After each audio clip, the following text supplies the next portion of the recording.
Now, ladies and gentlemen, hello and welcome to the Paralympic Training Center in São Paulo, Brazil, where in just a few moments we will be getting underway with the IBSA, the International Blind Sports Federation Grand Prix. In just a few minutes, Chile and England are going to start the competition with a kickoff whistle set for 9 a.m. local time. So in just around 10 minutes, you see a wide shot here of the field at the Paralympic Training Center here in São Paulo, Brazil. It's located in the south side of the city. This is the first time the IBSA Grand Prix is actually held in South America.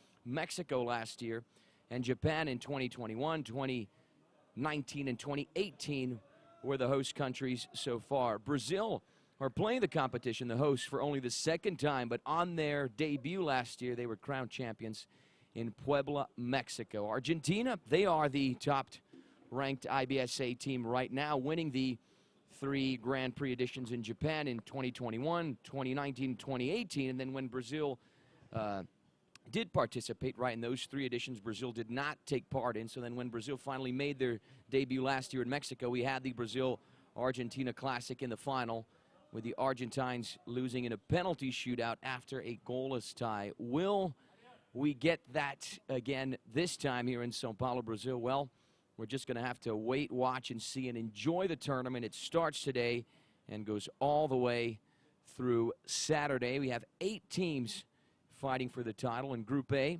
Argentina, Italy, Thailand, and France. And then Brazil, England, Chile, and Japan compose Group B. So in just a few moments, we will be getting underway with Chile and England. Welcome to the 2023 Blind Football Grand Prix. A big applause for the teams of Chile and England.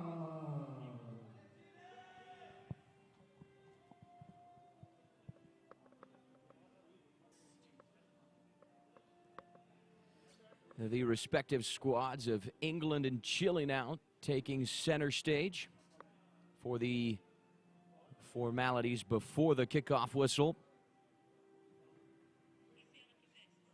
To your right-hand side, England, and to your left, Chile. And this is the starting lineup for the Chileans, led by head coach David Soto.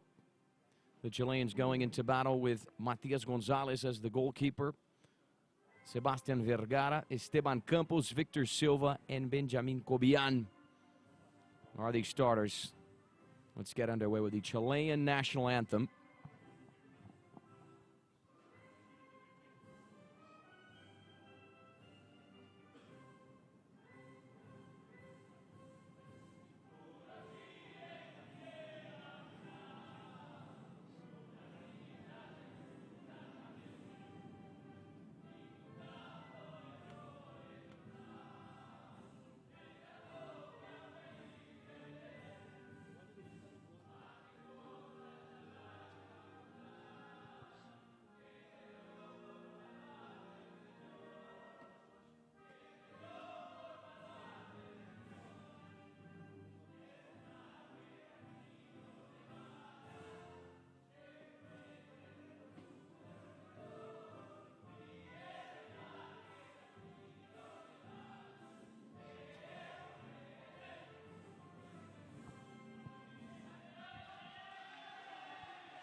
And there's the execution of the Chilean national anthem. The players geared up and ready to go.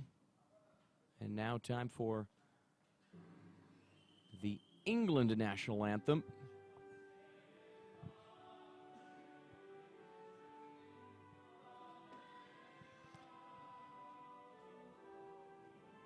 As we listen to God Save the King, you saw there the starting lineup for the English.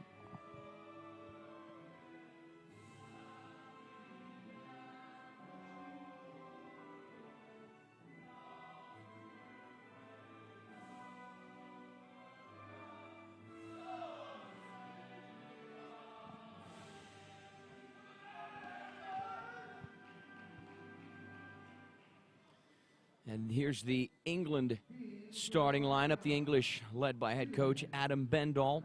Dylan Malpas, the goalkeeper. Owen Bainbridge, Brandon Coleman, Roy Turnham, and Amjid Issa are the starting players, with Amir Azim and Daniel English on the bench.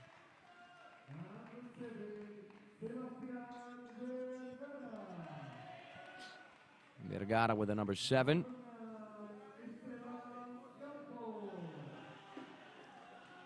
Esteban Campos wearing the number 9. Benjamin Kobian wearing the number 11.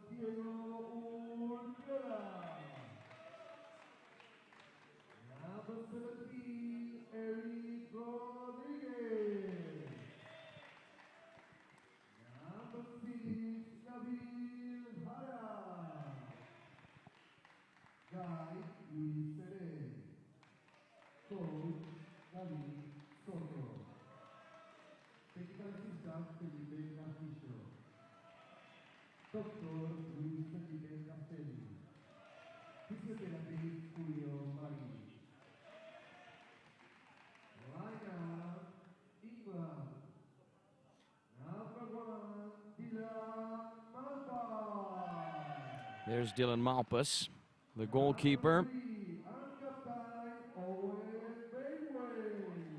Owen Bainbridge wearing the captain's armband for England.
And there are the words from the announcer, "Enjoy the game." That is what we are about to do momentarily. He just read out the names of every member of the Chilean and England squads. Here are the captains. On the Chilean side, the number 10, Victor Silva. And on the English side, the number 3, Owen Bainbridge. Having a word with the ref before the kickoff whistle. Chile and England are going to start off the 2023 IBSA Grand Prix here in São Paulo, Brazil. From wherever you're watching us around the globe, we're certainly very happy to have you with us here on the IBSA's YouTube channel. In around a couple of hours, we will be getting underway with the other match for Group B, the host Brazil taking on Japan. That should be a good game. Here's the coin toss.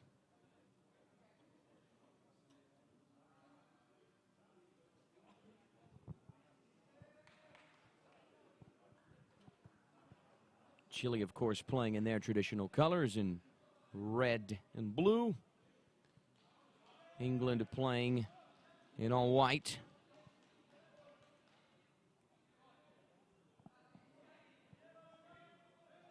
This is the first match of the 2023 IBSA Grand Prix. It starts today and goes all the way till Saturday, so we have a lot of exciting games, a lot of good stuff ahead of us. And all we have to do is enjoy it all. Chile will have first possession. We're about to get underway with the first half, the first 15 minutes, the first chapter of Chile versus England. A Group B battle between the third-place team in the European Championship and the fourth-place team in the last Copa America in Cordoba, Argentina in 2022. The Chileans will have first possession.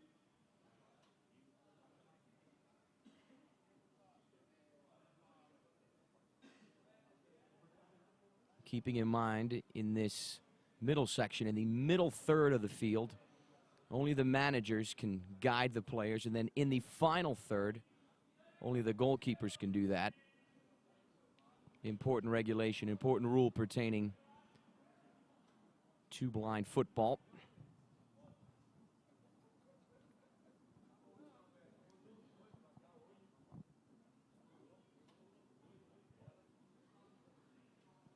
The kickoff whistle set for 9 a.m. local time.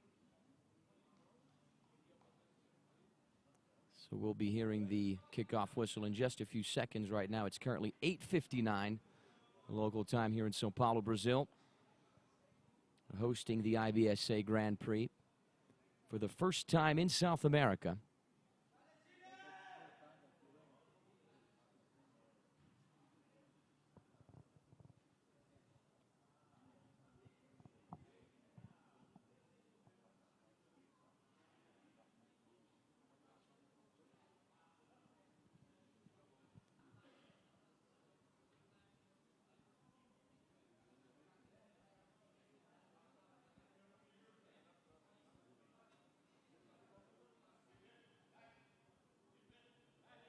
The referee checking in with the goalkeepers Dylan Malpas and Matias Gonzalez. There's the kickoff whistle, and the 2023 IBSA Grand Prix has officially begun. We are underway with Chile and England going into battle for the first 15 minutes of the match.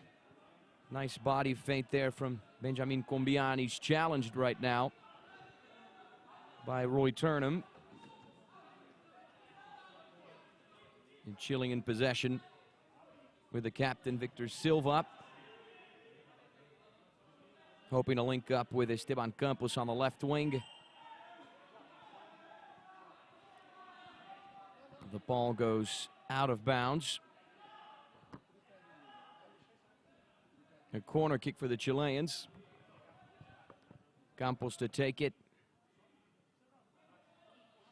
Combian is positioning himself on that far post there.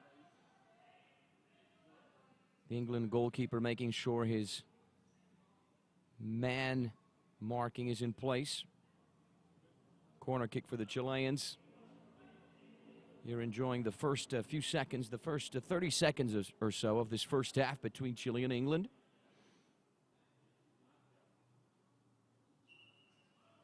There's the whistle. Nice move there from Victor Silva, weaving his way through. Combian next to him. Victor Silva loses the ball. Good recovery there from Brandon Coleman. The English have the ball now for the first time. Good pass down the field from Malpas. Linking up with Issa. He ran out of room. Out of bounds for a Chilean goal kick. Here's Combian. He goes all the way the other way for Campos on that left wing. He's challenged by Bainbridge, getting his body in the way. Keeping in mind, once again, in this final third, only the guides, or rather only the goalkeepers, are allowed to guide the players. And now in this middle section, the coaches can do that. England win the ball back in midfield. Owen Bainbridge attempting to link up with Coleman on the left wing. The Chileans are in possession once again. A little over 13 minutes on the clock. Here's Combian advancing down the wing, trying to slice his way through a number of English players, unable to do so. But he's able to secure Chile a corner kick.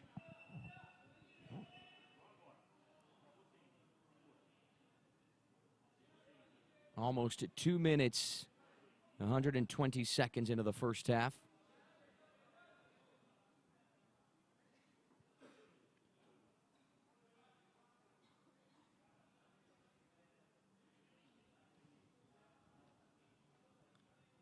Bainbridge, the England captain, shaking the ball there. A corner kick for the Chileans. Silva and Cobian on the ball. Silva coming away with it. Working his way inside. Nice footwork there. He's still going. Surrounded, pressured by a number of English players. He's still able to hold the ball. Campos gets to it on that left wing. He's pressured as well. Forced to turn back into midfield. Gets a touch. The ball eventually reaches Vergara.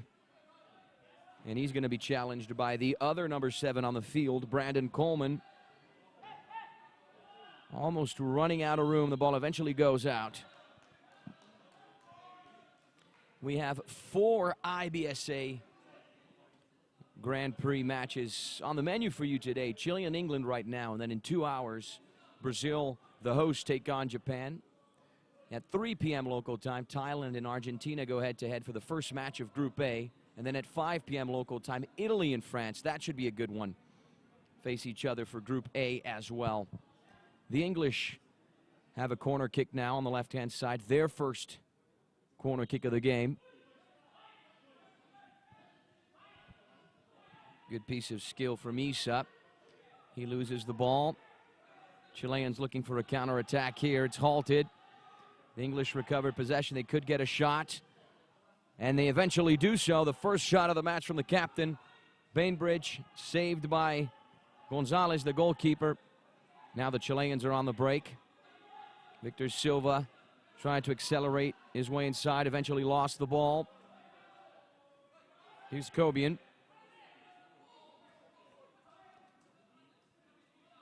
Roughly 11 minutes and 50 seconds on the clock.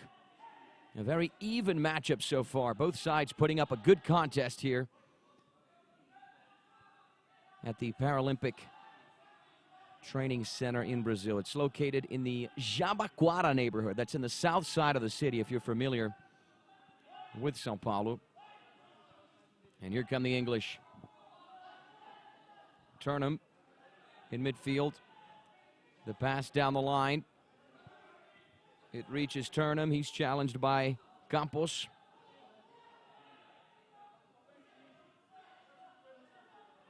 The Englishman eventually rolls it back. And this is where the words from the coach in this middle section can really make a difference here.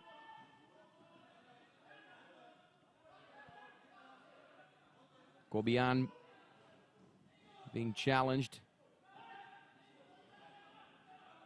by Turnham. The English win the battle. IBSA with the pass up the field. And the English just might score here. Coleman goes down in the area. It's still alive. Vergara able to get his body in the way. And now the Chileans have the counterattack with Campos slicing his way through. He's about to go 1v1.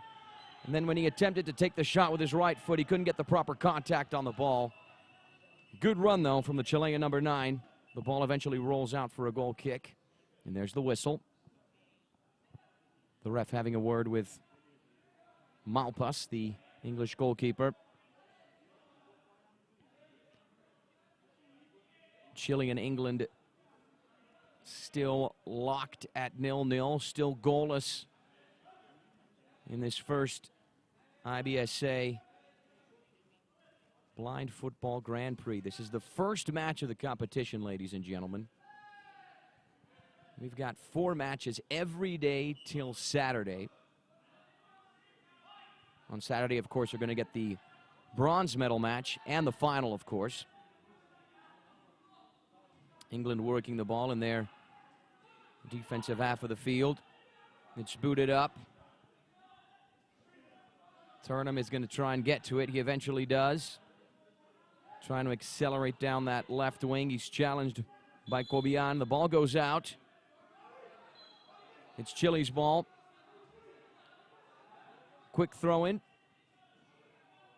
Victor Silva unable to come away with it. He might get a chance now. Victor Silva inside the area. He takes the shot and he scores. The Chileans draw first blood with their captain, And star man number 10, Victor Silva. The shot past Malpas and into the back of the net. Listen to the Chileans right now. The South Americans break the deadlock, draw first blood, put 1-0 on the scoreboard. Victor Silva on the score sheet. Chile on the scoreboard. And we have the first goal of the IBSA Blind Football Grand Prix after all. There's a tight shot of the difference maker in the match thus far. 9 minutes and 45 seconds on the clock. The English now vying for that equalizer.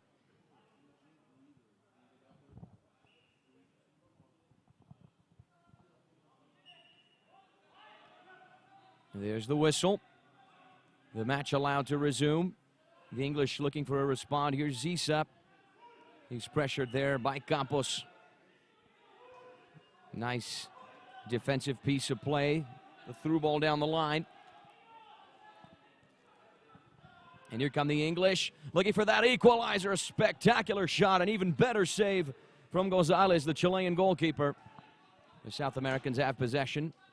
Attempted pass all the way the other way. It smashes the board there. And the English have the ball in the defensive half of the field. Nice run from Turnham. Moving down the left-hand side. He goes the other way in the center circle, chips the ball up the field looking for Isa. The connection didn't happen. That ball still alive. Vergara coming away with it. And he's challenged there by Isa.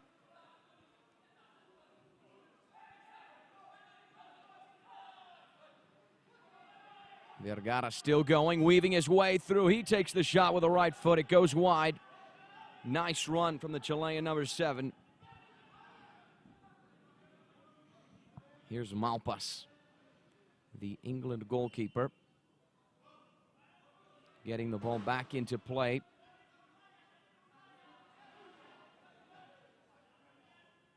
Here's Turnham. England working the ball in their defensive half of the field. Bainbridge boots it up.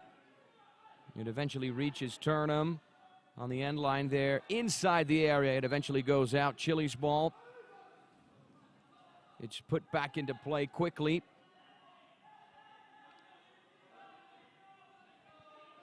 Here's Coleman. He's pressured by 1-2 Chilean players. Campos now putting up the fight. Isa working his way inside, unable to weave his way through. Here's Victor Silva. Down the line for Cobian. He accelerates down the wing. It could be Chile's second goal. The shot blocked there. Malpas puts it down the line for Coleman. Campos able to get the tip of his cleat in the way. Couldn't get the counterattack going, though. A little over 7 minutes left till the end of the first half. The Chileans have the lead. The English looking for the equalizer. Could it come now? Almost. The shot from Turnham goes wide. He had a very decent opportunity to score. Perhaps the best chance for England so far.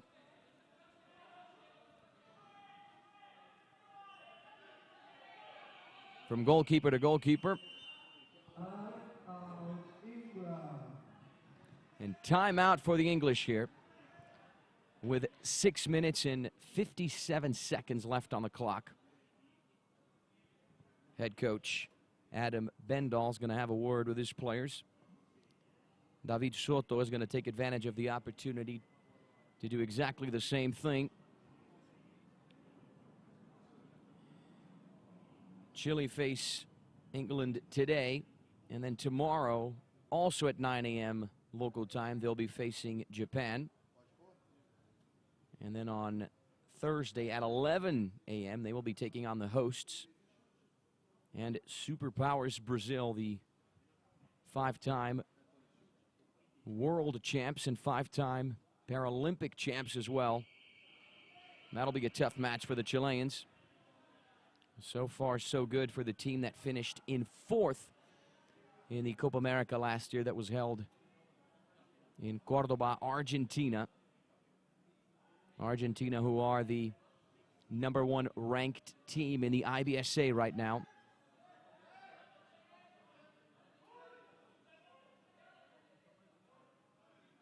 They won the Copa America last year, beating Brazil in the final. Both teams also met in the IBSA last year in Puebla, Mexico. That time with Brazil emerging triumphant, beating the Argentines in a penalty shootout. And the match here is allowed to resume. Malpas connecting with Turman on the left-hand side. He swings it all the way the other way. For the captain, Bainbridge, into that middle third. He boots it up the field. The loose ball chased by Turnham. It eventually goes out. Back into play. It's a good match, a back-and-forth game. It reaches Kobian on the wing. He accelerates inside, surrounded by a number of English players. Tries to get a shot out of it, unsuccessful. Still going. And might be rewarded for his perseverance. Bainbridge comes away with the ball. Here's Malpas. Puts it back into play. Connecting with Coleman. The #7 still going. Gets past the first man, not the second, who is Sebastian Vergara. A very solid defensive performance from the Chilean #7. The English have the ball, though, in the offensive third with Turnham. The pass back for Isa. He's challenged, eventually loses the ball. Here's Kobian. Trying to advance up the field. And the ref is identifying a foul there.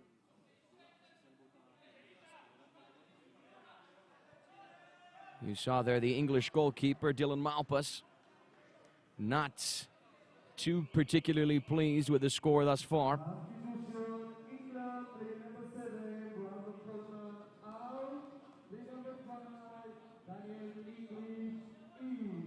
Substitution on the England side. You see the #5 there, Daniel English, about to step in for Brandon Coleman, the first substitution of the match, the first substitution of the Grand Prix. Substitution promoted by Adam Bendall. 5 minutes and 36 seconds on the clock. Chile in the lead. The #10, Victor Silva, on the score sheet for the South Americans.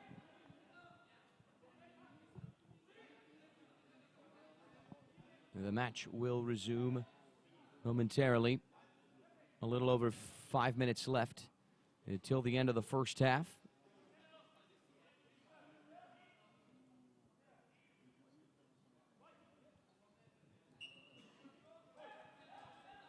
The match resumes. Victor Silva down the line, a good ball for Kobian. It goes past the #11, out for a goal kick. Malpas to take it. Connecting with the captain, Bainbridge.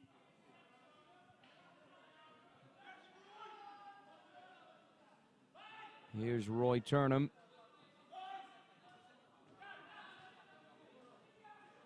A through ball for Daniel English. His first involvement in the match. Trying to work his way inside. He's blocked by Kobian. English still going. Kobian gets in the way once again. Here's Victor Silva off to the counterattack. He's accelerating up the field in the final third. He could pull the trigger and score Chile's second. Almost able to do so. The captain, Bainbridge, was there to disrupt the flow of the play. Good defending from the England captain. Roughly 4 minutes and 30 seconds left on the clock. Here's Isa. Nice turn. Still going. He could take the shot. He's in a good position here inside the area. Once he attempted to pull the trigger, he couldn't get the proper contact on the ball. He's still going, though. Trying to work his way inside. And there's the foul, a clear foul from Campos. Bringing down the England 10.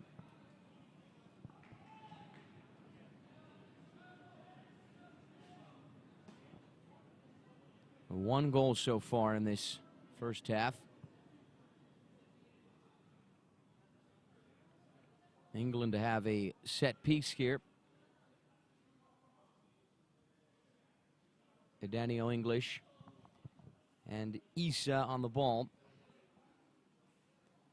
Chile's wall made up of 3 players. Gonzalez making sure it's in the right place.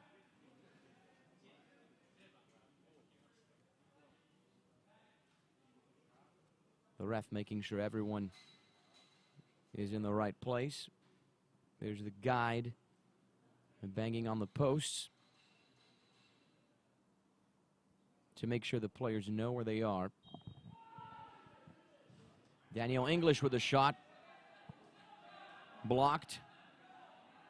It rebounds the other way. Still England's ball. Bainbridge, Malpas gets it back into play for Turnham, who's off to the races on the left-hand side. He attempts to switch it all the way the other way for IBSA, who's challenged by Campos. The ball goes out.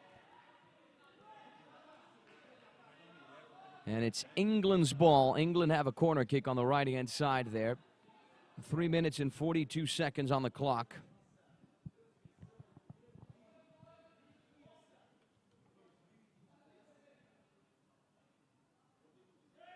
The ref making sure the Chilean players are in the right place in the area, keeping their distance from Daniel English there. English, the running back, he's in the middle third. Loses grasp of the ball, and Chile are off to the counterattack with Vergara all by himself. Loses the ball.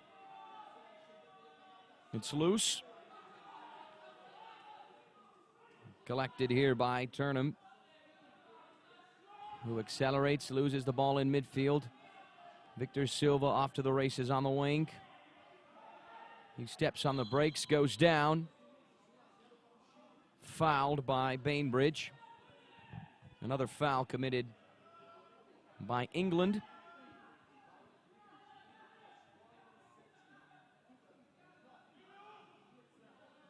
Or actually, it might have been the other way around.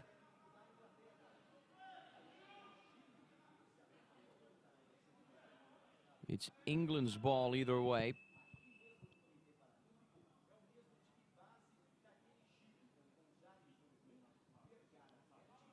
Three minutes and 4 seconds on the clock. England still looking for that equalizer. Chile in the lead.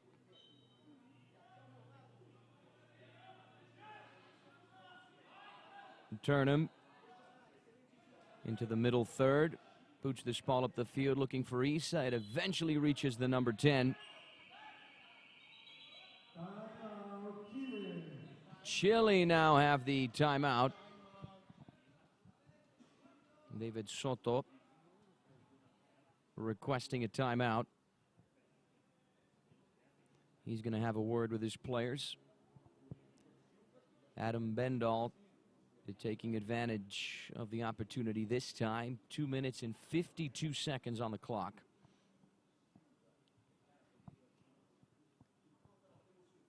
In around an hour and a half, Brazil take on Japan for the second Group B match. And here's the goal scored by Victor Silva once again. The right-footed shot past Malpas and into the corner. And here almost the England equalizer, the shot from Turnham there. Unsuccessful. And there's the bell. Timeout over. The match will resume with 2 minutes and 52 seconds on the clock.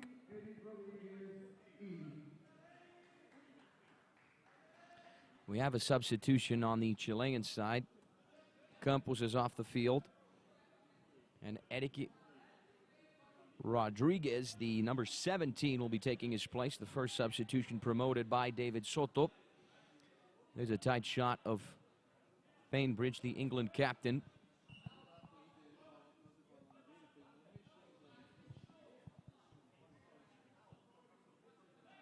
And here's Rodriguez. His first involvement in the game. Vergara smashes it down the line. Collected by Bainbridge, who's off to the counterattack. He's still going, and with a number of Chilean players around him. His shot took a deflection, and England have a corner kick once again. The service to come from the right-hand side there. The number 10, IBSA, to take it. Daniel English there as well. The number 5, who came off the bench this first half.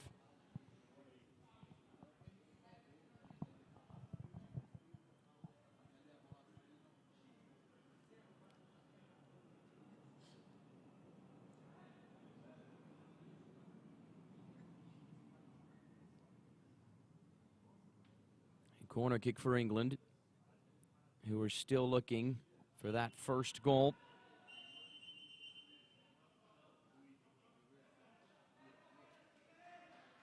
And the corner kick wasn't taken properly there. So it's Chile's ball.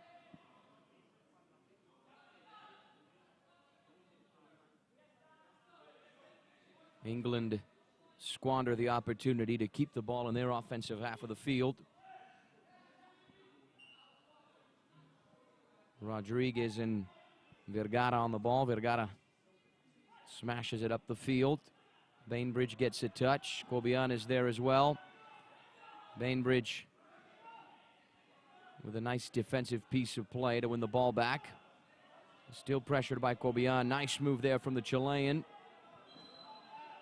The ball goes out of bounds. Goal kick for England. Taken quickly by Malpas. Down the line, here's Daniel English, and there's the English equalizer. Chile 1. England 1. England are on the scoreboard for the first time this Grand Prix. Daniel English, the super sub, coming off the bench to make the difference. The right-footed shot into the corner. No chances whatsoever for Gonzalez, as the ball would find the back of the net. And look at the celebration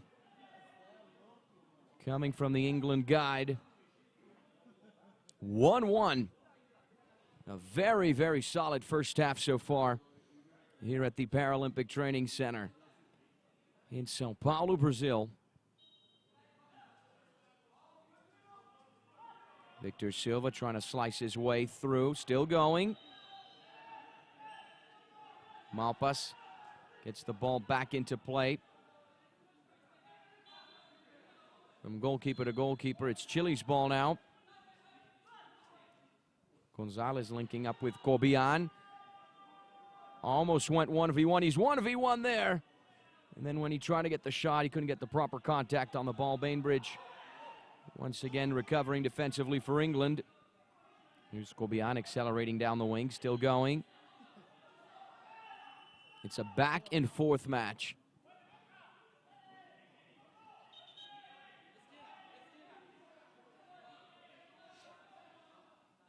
It's Chile's ball. A corner kick from the right-hand side.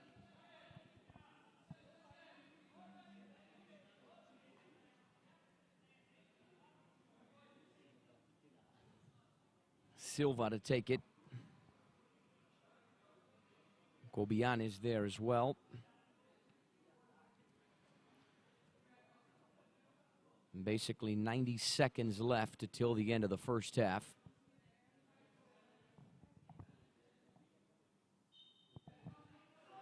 The ref sounds the whistle. Silva turns, works his way inside, still going, try to take the shot. Here's Turnham, pressured by Vergara. Malpas sends it down the line. Looking for Daniel English. He had the final touch. It's Chile's ball. Gonzalez gets it back into play. Nice piece of skill there from Silva. Past the first man, but not the second. Here's Turnham. Off to the races on the right-hand side. Still going. Vergara wins it back. Solid defending from the Chilean number 7. Basically 30 seconds left. Here's English. Steps on the ball. Loses track of it.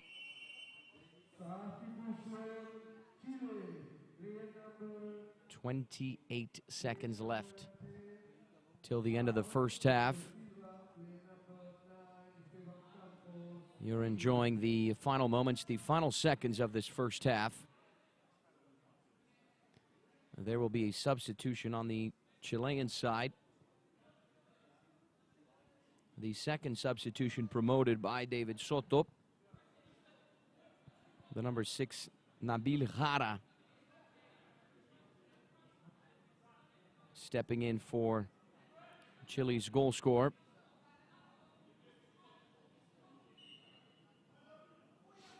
The match allowed to resume. Gonzalez sends it up the field. It goes out. He was hoping to link up with Cobian on the wing. It's Malpas's ball. 15 seconds left. Turnham moving up the field. Still going. Inside the area with Daniel English. The ball goes out. Goalie ball. Gonzalez with it. And there is the halftime bell, followed by the halftime whistle. Chile 1, England 1 is the halftime score. We're going to take a quick 10-minute break, ladies and gentlemen, and we will be back with the second half, the final chapter, the final 15 minutes between Chile and England. Both sides put together a very decent first half here. And the second half certainly promises to be very exciting, with both teams vying for that winner.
Welcome back, everyone, to the Paralympic Centre in São Paulo, Brazil, where the IBSA Blind Football Grand Prix is underway, and also where Chile and England are tying 1-1. That's how the first half ended. We are about to get underway right now with the final chapter, the final half, the final 15 minutes between Chile, the fourth place team in the last Copa America, and England, the third place team in the European Championship.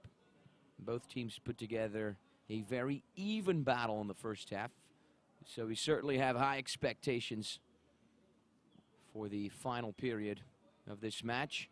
Chile had first possession in the first half, so now England, of course, will have that first possession.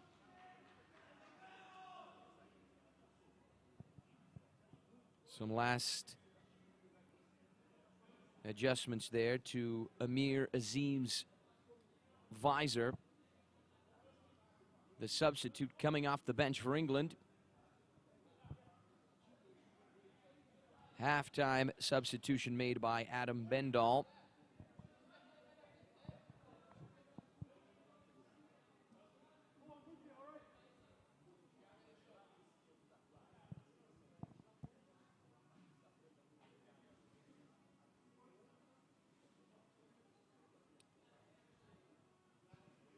Victor Silva scored for Chile, and Daniel English came off the bench to score the equalizer for England.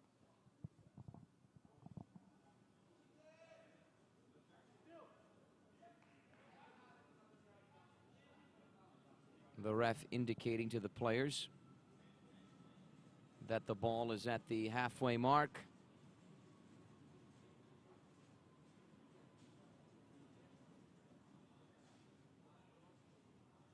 (9:43 a.m. local time in Brazil, or rather in São Paulo, Brazil. And there's the whistle. We are underway. Nice run from Turnham, slicing his way through. Almost able to get a shot out of it. The ball's back into play. Here's Silva. The touch with the tip of his right cleat there, not very good. It goes out. Malpa's ball. He gets it back into play, looking for Daniel English on that left wing. Challenged by Kobe, and English still going. Nice steal there from Kobian, the Chilean number 9. He's pressured by Turnham, who wins it back. In the middle third, hoping to link up with English. Intercepted.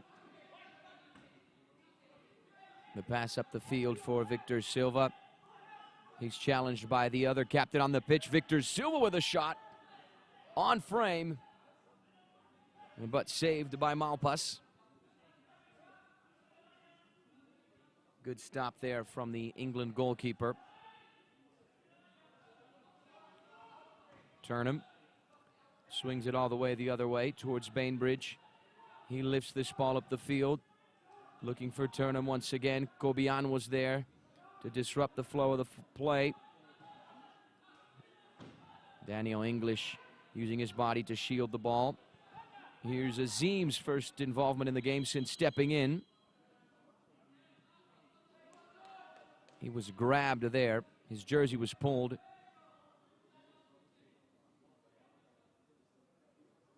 Foul indicated by the assistant ref. England have a dangerous set piece here from the right-hand side. Chile's goalkeeper, Matias Gonzalez, forming his wall, making sure the three players are in the right place. You see the England guide having a word with English and Azim. Could this be the chance for England to take the lead? 13 minutes and 25 seconds on the clock. Both teams underway with the second half at the Paralympic Centre in São Paulo, Brazil.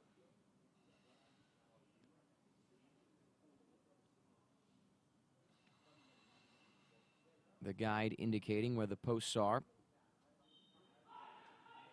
English working his way inside, still going, looking for an angle. He gets a shot, and Gonzalez gets a save out of it. Very, very decent stop from Matias Gonzalez, the Chilean goalkeeper.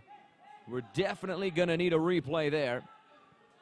Here's the captain, Victor Silva. Nice turn. He's clipped. Clear foul from Azim. Silva getting up.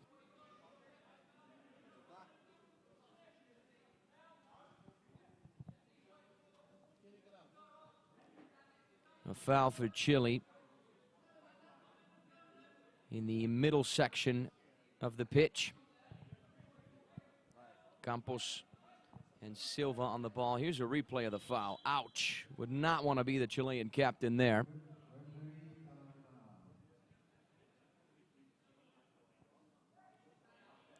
"13 minutes and 7 seconds on the clock.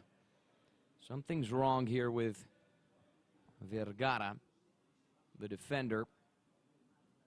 Hopefully it's nothing too serious with him. He's going to have to be tended to by Chile's medical staff.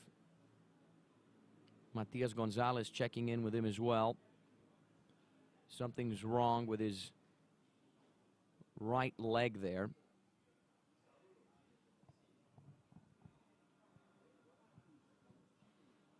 And just to recap, everyone, we have 4 IBSA Grand Prix matches today. This is just the first one. We have Brazil and Japan coming up in around an hour and 13 minutes.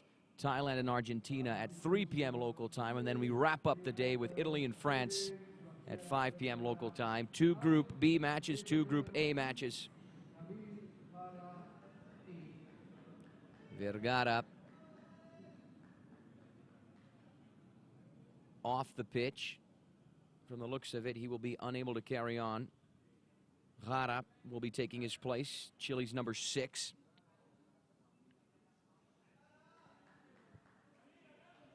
Substitution for Chile. Forced by an injury. And not exactly what Chile wanted, to say the least. Especially when it comes to Vergara, who was having a very solid defensive performance. Did Chile have the set piece in midfield? Campos working his way inside. He's pressured by English. He gets a shot out of it. Out of bounds. It's England's ball.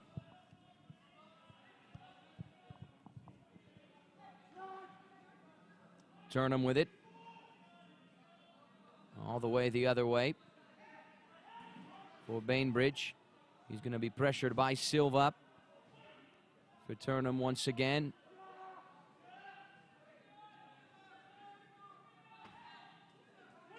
Here's Bainbridge, the captain. Working down the line. He's in the final third.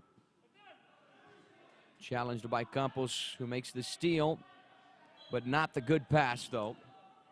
England's ball. Malpas puts it back into play. It almost reaches English. Campos was there to smash it up the field. It goes through Turnham. Silva 1v1. He goes down. Unable to get a shot out of it. And it's Chile's ball. A very, very dangerous set piece for the South Americans. After Silva was clipped there by Turnham. Fouled by the England number 9. Let's have a look at it again. Could Chile regain the lead?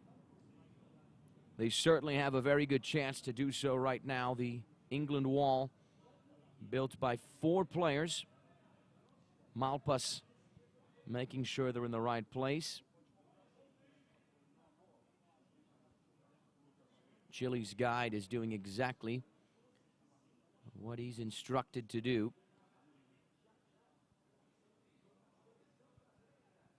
Orient his players. David Soto there behind the goal. Malpas in between the posts. Chile with a very dangerous set piece.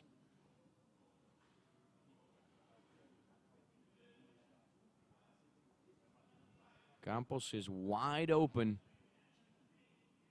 on the left side of your screen.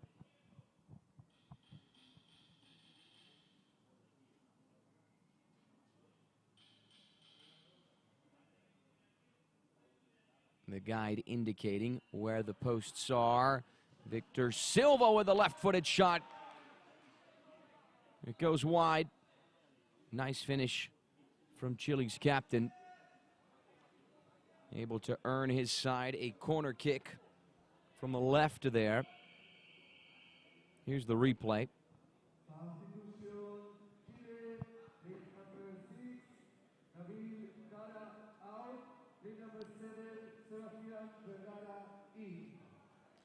We're going to have a substitution for Chile right now. And Vergara, from the looks of it, able to continue. He's healthy and ready to go once again. Vergara stepping in for Jara.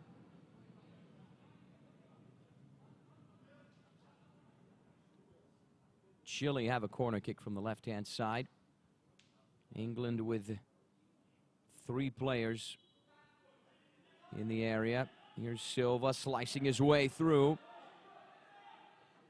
A nice catch there from Malpas. Here's Bainbridge. 11 minutes and 50 seconds on the clock. Bainbridge switches sides. Turnham up the field, looking for Azim. He's challenged by Campos. The pass down the center for Silva, who's off to the races. The captain still going. Nice run from Silva in the final third. He's challenged there by Turnham, who's putting up a fierce battle. Silva gets a touch. Smashes the board. Danny English with a kick back. And it's Chile's ball.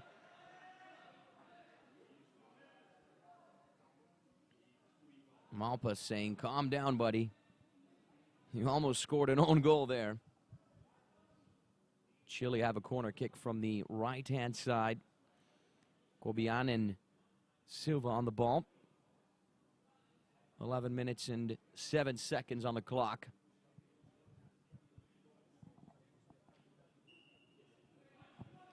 Cobian runs back, gets a shot. Nice, powerful finish from the Chilean number 11. It goes out, though. Malpas rolls this ball back into play. Here's English on the wing, surrounded, pressured. English still going, loses the ball. Chile have the counterattack. Silva accelerating down the center, still going. Got a little too ahead of himself, lost the ball. Good recovery there from Bainbridge. Here's English, past the first man, couldn't get past the second. He was fouled in the process, though. Foul for England, identified by the ref.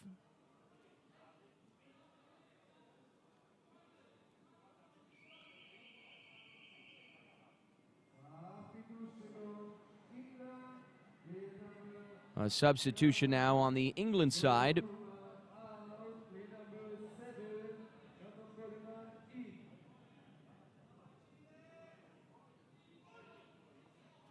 Ten minutes and 35 seconds on the clock. Coleman, who started the match, will be stepping in for Roy Turnham, the number 9, who had a solid performance so far, especially in the defensive third of the field. Coleman and Danny English on the ball. The ref making sure Chile's wall is in the right place. Gonzalez crouched down. Chile's goalkeeper on the far post. His wall closing that near post.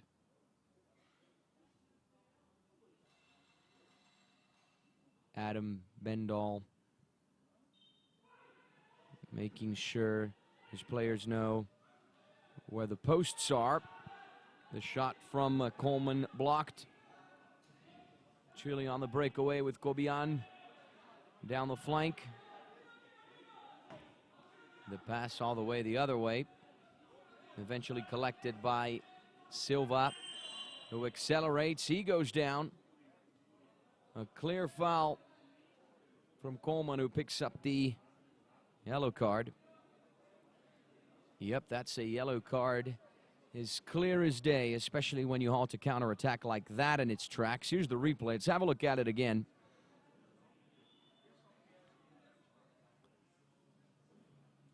A little contact there from Coleman on Silva, enough to halt the counterattack.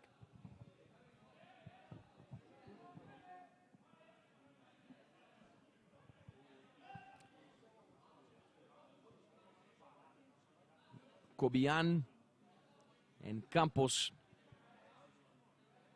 to take the set piece inside the center circle. Campos lifts this ball up the field. Collected by English, who runs the other way. English still going. He might just get a shot out of it. Almost able to do so. But the ball's eventually collected by Gonzalez.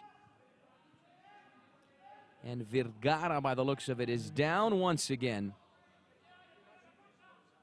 This is not the first time we have seen this image right here.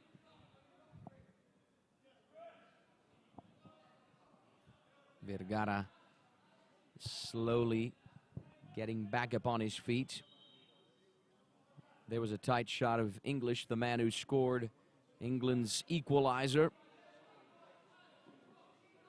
Gonzalez gets the ball back into play. Vergara smashes it up the field. Almost Chile's second goal. For a split second, I thought that was going to go in. Off the post and saved on the line by Malpas. How close was that? Here's English there in the corner. Ran out of space. Chile looking for the counterattack. Victor Silva goes down. Fouled by the captain, Bainbridge. Once again, Chile have a foul in a dangerous position.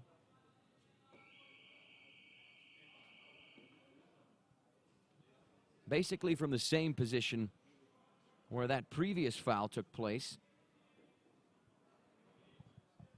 9 minutes and 25 seconds on the clock. Silva and Campos on the ball. There's the replay of the foul from the England captain on the Chile captain. Set piece for the South Americans. The England wall made up of 4 players.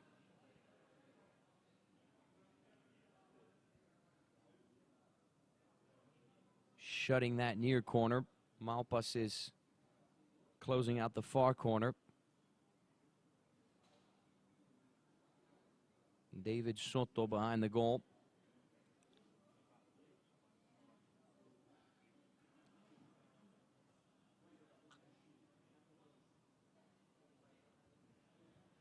Chile 1, England 1. The halftime score remains. Both sides level here at the Paralympic Centre in São Paulo, Brazil. This is the first match of the IBSA Blind Football Grand Prix. You got 3 more today and a lot of excitement ahead of us. David Soto indicating where the goalposts are. Chile have a dangerous set piece. Here's Campos with a left-footed shot on frame. A decent strike, but saved by Malpas. England looking for the counterattack. English in the final third, trying to work his way past a couple of Chileans unable to do so, but England recovered possession in midfield. Here's Bainbridge in the defensive third. Azim close to him, he turns, dials it back. Malpas smashes it up the field. English off to the races on the left-hand side. He eventually collapses. 8 minutes and 50 seconds on the clock. He was fouled by Chile's number 11, Cobian.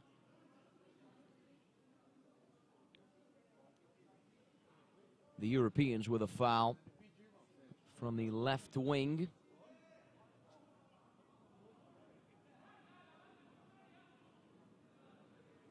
Eight minutes and 50 seconds on the clock. 10:01 local time here in São Paulo, Brazil. Chile and England kicking off the 2023 IBSA Blind Football Grand Prix. Certainly promises to be a great tournament held for the first time in South America. That's certainly very special.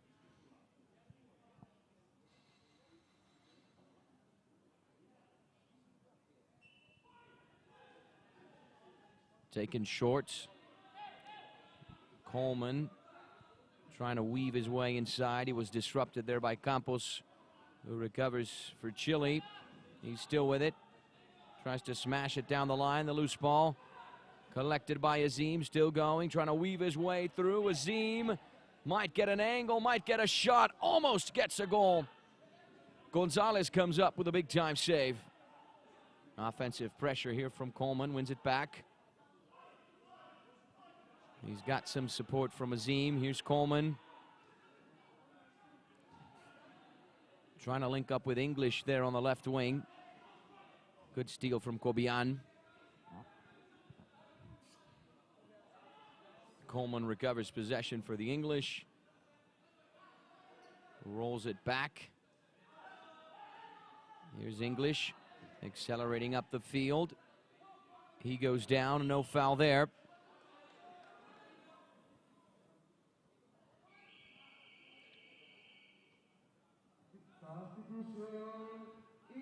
Substitution for England now.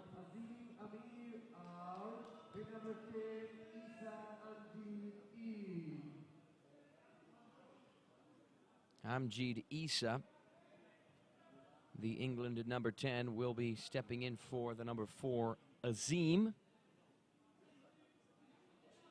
the player who came in at halftime. Comes off. 7 minutes and 48 seconds on the clock.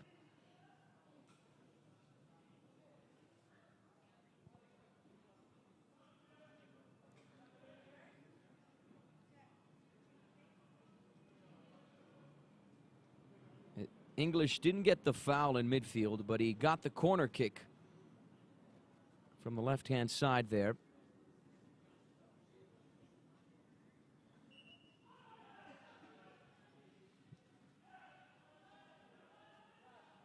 Here's Issa working his way inside. Vergara gets his cleat in the way. Victor Silva off to the counterattack. 1v1.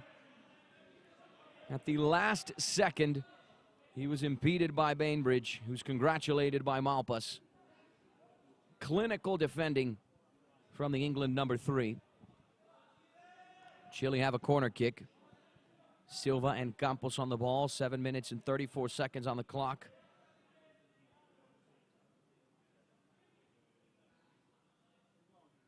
Both sides locked at 1-1.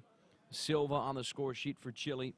English scoring the equalizer for the English. Here's Silva working his way back.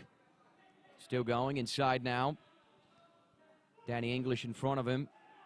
Silva connects with Cobian. Nice move, nice shot. Also a nice save from Malpas. He gets the ball back into motion. Bainbridge, the pass down the line, a good one for English, who was unable to control it.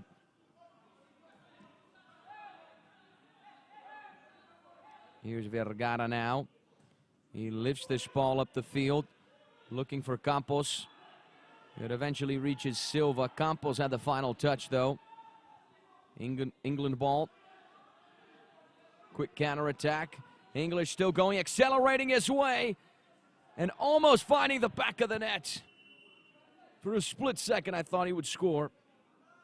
But when he attempted to kick the ball, he ended up kicking the Chilean goalkeeper, Matias Gonzalez, who got the brunt of the contact there. Hopefully it's nothing too serious with Chile's number 1.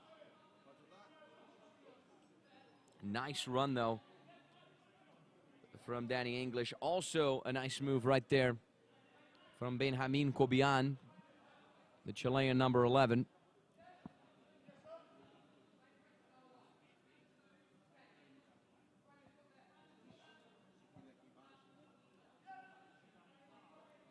I believe Gonzalez was kicked there in the soft spot. That's always very painful. No matter what category of player you are, be it amateur or professional. 6 minutes and 40 seconds on the clock. The halftime score remains no goals so far in the second half. Campos looking to change that. Weaving his way up the field, still going. Campos. Pressured by English. Campos able to squeeze his way through, but the ball eventually goes out for Malpas to have it. Bainbridge all the way the other way.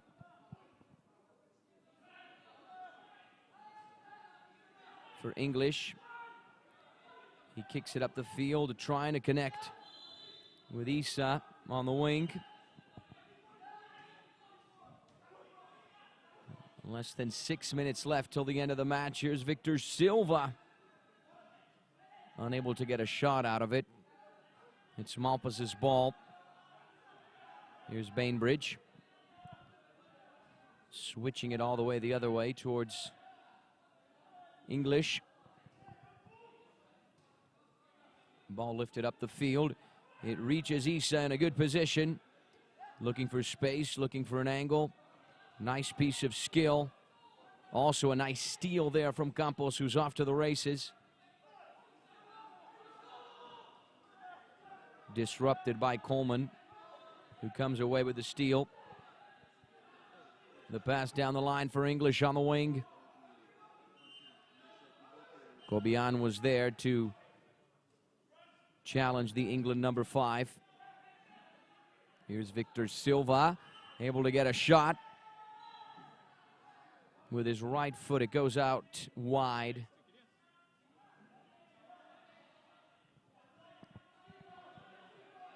Here's Coleman. Working his way up the field, slicing his way through, weaving his way through. He goes down.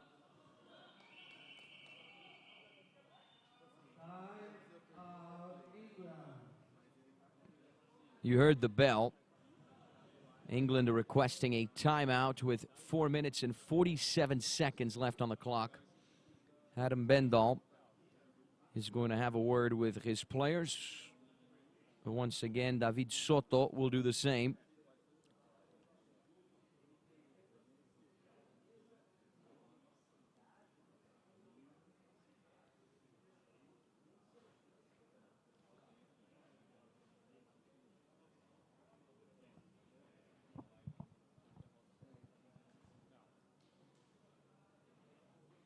In less than an hour, the 5-time world champs and 5-time Paralympic champs, Brazil, will be taking on Japan. The hosts making their debut in front of the home crowd in the second Group B match.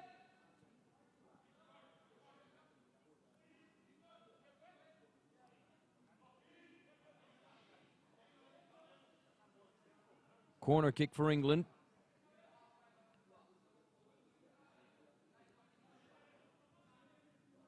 Coleman and IBSA preparing to take it. Chile's wall made up of 3 players. Gonzalez making sure they're in the right place.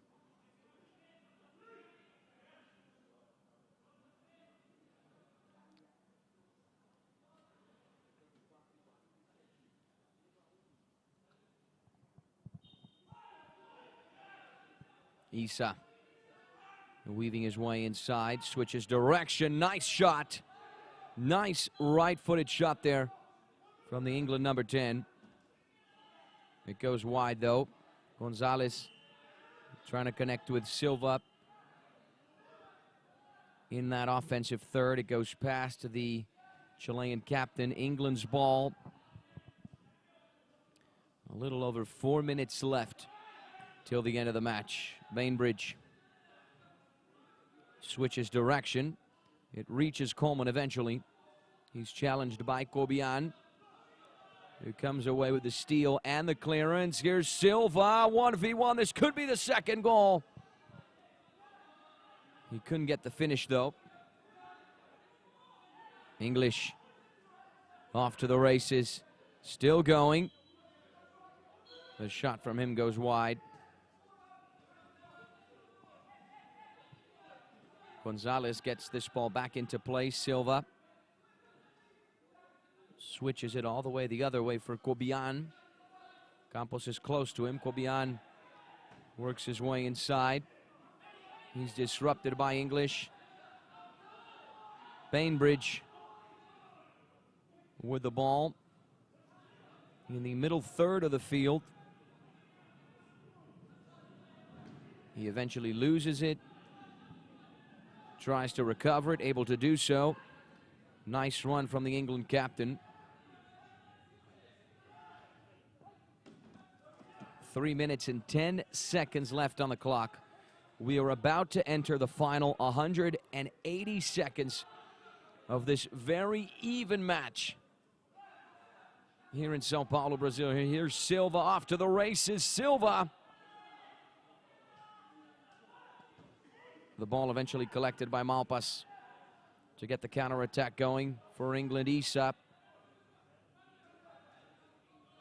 loses the ball, but England recover it quickly with Coleman pouncing on that loose ball, working his way inside. Still going.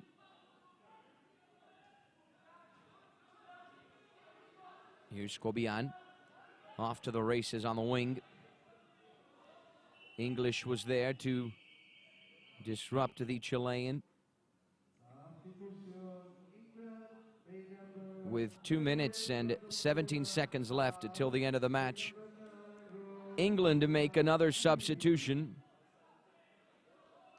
Roy Turnham once again stepping in for Brandon Coleman.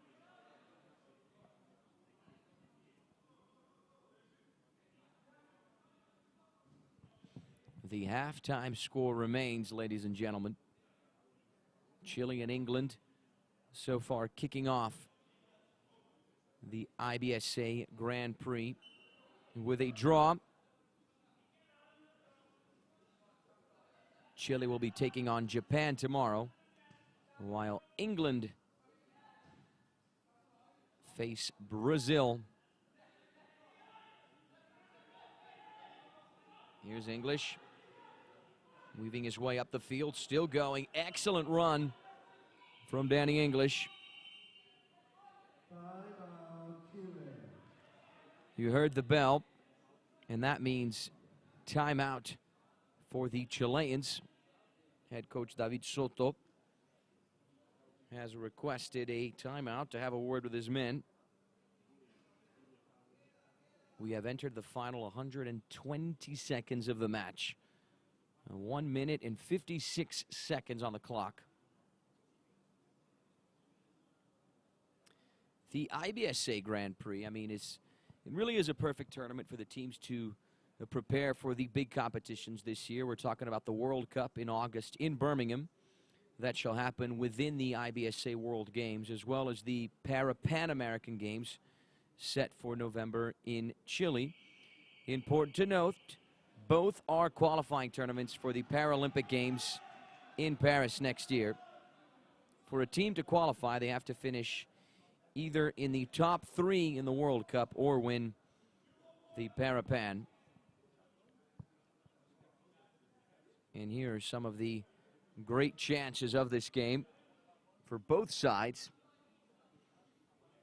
The South Americans and the Europeans putting together a very even matchup.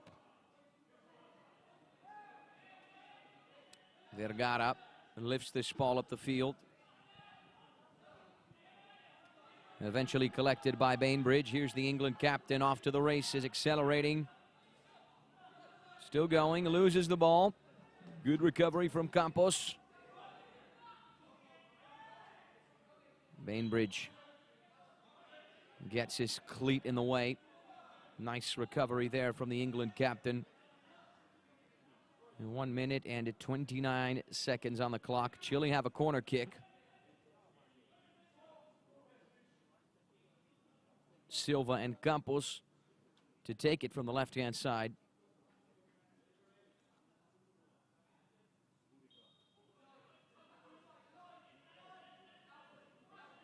Silva working his way inside, looking for space, looking for an angle. Looks and finds a shot that explodes off of Turnham. And he's off to the England counterattack. The number 9 still going. Here's Turnham, weaving his way through. The ball eventually goes out. Gonzalez gets it back into play, connecting with Campos on the left-hand side. He swings it all the way the other way for Cobian, who boots it up the field. Collected by English. It eventually reaches Malpas, who puts it in the middle third for Isap. Isap moving into space and looking for an angle, looking for room. Eventually loses the ball. Nice steal here for Campos in the offensive third. Campos gets a shot out of it. It explodes off of English for a Chilean corner kick. This time, the service to be provided from the right-hand side. 22 seconds on the clock.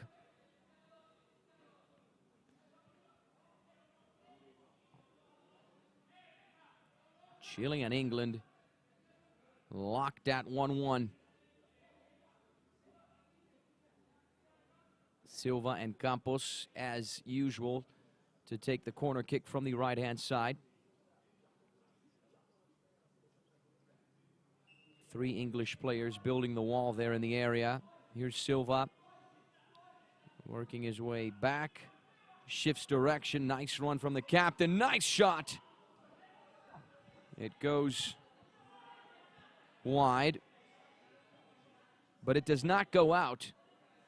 The ball is still in bounds. The Turnham had the final touch, and Chile have another corner kick, this time from the left. Silva and Campos are preparing to take it once again.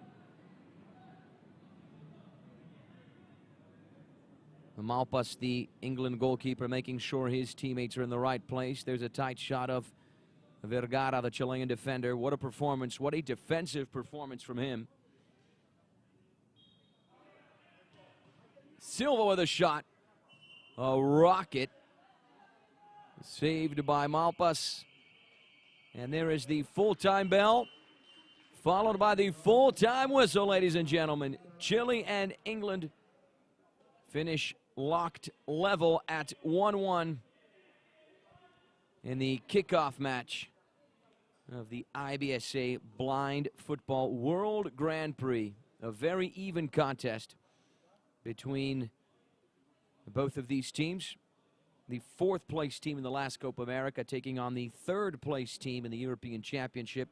The Chileans drew first blood with Victor Silva, but England equalized still in the first half with Danny English to make the difference.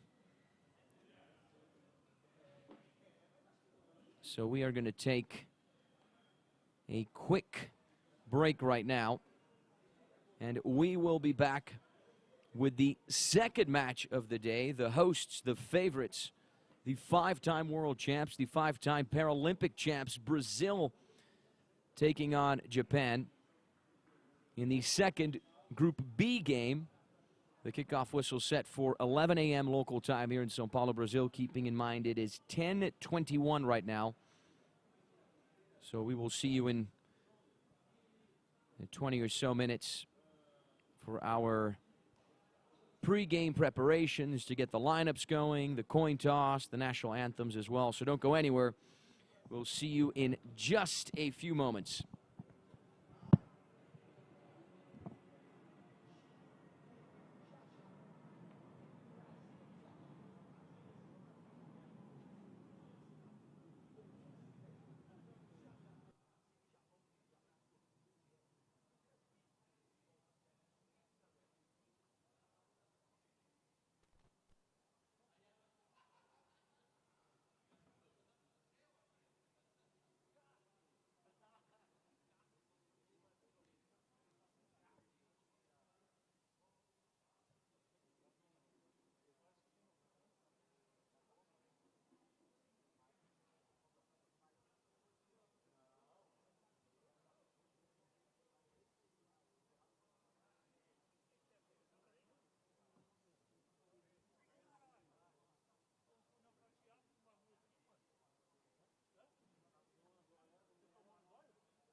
Ladies and gentlemen, hello and welcome back to the Paralympic Training Center in São Paulo, Brazil, where in just a few moments we will be getting underway with Brazil and Japan, the hosts making their debut in the IBSA, the International Blind Sports Federation Grand Prix, with a kickoff whistle set for 11 a.m. local time, so in around 12 minutes or so. This is the first time the IBSA Grand Prix is actually held in South America. Mexico last year and Japan in 2021, 2019, and 2018 were the host countries so far. Of course, the competition was not played in 2020 due to the COVID-19 pandemic. And Brazil are playing this competition for only the second time, but on their debut last year, they were crowned champions in Puebla, Mexico. Argentina are the top-ranked IBSA team, winning the 3 Grand Prix editions in Japan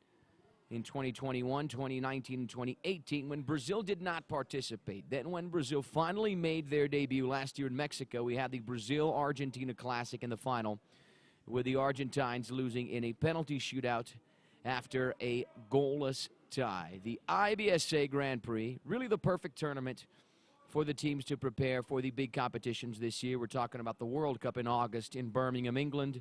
That shall happen within the IBSA World Games, as well as the Pan American Games set for November in Chile. Important to note, both are qualifying tournaments for the Paralympic Games in Paris next year. So for Brazil, for example, to qualify, they have to either finish in the top 3 in the World Cup or win the Parapan. So the 2023 IBSA Blind Football Grand Prix being held in São Paulo, Brazil, a very, very important competition.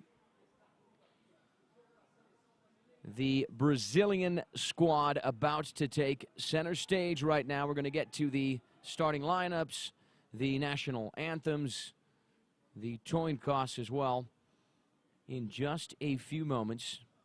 It's 10:50 a.m. local time here in São Paulo, Brazil. The hosts and Japan will be going into battle in around 10 minutes exactly, or in 10 minutes exactly at 11 a.m. Earlier today, we had Chile and England tying 1-1 in the match that kicked off the competition. And then at 3 p.m. local time, Thailand and Argentina will be going head-to-head in the first Group A match. And then at 5 p.m. local time, we will be closing out the day with Italy facing France. So we have a complete IBSA Grand Prix menu for you today. The Brazilian and Japanese squads taking center stage. We are about to get underway with the formalities, the national anthems, the lineups, the coin toss, as well as I mentioned prior. On the left side of your screen, you see Brazil. On the right side, Japan. Underway right now for the national anthem of Brazil.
the Brazilian national anthem completed to get the fans in attendance, the little ones excited. Now time for the Japanese national anthem.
And there's the execution of the Japanese national anthem.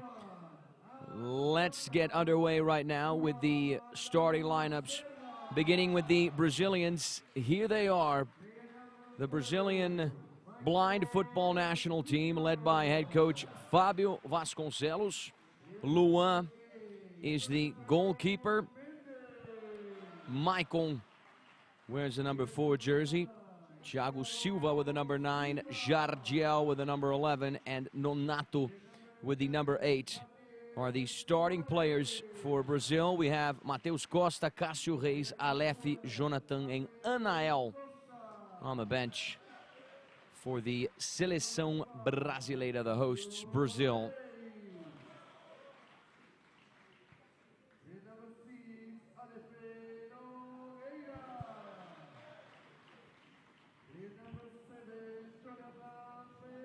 The announcer here at the Paralympic Centre in São Paulo reading out the names of the Brazilian players. Brazil, for the competition, without Ricardinho, the best blind football player in the world, was cut due to a knee injury. Brazil won the IBSA Grand Prix last year in Mexico, but lost the Copa America final to Argentina. Let's get underway right now with the Japanese starting lineup. The Japanese led by head coach Eiji Nakagawa. Daisuke Sato, wearing the number 1 jersey, is the goalkeeper. The Brazilian Japanese, Roberto Sasaki, wears the number 3. Taichi Hirabayashi is the number 6, alongside Ryo Kawamura with the number 10, and Kento Tori with the number 11. Those are the starting players for the Japanese. Let's read out the Japanese players on the bench. Kenya Izumi with the number 12, Akihiko Tanaka with the number 7, Masaki Goto with the number 8, Kaito Niwa with the number 12, and Futo Nagamori with the number 16, the Japanese, led by head coach Eiji Nakagawa. Roberto Sasaki, as I said, the number 3, is a Brazilian and Japanese player. He holds dual citizenship. He's played a few Brazilian Football Confederation tournaments. The Japanese finished in 3rd in the Asian Cup, and they are in Group B, alongside Chile and England, who tied earlier today 1-1 in the first match of the competition. Keeping in mind that the IBSA Grand Prix starts today and goes all the way through Saturday. So we have a lot of matches, a lot of excitement ahead of us. Fasten your seatbelts, ladies and gentlemen, because this should be a very, very special tournament. It's the first time the competition is being played outside, or the first time the competition is being played in South America. The last edition was in Mexico, and the 3 editions before that in 2021, 2019, and 2018 were in Japan. All the editions in Japan won by Argentina. And then last year, Brazil emerged triumphant.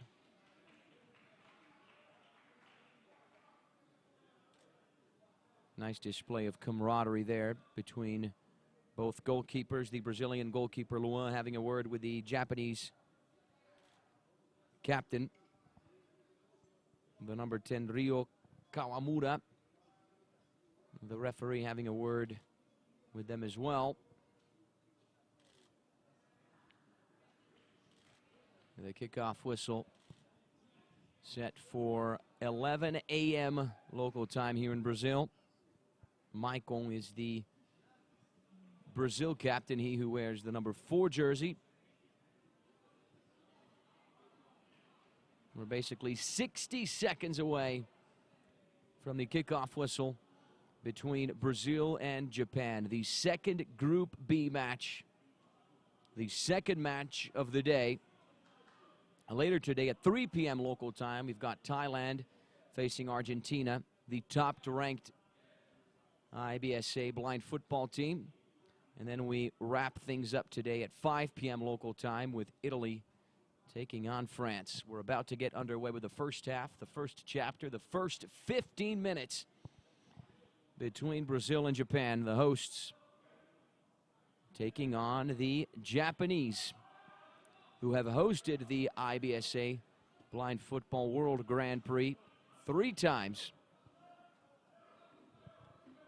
Both teams have a great relationship.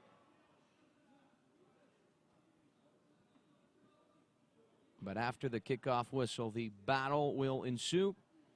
Brazil playing in their traditional colors. Blue shorts, white socks, and a yellow and green jersey, their traditional colors. The Japanese playing in all blue, their traditional kit as well.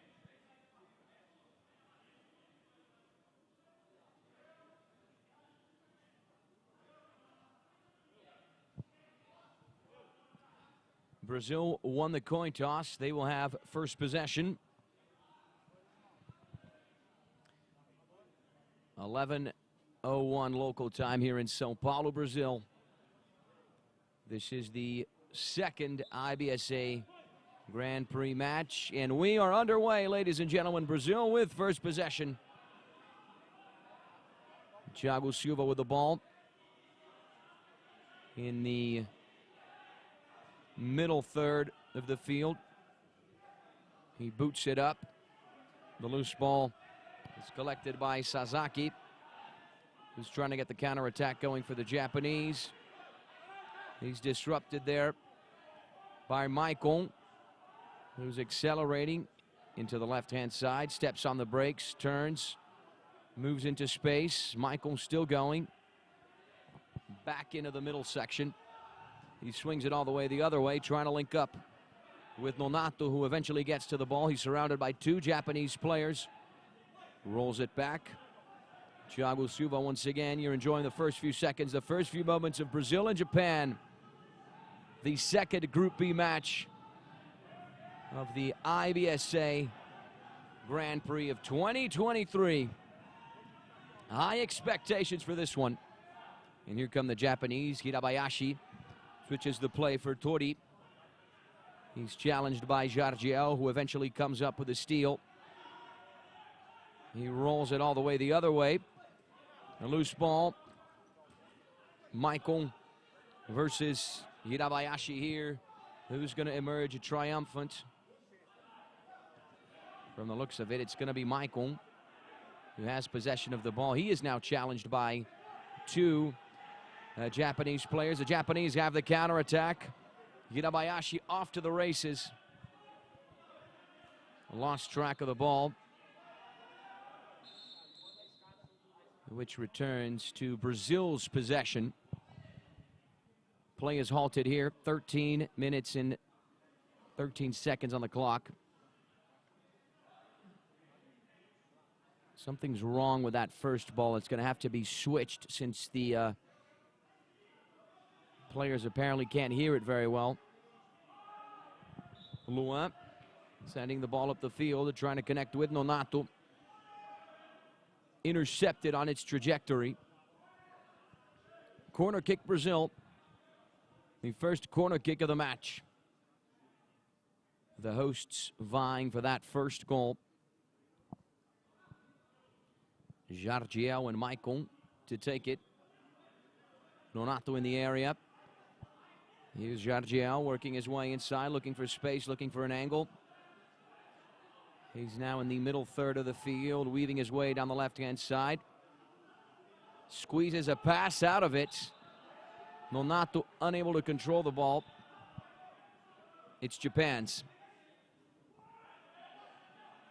Sato sends it up the field from goalkeeper to goalkeeper.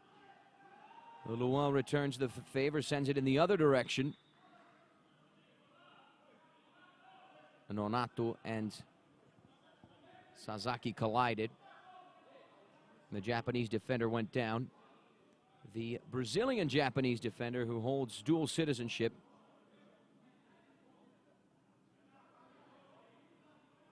another corner kick for Brazil, once again on the right-hand side. Jardiel and Maicon on the ball. Nonato once again in the area.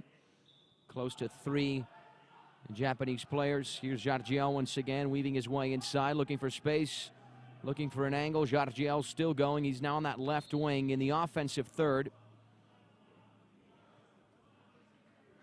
Another corner kick for Brazil, this time on the left there. Jardiel and Maicon preparing to take it.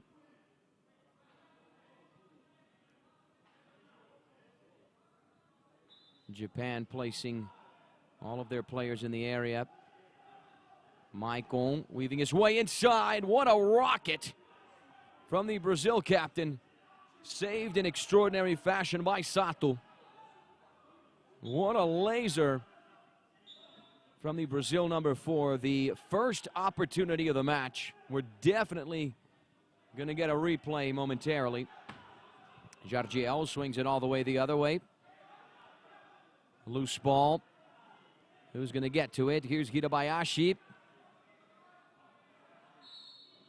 Collects the loose ball, and then he suffers the foul from Jardiel. And here's a replay of that earlier chance. The right-footed shot from Maicon, forcing a great save from Sato, the Japanese goalkeeper.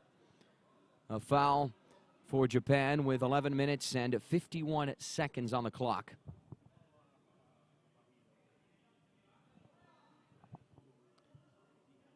Tori and the captain Kawamura to take it.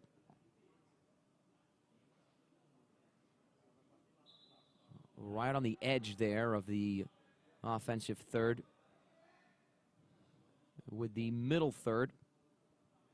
The ref having a word with Nonato, making sure the Brazil number 8 is in the right place.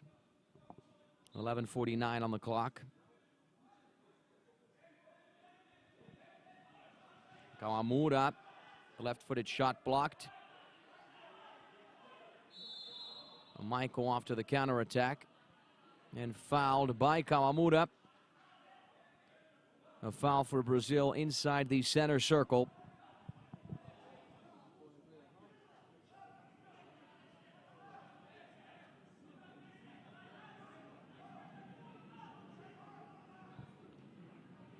Here's another look at that foul from Kawamura on Maicon.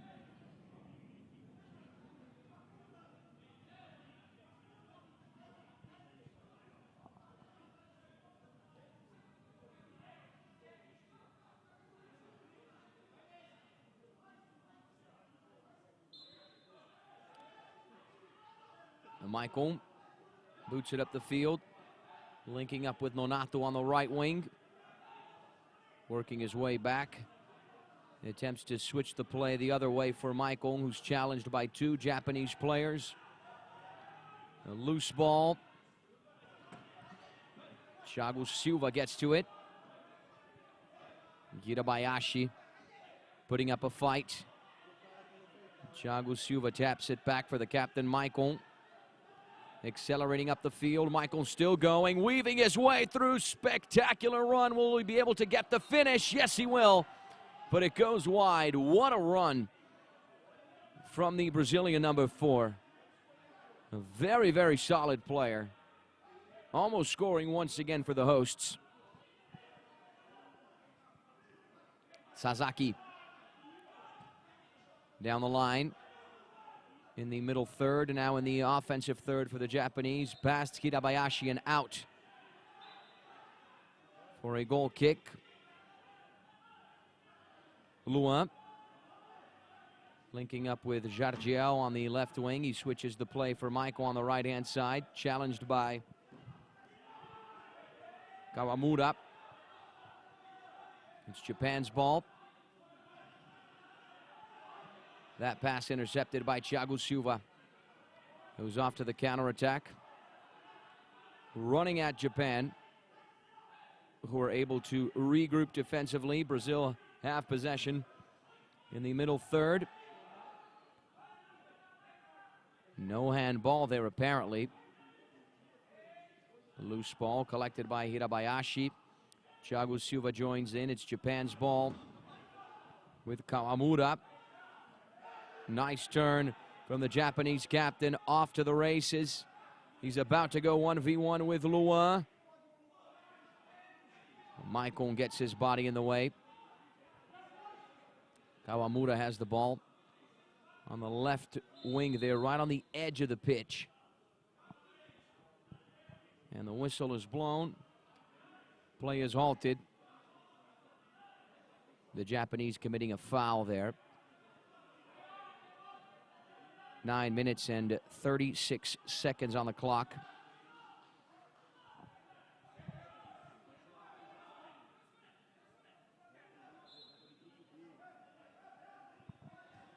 Michael smashes it up the field, linking up with Jardiel in the offensive third. He's able to keep it in bounds.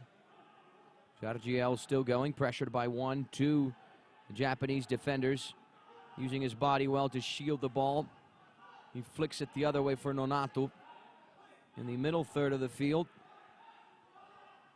Nonato still going.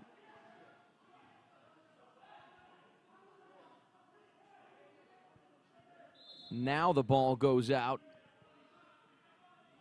for a Brazilian corner kick.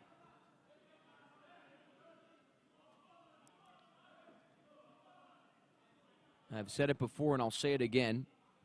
Brazil for the competition without Ricardinho, who is the best blind football player in the world, who was cut due to a knee injury. And Brazil need him for the IBSA World Cup that's going to happen in August in Birmingham, England. The Japanese defending as best they can. Hirabayashi smashes it up the field. It's collected by Thiago Silva. Brazil with possession in the middle third. Here's Jardiel working his way inside, slicing his way through. Jardiel! A spectacular individual goal from Brazil's number 11. Collected the ball on the left-hand side, worked his way inside, weaved his way through the Japanese defense, pulled the trigger with the right foot, and found the back of the net in extraordinary fashion. Let's have a look at it again. No chances whatsoever for Sato, as the ball would fly into the frame for Brazil's first goal of the competition. The hosts break the deadlock, draw first blood, and put 1-0 on the scoreboard with Jardiel.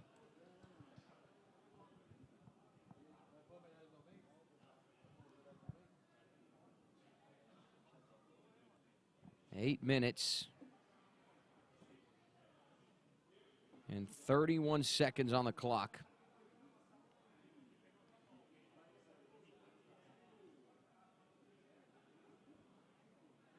It took Brazil roughly 7 minutes to get on the scoreboard. for the first time today. Head coach Eiji Nakagawa having a word with his players. Here's the goal once again. Jargiel running straight through the Japanese defense and picking them apart one by one before pulling the trigger with his right foot. Strong contact there with the tip of his right cleat. Brazil 1, Japan 0. That's what the scoreboard here at the Paralympic Center in São Paulo, Brazil now reads.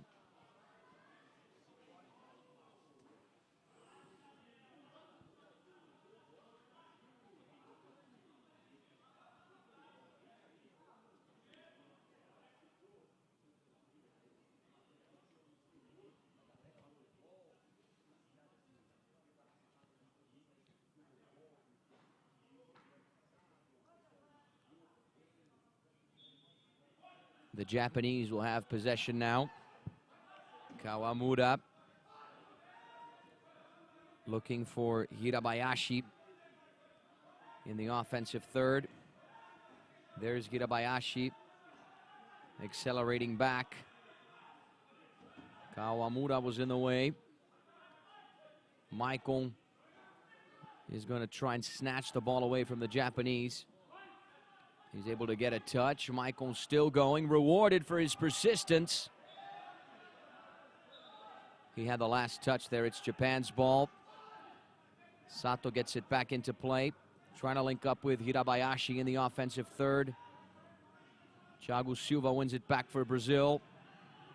In the middle third now.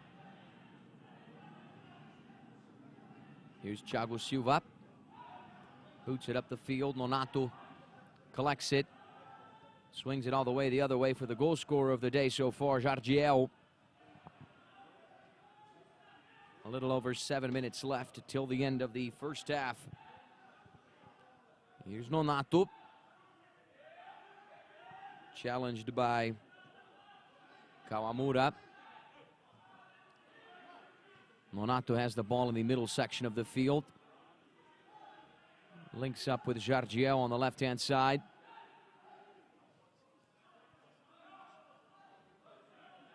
And Brazil attacking any way they can. Japan defending themselves as best they can. And here come the Japanese on the counterattack with Kawamura. He goes down. Fouled and halted in his tracks. The Japanese have a set piece. There's the bell. The Japan national team is about to make a substitution. Masaki Goto, the number 8, is about to jump in on the Japanese side. Here's a replay of the foul.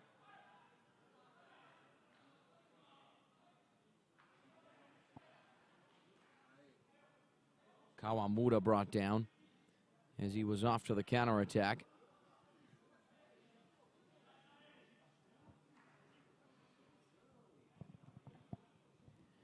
Japan with a set piece. Lulua making sure his teammates are in the right place, building that wall. He's going to close out the near post.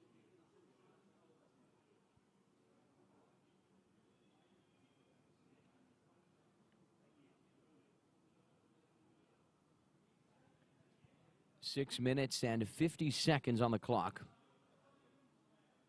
Brazil are in the lead, courtesy of a great goal from Jargiel.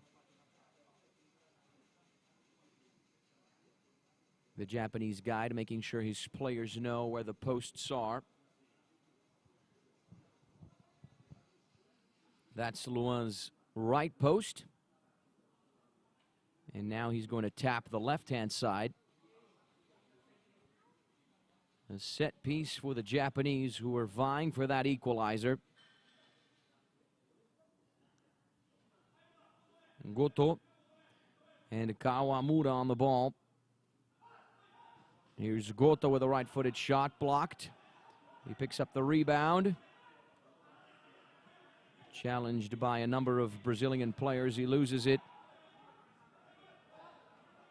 Brazil have the ball in their defensive third of the field. Goto putting up a fight against Michael. The loose ball picked up by Thiago Silva, who smashes it up the field. A loose ball in the middle third of the pitch. A back and forth fight here. Nonato emerges with the ball. Swings it all the way the other way. It reaches Jardiel, who's challenged by the other number 11 on the field, Kento Tori.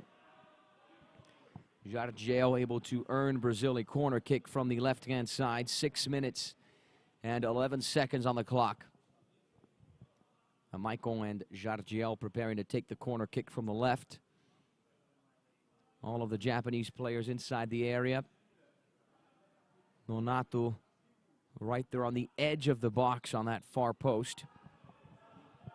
Jardiel weaving his way inside. Jardiel still going, challenged by 2 Japanese players. He still has it. The back heel flick from Jardiel, deflected numerous times. Past the end line for another Brazilian corner kick.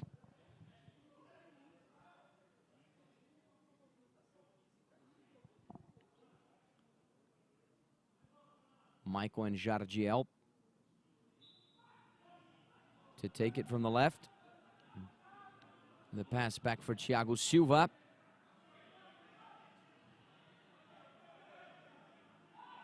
And he's pressured by Goto, who almost comes away with the steal. Unlucky for him, Luan was there. Luan connecting with Nonato on the right wing in the offensive third. He swings it all the way the other way for Jardiel, who has possession of the ball in the middle section. Jardiel taps it up the field. It took a deflection on the way. The loose ball is going to be collected by Jardiel on the right wing. He's surrounded by a number of Japanese players. He's using his body to protect the ball. Eventually taps it back for Michael. Not a good pass there from the Brazilian captain. A loose ball collected by Goto, but only for a split second. Thiago Silva had it, and then he lost it. Kawamura was off to the counterattack. He has possession of the ball in the middle section. Jardiel putting up a fight. Eventually, Sasaki dials it back to the goalkeeper, who smashes it up the field. Past Goto for a Brazilian goal kick. Luan connecting with Jardiel. He swings it all the way towards Nonato, who's fouled. Brazil have a set piece right on the edge there of the final third with the middle third.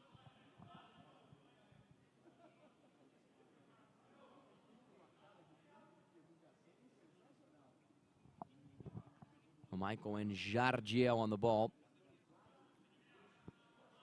4 minutes and 32 seconds on the clock.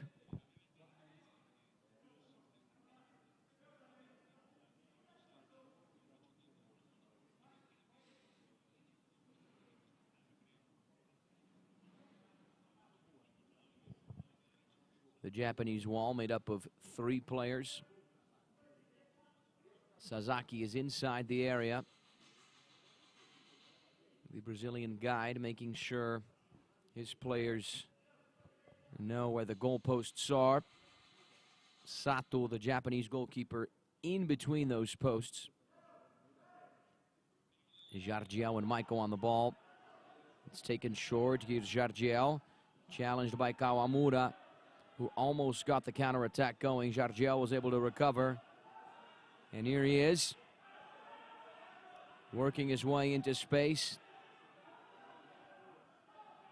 Chased by Kawamura. Jardiel right on the edge of the board.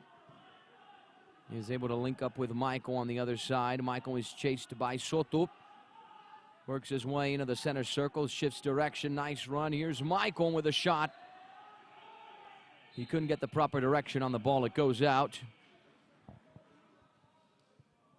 And there's the bell indicating a substitution, another substitution on the Japanese side. We're also going to get one on the Brazilian side.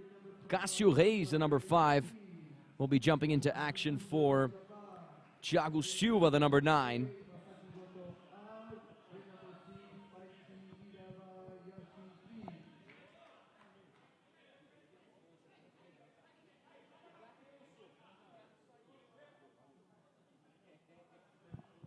Goal kick for Japan with 3 minutes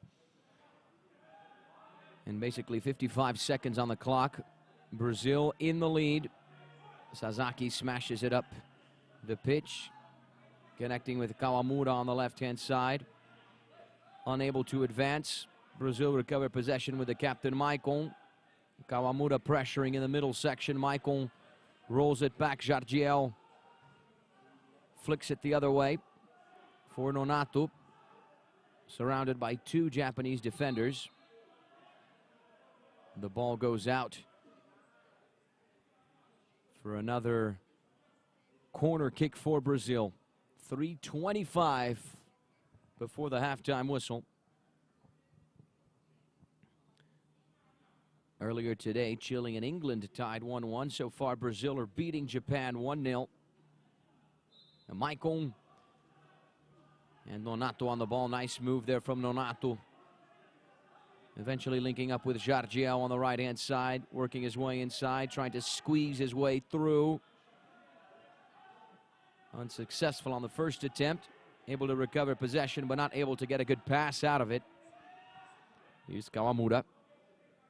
He taps it back towards Sato.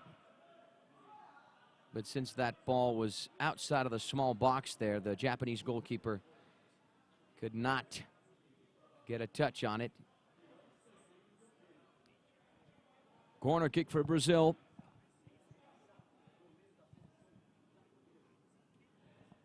Sato making sure his teammates are in the right place. The assistant ref sounds the whistle. Maicon, pressured by Kawamura. And corner kick for Brazil. Nonato and Jardiel are preparing to take it. Sato, the Japanese goalkeeper, on that near post. The ball's flicked all the way the other way. Here's Jardiel. He sends it back to the right-hand side. Nonato surrounded by 2 players. Nonato sends it back to Jardiel on the left wing. A little nutmeg there from Jardiel on Hirabayashi. The Japanese recover possession. Sato boots it up the field. The loose ball collected in the defensive third by Cássio Reis.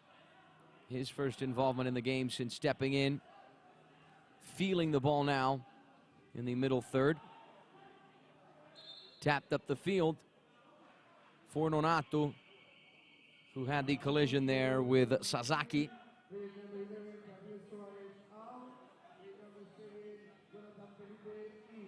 We're going to have another substitution on the Brazilian side. Jonathan, the number 7, will be stepping in for Jardiel, the goal scorer of the day. And what a goal it was. Maicon and Nonato preparing to take the corner kick from the left-hand side. The ref making sure the Japanese players are in the right place. Maicon working his way back, then inside. Nice right-footed shot there from Maicon. And there was a collision here in Japan's defensive third involving Sasaki, who goes down. The referee checking in with him. Hopefully it's nothing too serious with the Brazilian-Japanese defender. Match halted here with 2 minutes and 6 seconds on the clock. Brazil are in the lead, courtesy of a fantastic finish from Jardiel, who stepped off just a few moments ago. And the match is back into play. Nonato getting in front of Kawamura. Here's Jonathan working his way inside. Gets a touch for Nonato on the left wing in the offensive third for Brazil. He swings it all the way the other way. No one there. Loose ball here. Who's going to get to it? Hirabayashi attempts to do so. Jonathan emerges victorious, but only for a split second. Here's Hirabayashi off to the races. Disrupted just in the nick of time by Cássio Reis. Nice piece of defending there from the Brazil number 5. Corner kick, Japan. We have entered the final 90 seconds of the match. 1 minute and 28 seconds on the clock. There's Sasaki, thankfully back up on his feet. Everything appears to be fine with the Japanese defender. All of the Brazil players in the area. A trio there forming a wall on that near post.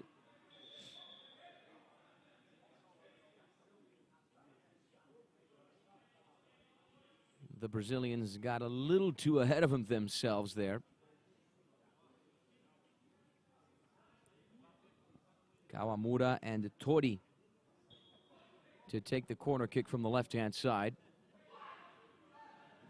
Tori lifts this ball into the area. It's loose, still alive. Nonato to try to get the counterattack going for Brazil. Working his way inside. Nonato tripped. Ouch. Would not want to be the Brazil number 8 there. That looked like a painful fall. Just looked like one. Thankfully, it wasn't one. Nonato is back up on his feet.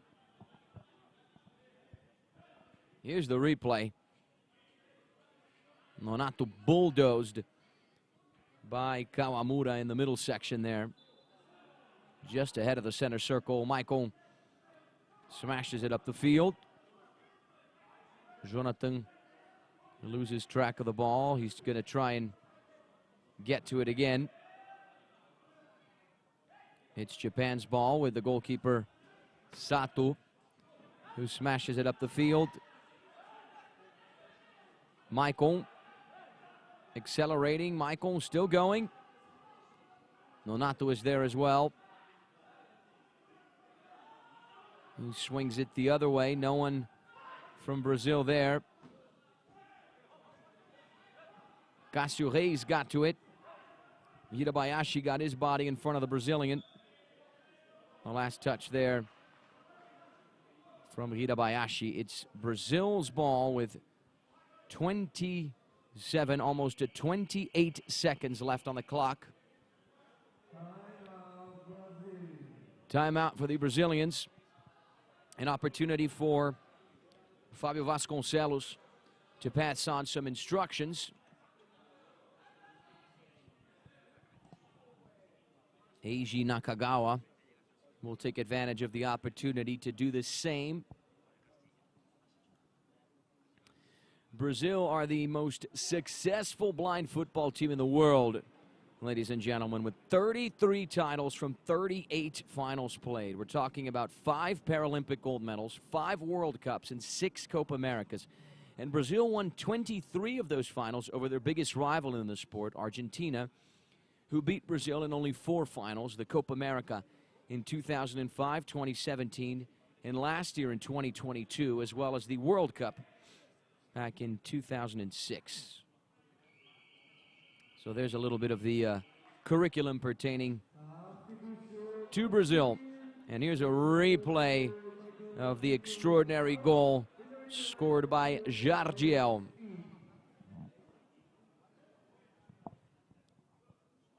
We're about to get underway with the final 27 or so seconds of the first half. Sato making sure his teammates are in the right place. Nonato in the area as well.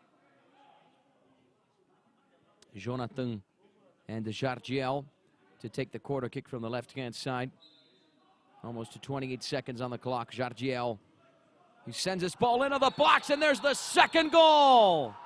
Nonato turns up in the right place at the right time and fires home the loose ball into the back of the nets.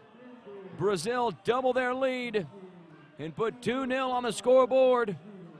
The pinpoint finish from Nonato after the pinpoint assist from Jardiel. Let's have a look at it again. Brazil put 2-0 on the scoreboard late in the first half. Nonato in the right place at the right time. Jardiel's low pass into the area was also very much right. Brazil with a 2-goal lead. Japan in a 2-goal hole.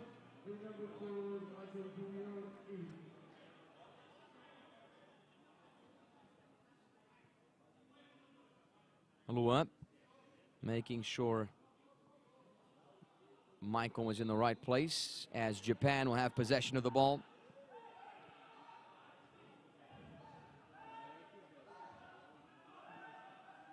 Nice hustle here from Jonathan. Able to keep the ball away from two Japanese players. The ensuing pass not that good though. Collected by Tori, who's off to the races, accelerating up the field, trying to muscle his way through. Tori's still going. And there's the halftime bell, followed by the halftime whistle. Brazil 2, Japan 0. That is the halftime score here at the Paralympic Training Center in São Paulo, Brazil. We're going to take a quick 10-minute break, ladies and gentlemen, and we will be back with the second half, the final chapter, the final 15 minutes between Brazil and Japan. Don't go anywhere. We'll see you in a bit.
Welcome back, everyone, to the Paralympic Training Center in São Paulo, Brazil, where in just a few moments we will be getting underway with the second half, the final chapter, the final 15 minutes between Brazil and Japan, the hosts making their debut in the 2023 IBSA Blind Football World Grand Prix.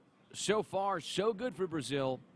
Not so much for Japan. Brazil are in the lead at 2-0, courtesy of goals from Jardiel and Nonato in the first half. Brazil had first possession in the first half, so now Japan will have first possession with the Brazilian-Japanese defender Roberto Sasaki, who wears the number 3 for Japan.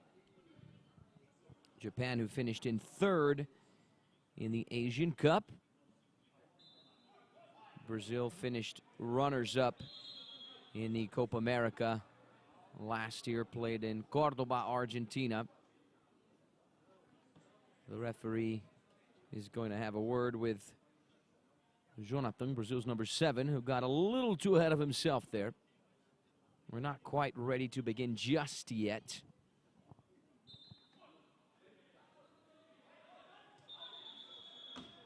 Once again, Jonathan ran to the ball before the halftime whistle.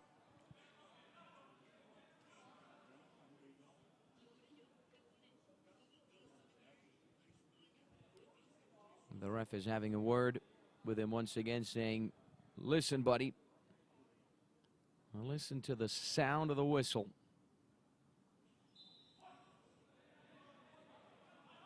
And there it is, Japan with first possession. The pass on the right-hand side for Hirabayashi. Nonato wins it back for Brazil, sends it the other way. Here's Michael, the captain, using his body to shield the ball. Working his way back in the defensive third. He's pursued by Tori. Both players locked in a challenge there right up against the board. Japan looking for that first goal to cut the deficit in half. Sasaki with the ball in the middle third of the field, working his way back. He's in the defensive third now. 45 seconds into the second half. Here's Nonato to get the counterattack going for Brazil, weaving his way through. Nonato 1v1, and there's the third. Nonato with an extraordinary individual goal, weaving his way through, slicing his way through. He was 1v1 with Sato, and he would not disappoint, pulling the trigger with his right foot, sending the ball into the back of the net, past the Japanese goalkeeper for Brazil's third goal of this Tuesday morning here at São Paulo, Brazil. Let's have a look at it again. No chances whatsoever for Sato. Brazil have 3. Nonato has 2. All smiles and celebrations for the Brazil number 8, who's got the green and yellow mouth guard there. Pretty easy to identify him on the field. Alua sends this ball up the pitch, looking for Jonathan.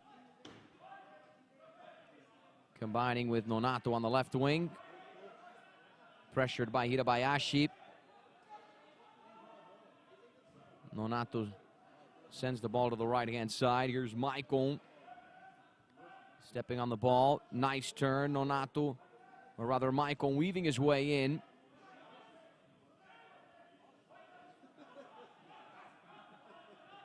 Japan unable to get the counterattack going. Nonato wins it back in the middle section. Cássio Reis taps it up the field. No one from Brazil there. Just to Tori,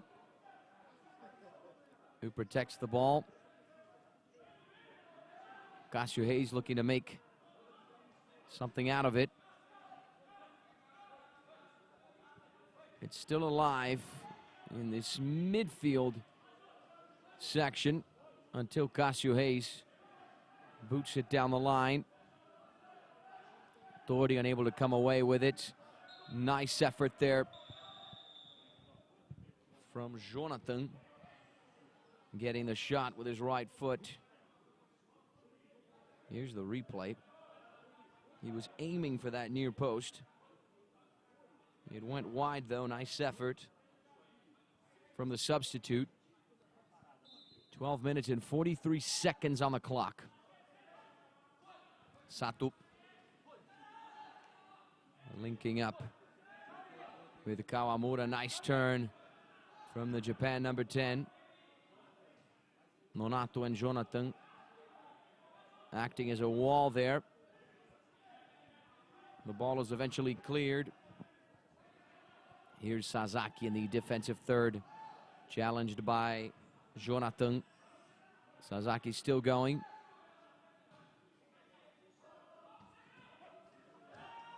Sato in the area, boots it up the field to the right-hand side. Hirabayashi working his way inside and back. He has possession of the ball in the middle section of the field, combining with Kawamura on the right-hand side.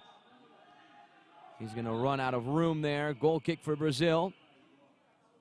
You hear the alarm, and that's because Brazil are about to make a substitution. Thiago Silva, who started the match, will be stepping back in.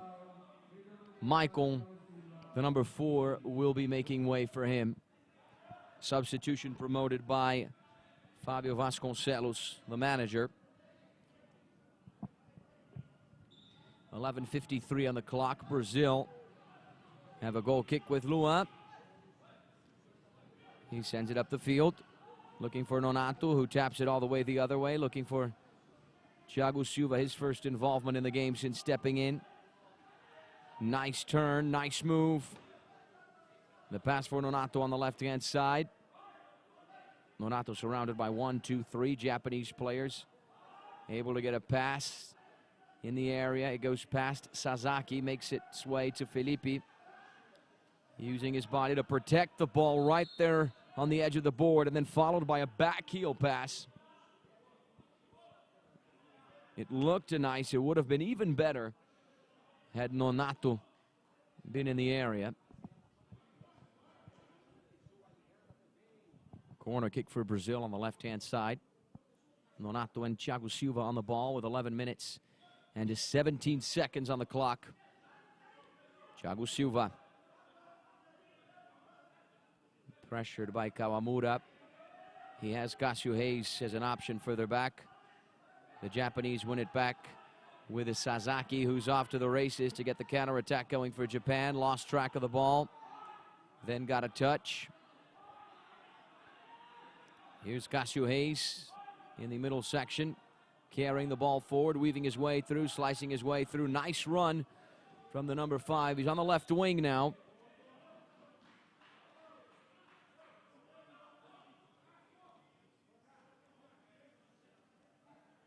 Corner kick for Brazil. 10 minutes and 44 seconds on the clock. Brazil lead 3-0. 2 goals scored in the first half, 1 in the second. Both of them by Nonato. A nice pass for Thiago Silva, who couldn't get the proper contact on the ball. He would redeem himself, get to it, roll it back. Cássio Hayes swings it towards Nonato on the other side. Nonato sends the ball to that right wing. No one from Brazil there, just to Tori, the Japanese number 11. Nice steal from Jonathan. He rolls it back towards Thiago Silva. Nice pass for Nonato. Nonato still going. The Japanese defense acting as a wall there, not allowing Nonato to push through. He would eventually recover and get possession of the ball. Lucky for the Japanese, that right-footed shot off frame. Goal kick for Sato to take. He puts this ball back into play with Tori on the left-hand side inside the middle section of the field. Jonathan putting up a fight. Tori coming away with it. He tried to get a shot going, unable to do so. Here's Jonathan on the left. Switches play with Thiago Silva, the number 9. Working his way into the center circle, still going, looking for room, looking for space. Nice shot from the number 9. On frame, but not powerful enough to beat Sato, who gets the counterattack going for the Japanese. At least that was the intention. There's the alarm once again. Substitution for Brazil. Nonato comes off for Jardiel. Substitution, another one promoted by Fábio Vasconcelos. Jardiel, who scored the first goal, stepping in for Nonato, who scored the other 2. Cássio Reis advancing up the pitch. He lifts this ball out. Too much power. It's Japan's ball with 8 minutes and 56 seconds on the clock.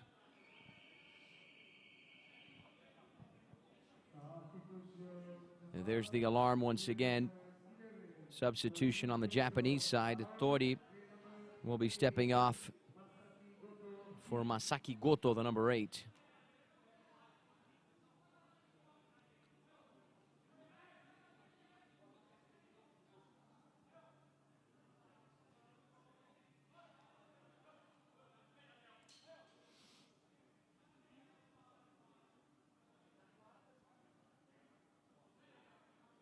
It's Japan's ball. Sasaki and Kawamura onto it.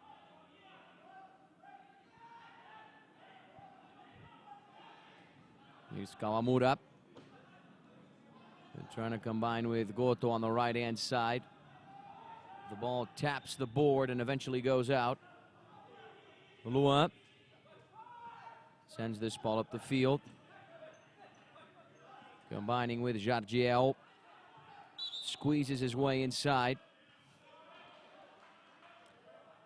Fouled in the process. Set piece for Brazil.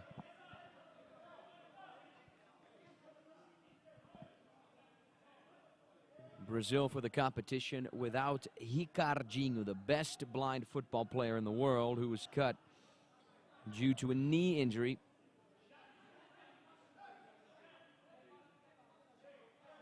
Brazil sparing the player who will be very much needed at the IBSA World Cup that will happen within the IBSA World Games in Birmingham come August. Thiago Silva swings it all the way the other way. Here's Jardiel working his way inside the area. Squeezes a shot out of the play, forcing the good save from Sato. And here comes Japan, playing out from the back with Hirabayashi using his speed, accelerating up the field, running at Brazil. Hirabayashi still going on the left wing in the offensive third. Surrounded by 1, 2, 3, 4 players. He eventually loses the ball. There was a shove there on Jardiel, who's off to the counterattack. Here's Jardiel muscling his way through. Eventually loses the ball, which eventually goes out. A goal kick for Japan with 7 minutes and 47 seconds on the clock. The ref checking in with Hirabayashi.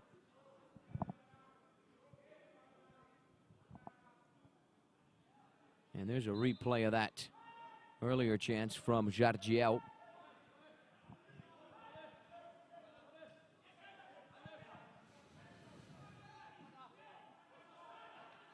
There's Jardiel once again to get the counterattack going from Brazil. For Brazil, he's weaving his way through, moving into space. They're looking for an angle. Got a little too ahead of himself, eventually lost the ball.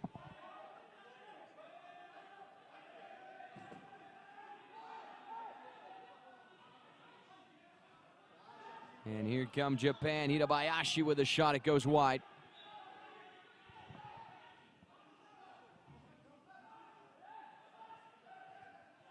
Jonathan with a turn, the pass. Good effort to find Jardiel on the left wing in the offensive third. He's surrounded by a number of Japanese players, able to get a nutmegged pass into Jonathan on the other side. Thiago Silva in support, working his way in, shifts direction. The attempted through ball goes out. Sato sends it down the line. It reaches Goto. It was in the right place at the right time, but the Japan number 8 couldn't put that ball on frame. Substitution, another one for Japan. Kento Tori, who will be stepping in for Hirabayashi, the number 6. Substitution promoted there by Eiji Nakagawa. We have a substitution on the Brazil side as well. Alefi, the number 6, is on the pitch.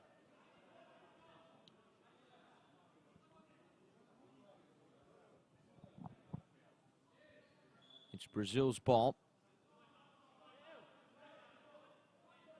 Lua gets it into motion with Cássio Reis, another substitute to come on the pitch down the line for Michael. Trying to squeeze his way through a couple of Japanese players. Eventually loses it. Able to recover it. Cássio Reis bounces on the loose ball. He's on the right-hand side, working his way in. Nice run from the number 5. Finds space, finds an angle. Can he get a shot out of it? No, he can't. Not that time. Sato to get the counterattack going for the Japanese. Tori halted in his tracks. Japanese attempting to regain possession in midfield.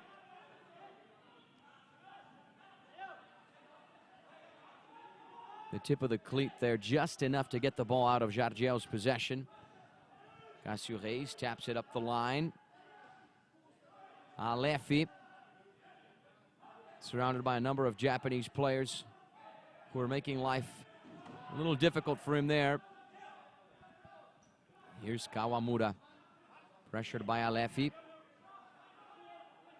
Nice turn from the Japanese captain. Then he plays it back towards Goto, who's off to the races now on the left wing in the offensive third of the field for the Japanese. Lost track of the ball.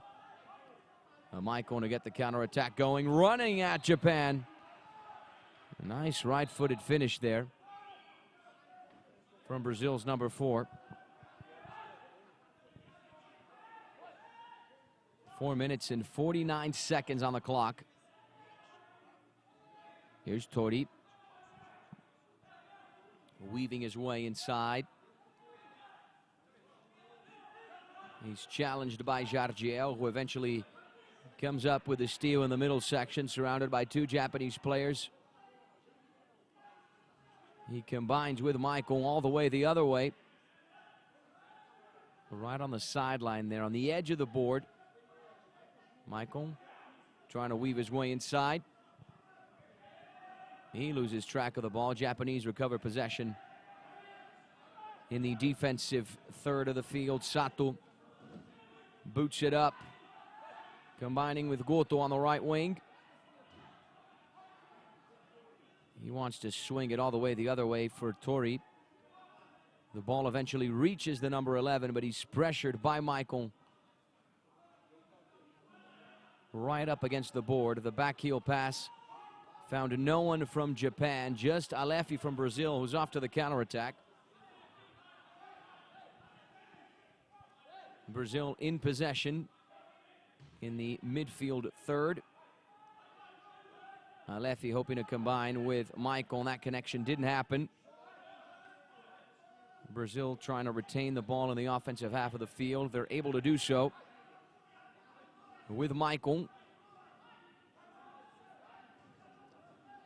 His attempted pass finds no one from Brazil, just Sasaki there on the other side.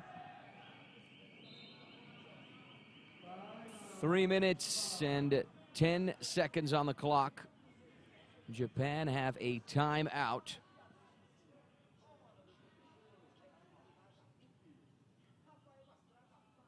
Japan hosted the IBSA Grand Prix in 2021, 2019, and 2018. And with Argentina winning all of those competitions. Last year, the competition was hosted in Puebla, Mexico, with Brazil emerging triumphant, beating Argentina in the final.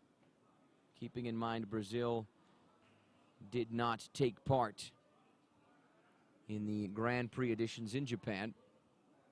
And then when Brazil finally made their debut last year in Mexico, we had the Brazil-Argentina Classic in the final, with the Argentines losing in a penalty shootout after a goalless tie. Will we get that Classic again this year? That remains to be seen. We're just going to have to wait, watch, and see. Brazil and Argentina are the favorites for the competition. Brazil are the current champs, the current IBSA Grand Prix champs. And Argentina are the top ranked team. Ball possession for Japan.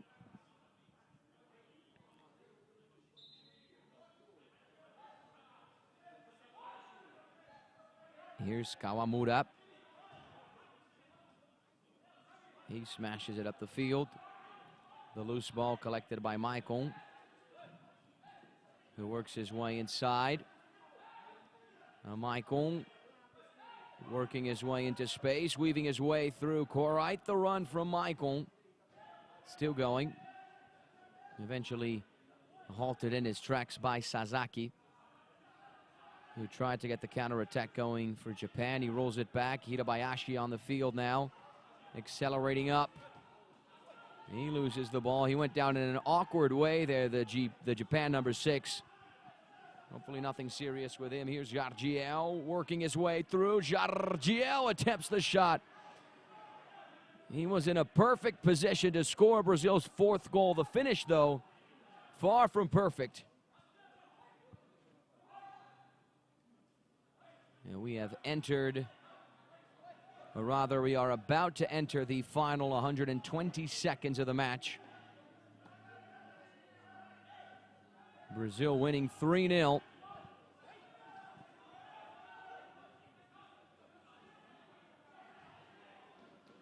Cássio Reis not allowing Hirabayashi to advance. Brazil in possession in the defensive half of the field, right on the edge there between the middle and defensive third. Cássio Reis smashes it up the pitch. Here's Sasaki.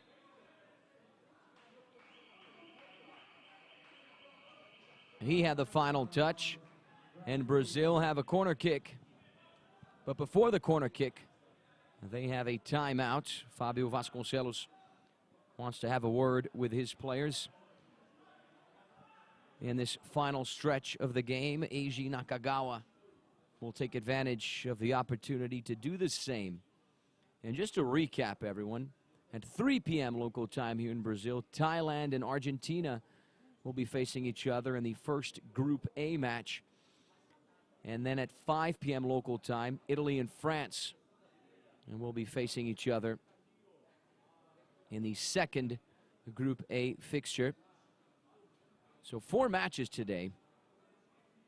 A complete menu on this first day of the IBSA Blind Football World Grand Prix. Earlier today, Chile and England tied 1-1. Brazil are beating Japan right now in the matches so far. 1 minute and 28 seconds on the clock.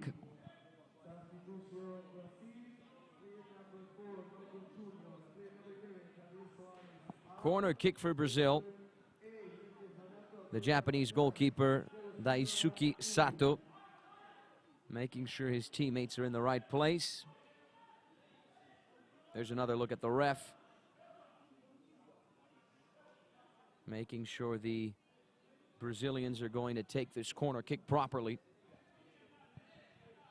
Thiago Silva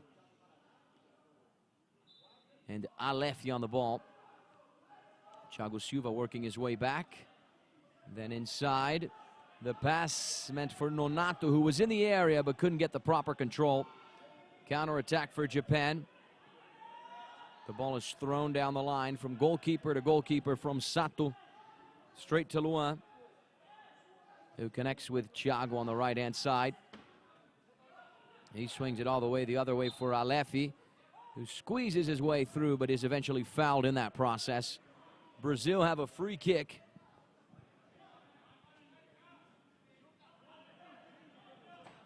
One minute and 1 second on the clock. After the full-time whistle, we are going to have a word with one of the Brazil players.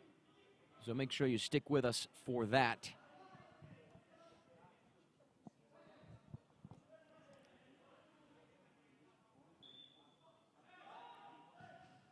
Cássio Hayes with a shot. Blocked by Hirabayashi. Brazil attempting to retain the ball in the offensive half of the field. The Japan are off to the counterattack with the speedy Hirabayashi. He's on the left-hand side of that middle section. Swings it up all the way the other way. Combines with Kaito Niwa, the substitute, having his first involvement in the game since jumping in. Niwa sends it the other way. No one from Japan there, but Brazil's Thiago Silva, who's off to the counterattack for the hosts. Working his way forward, running at Japan. He eventually loses the ball. Niwa redeems himself. Thiago Silva steals it back. Connects with Nonato on the right wing. We have entered the final 60 seconds of the match. Or rather, the final 6 seconds of the match. And there is the full-time alarm, followed by the full-time whistle. Brazil with a trio of goals and a trio of points. A dream debut for the hosts. Not so much the case for Japan. Nonato twice and Jardiel on the score sheet for the Brazilians, who are looking for their second back-to-back IBSA Grand Prix title. And what a performance from the Brazilians.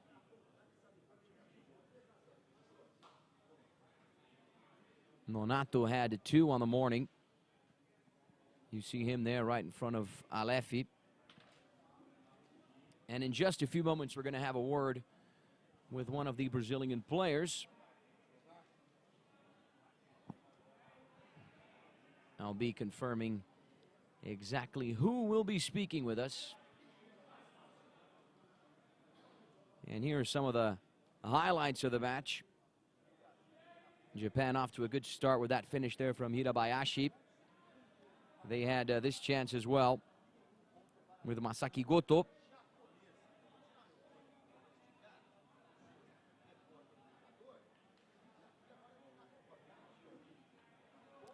So we are going to have a word with Nonato, who scored 2 of Brazil's 3rd goals. I'm going to be translating what he's going to say to our reporter. Evoluiu muito o time japonês, então foi jogo muito corrido, muito pegado. Graças a Deus a gente conseguiu fazer os gols. Mas com 2 gols do Nonagol aí, né, tem o que dá para preparar para o próximo jogo da seleção brasileira, porque são... Our reporter is asking him, what can one expect for the next Brazil game tomorrow at 11 a.m. against England?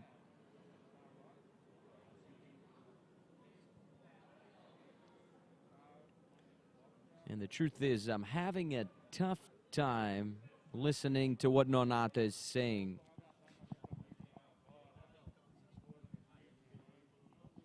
Oh, there we go. He wants to dedicate this match to his family, to his friends, to everyone that watched him score 2 of Brazil's 3rd goals this morning. So we're having a word there with Nonato, the Brazil number 8, who had a stellar performance, a dream debut for the hosts, who get a trio of points and a trio of goals. Chile 1, England 1 was the first match, and now Brazil 3, Japan 0 was the second of the 4 matches we're going to have on the day.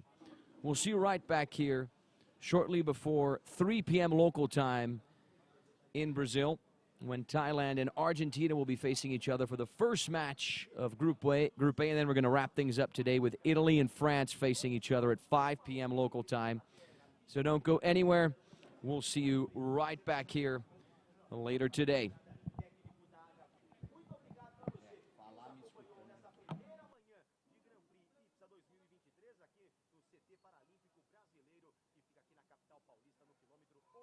Na rodovia dos imigrantes. 3 da tarde tem a estreia da Argentina contra a Tailândia. E depois, às 17 horas, tem um grande jogo França e Itália. Até daqui a pouco, com os 2 jogos dessa tarde. Com a galera da Infinity trazendo todo esse sonsaço e essa imagem, eu, Rafael Esgrides, agradeço a você, em nome também do Rafael Astrada. Grande abraço e até a tarde. Tchau.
Voy.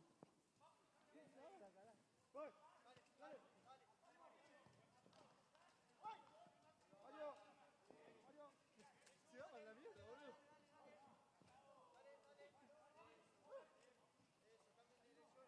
Se va a la mierda, ¿eh? Vamos.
¿Qué hacemos?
Me viene a marcar.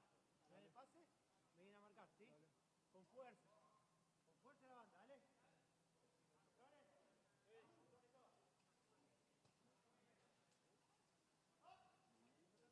¿Él da un pase, che? ¿Él da un pase que rebote la base?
Vai, Coqui. Anche lì, otra.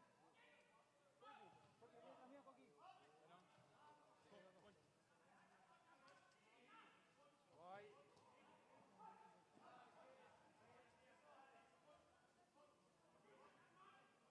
Vai. Vai. Ángel, vai. Voy, López. Voy.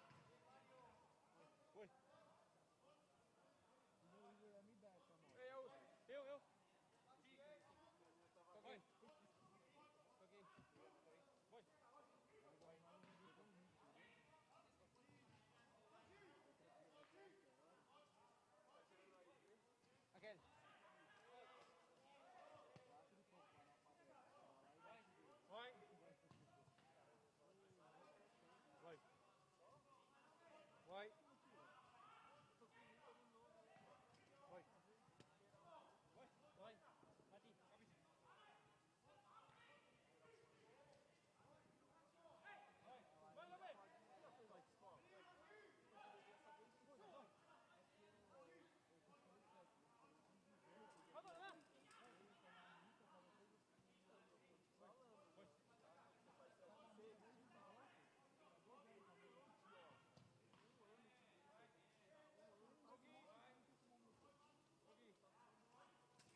Well, ladies and gentlemen, hello and welcome to the Paralympic Training Center in São Paulo, Brazil, where in just a few moments we will be getting underway with Thailand and Argentina, the top-ranked IBSA team making their debut in the 2023 International Blind Sports Federation Grand Prix with a kickoff whistle set for 3 p.m. local time. It's 2:47 right now, so basically in a little over 10 minutes after Chile and England tied earlier, and hosts Brazil beat Japan. Soon we'll be enjoying the third match on this first day of the competition. Let's take a look at the starting lineups, beginning first with Thailand under Argentine head coach Herman Marquez, who will be sending his men into battle. And the five starters are Ponchai as the Thai goalkeeper, Panyawat Kupan wearing the number 7, Prakrong Buayai wears the number 10, and Surya Yingchuros wears the number 11 jersey. Sanan Fet Rachangsuk is the number 15 for the current Asian runners-up. And here are the Argentine starters under head coach Claudio Falco. Herman Mulek is the goalkeeper, alongside Angel Deldo, Matias Oliveira, Froilan Padilla, and Maxi Espenio.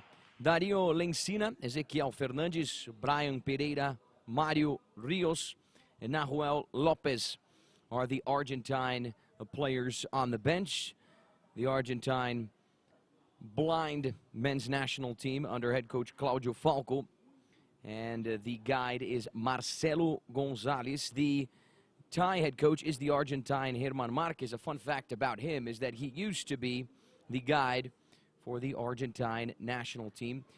Just to recap, I know I didn't have time to say it, but Fichi Chai is the reserve goalkeeper on the Thai bench, alongside Satayu Wanit, Thanawit wearing the number 2 jersey, Wanchana Pradesari, and Kirihat Wimelwan are the Thai reserves, the current Asian runners-up who will be taking on the current Copa America champs and top-ranked IBSA team, Argentina.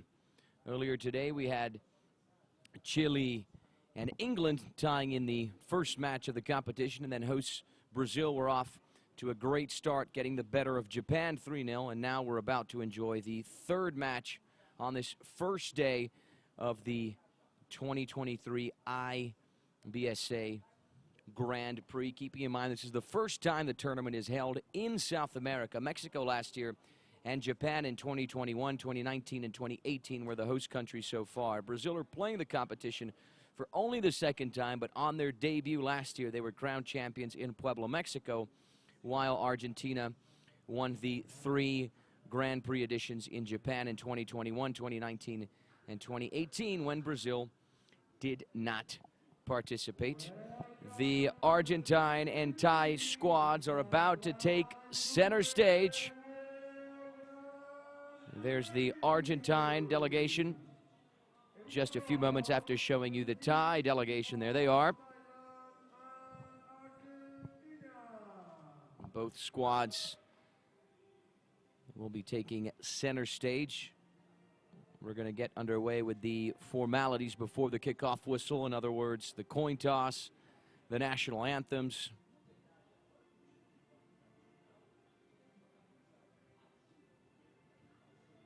And there are the 5 Argentine starters.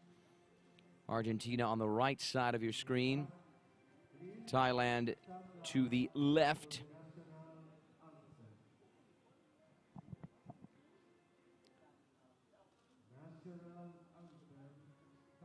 And we are going to begin with the Thai national anthem. Here it is.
There's the Thai national anthem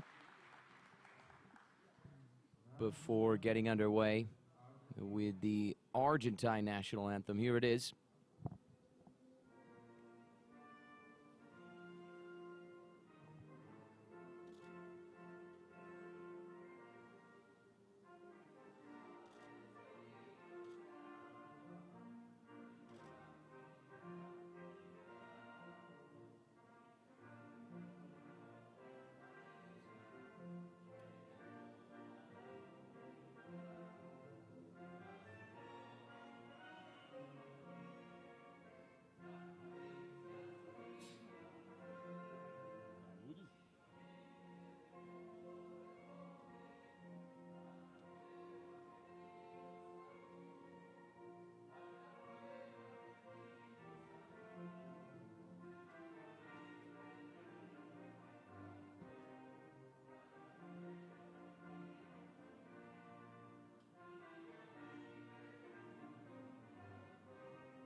Very well. There's the Argentine national anthem. And getting the current Copa America champs geared up, motivated, ready to go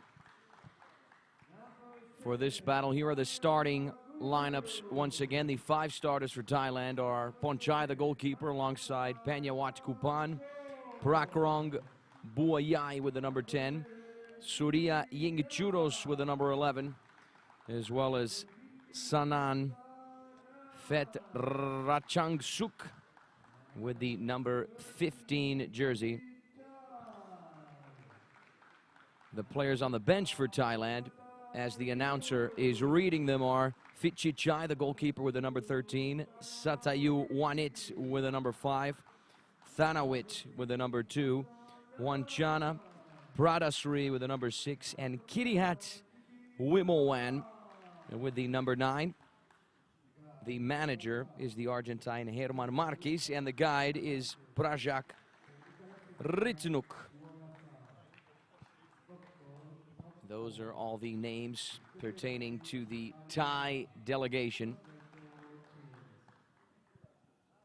This Thai team made it all the way to the Asian Cup final, but lost to China, who secured the spot in the Paralympics next year. These are the Argentine starters. Herman Mulek is the goalkeeper, alongside Angel Dildo with the number 2, Matias Oliveira with the number 3, Froilan Padilla with the number 4, and Maxi Espinillo wearing the number 15 jersey. Dario Lencina, Ezequiel Fernandez, Brian Pereira, Mario Rios, and Nahuel Lopez are the players who will start on the bench for Argentina, the current Copa America champs and the top-ranked IBSA team. They won the editions in 2018, 2019, and 2021 in Japan, made it all the way to the final last year in Puebla, Mexico, but lost to Brazil. Their head coach is Claudio Falco, and the guide is Marcelo Gonzalez, as the announcer is reading their names out here at the Paralympic Training Center in São Paulo, Brazil, where the 2023 IBSA World Grand Prix is taking place. A great tournament for the teams to prepare for the big competitions this year. We're talking about the IBSA World Cup in August in Birmingham. That shall happen within the IBSA World Games, as well as the Pan American Games set for November in Chile. Important to note, both of these tournaments that I mentioned are qualifying tournaments for the Paralympic Games in Paris 2024. So for any team to qualify, they have to either finish in the top 3 in the World Cup or win the Parapan. Keeping in mind, 5 teams have already qualified for Paris 2024. France is the host nation. Turkey, the European runners-up after losing to the already qualified France in the final. Morocco as the African champion, and China as the Asian champ, keeping in mind that Brazil have won the gold medal at every single Paralympic game so far. Athens 2004, Beijing 2008, London 2012, Rio 2016, and Tokyo 2020. Olympic Games that, of course, were played in 2021 due to the COVID-19 pandemic. Here is a tight shot of the refs. The kickoff whistle set for 3 p.m. local time here in Brazil. It's 2:58 right now, so we're just a few minutes away, a few moments away.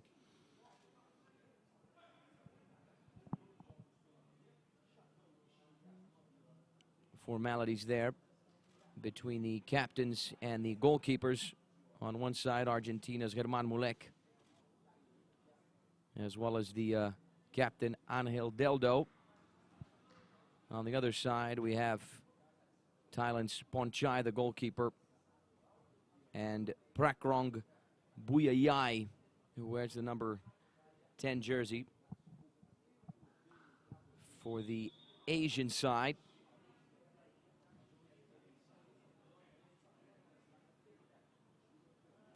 This is the first match pertaining to Group A. Keeping in mind the competition has a total of 8 teams split into 2 groups. Groups A and B.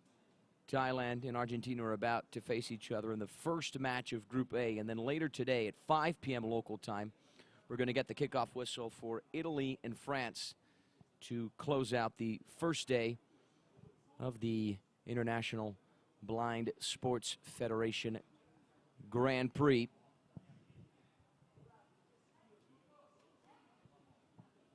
On the left-hand side of your screen, we are going to have the Argentines defending, so they will be attacking in the other direction. And then on the right-hand side of your screen, the Thais will be defending, attacking the other way. Thailand win the coin toss. They will be having first possession. The referee checking in with everyone's visor there, making sure that the players who might be partially sighted can't see anything. And we will be getting underway with Thailand and Argentina, the current Asian runners-up, facing the current South American champs, the current IBSA runners-up after reaching the final last year. Thailand will have first possession. The refs checking in with all the players. There's a tight shot of Maxi Espinillo. He's pretty easy to identify on the field with his dyed green hair.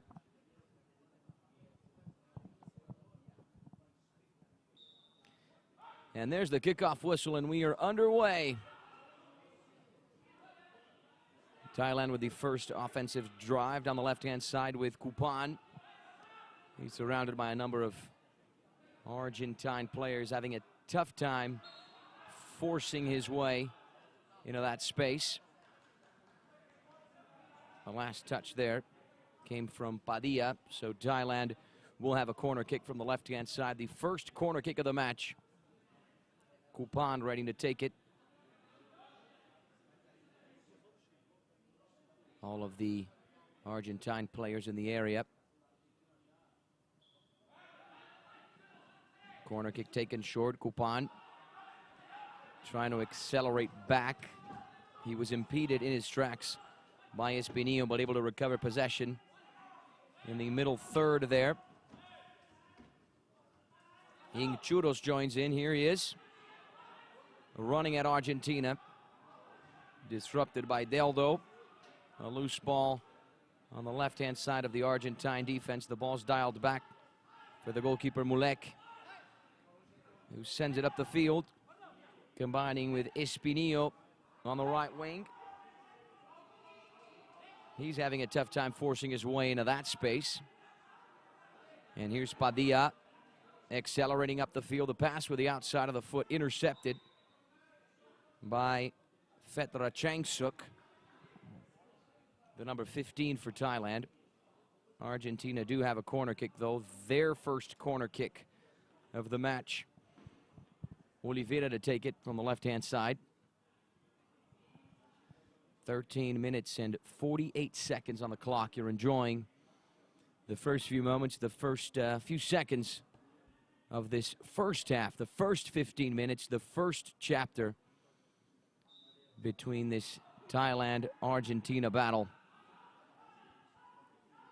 Here come the South American champs with Oliveira unable to get through there. Thailand recovered possession, try to get the counterattack going. Deldo uses his body to properly defend. Still doing so. This is Padilla working the ball in the defensive third, accelerating down the left wing. Still going with it, and he's now in the offensive third. Excellent run. What a run from the Argentina number 4 there. Almost rewarded with a goal. It certainly caused Ponchai to worry.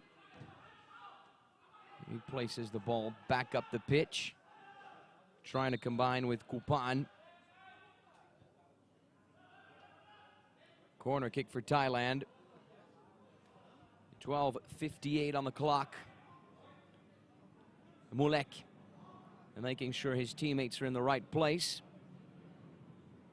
making sure they are doing their due diligence man marking, keeping in mind all the players have to stay inside the area for the corner kick. Foul on the play. Kupan with the foul there. Thailand committing their first foul of the game with 12 minutes and 50 seconds on the clock. Padilla to take it. He's got excellent footwork. He lifts this ball up the field. Argentina. For a split second, I thought they were going to find the back of the net with Espinillo there, who was in the right place at the right time. He lost the track of the ball there. From goalkeeper to goalkeeper. Ponchai sends the ball in the other direction. It's Argentina's once again with Padilla, who kicks this ball up the field. Off the board there and out. Goal kick for Thailand.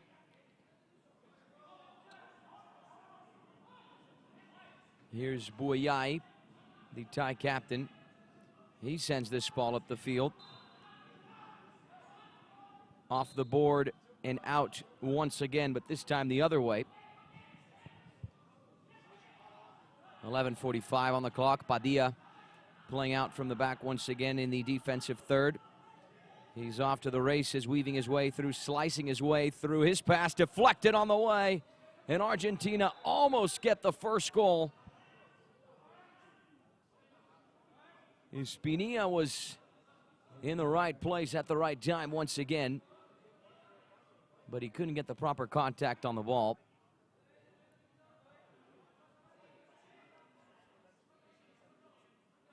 Goal kick for Thailand. 11:30 on the clock. It starts again. Ponchai places this ball up the field.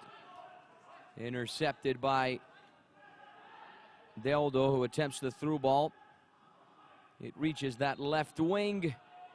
Eventually goes out for another Thailand goal kick.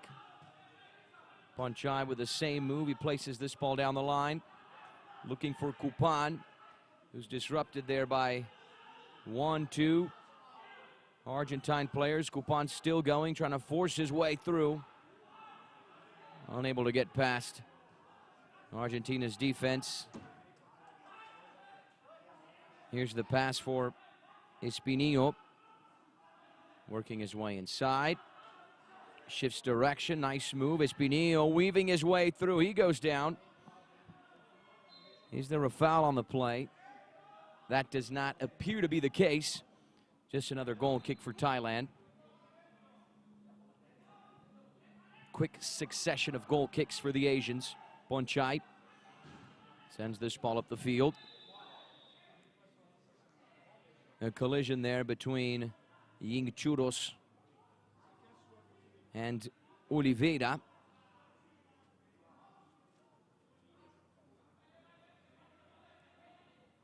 It's Argentina's ball with 10 minutes and 13 seconds on the clock.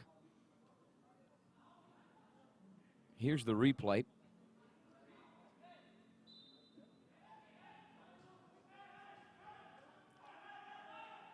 A long pass meant for Espinillo. It goes past him. Out for another goal kick. A little less than 10 minutes remaining till the end of the first half. Buayai lifts this ball up the field. This time it's Argentina's goal kick. Moleque sends it back. It reaches Oliveira. Nice piece of skill, nice shot as well. It goes wide. Didn't provide any trouble for that guy right there. Ponchai, the Thai goalkeeper. He smashes this ball up the field. Looking for Yingchuros on the wing. It went past the number 11 for yet another Argentine goal kick. Oliveira links up with Padilla. He accelerates up the field, down that left wing, still going. Halted in his tracks, gets his body in the way to win the ball back. In the middle third, he's challenged by Coupan. Who's going to win this battle? It's a tough one. Nice turn from Padilla. He's on the left-hand side now. Places the ball up the field, intercepted. Now Thailand have the counterattack with Coupan still going. He takes the shot. Not powerful enough to beat Moleque.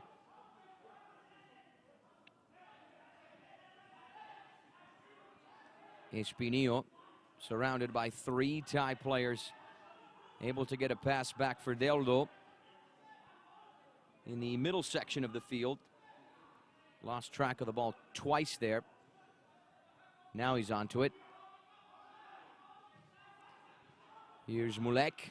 The goalkeeper smashes it up the field, off the board, and past Oliveira, I believe, for a goal kick with 8 minutes and 11 seconds on the clock.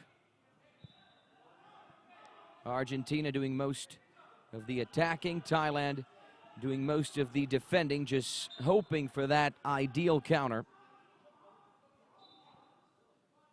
Argentina have played their biggest arch rivals in the sport, Brazil, in 27 finals and have won only 4 of those.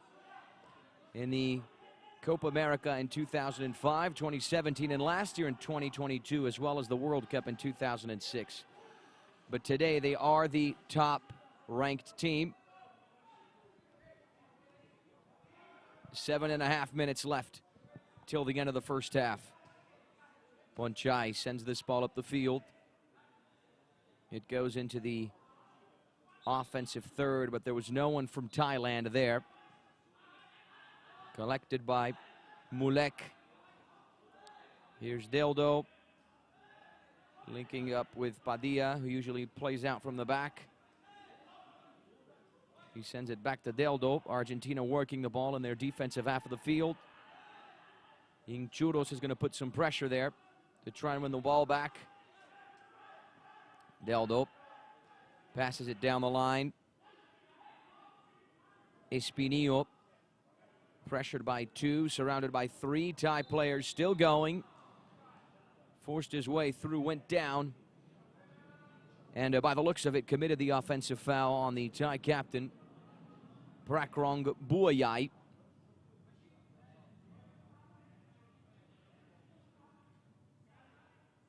It was actually the other way around. Prakrong Buayai committed the foul on Maxi Espinillo, so Argentina have a free kick.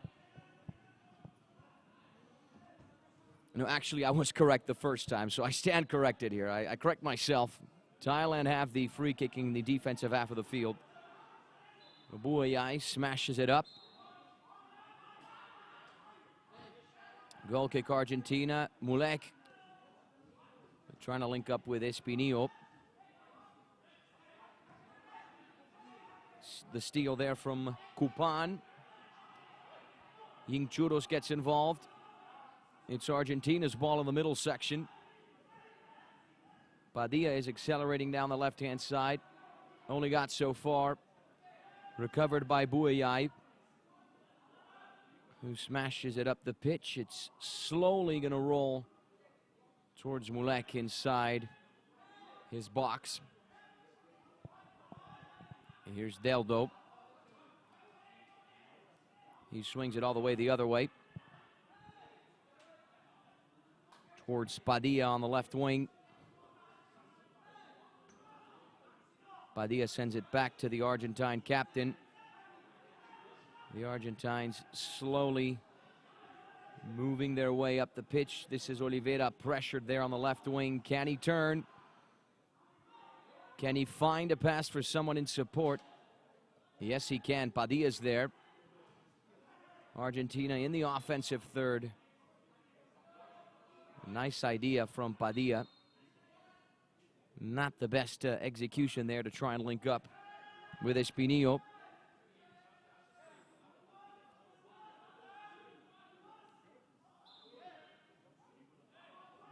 Five minutes till the end of the first half. Thailand and Argentina locked at 0-0. Both sides still goalless here in São Paulo. Padilla places this ball up the field. Collected by Buayai to get the counter-attack going. Accelerating up the field, forcing his way through. He goes down.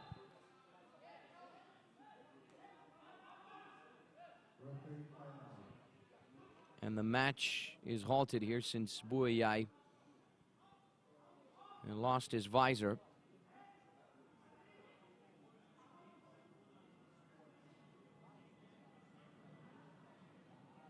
The ref now checking in with the Thai captain.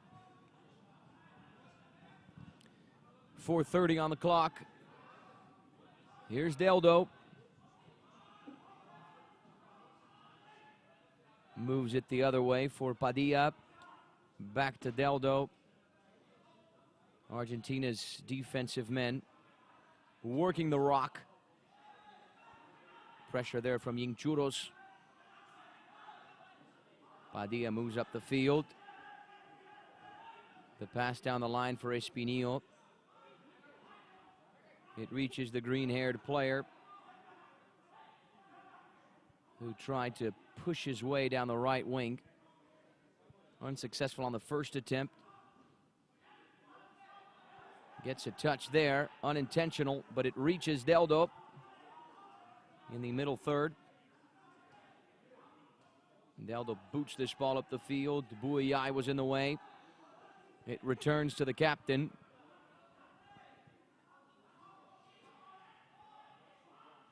Three minutes and 25 seconds left till the halftime whistle. Argentina have been attacking well, but Thailand have been defending themselves very decently as well.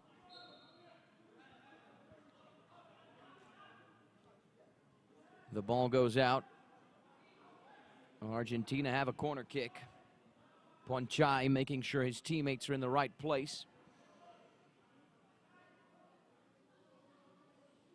Corner kick Argentina from the right-hand side.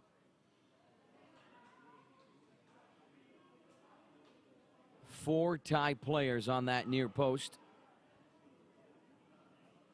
Oliveira and the captain Deldo on the ball. So far, no substitutions in this first half. Here's Oliveira. He lifts this ball towards Espinillo, who lost track of it, eventually recovers. He's in that middle section, pressured by the Thai captain, Buayai. Up against the board there. Padilla presented himself as an option. His pass intercepted by Buayai to get the counterattack going for Thailand. He's accelerating up the field. Eventually lost track of the ball. Argentina recovered possession. 2 minutes and 30 seconds on the clock. This is the final stretch of the first half. A very even first half so far, with Argentina doing most of the attacking and Thailand most of the defending.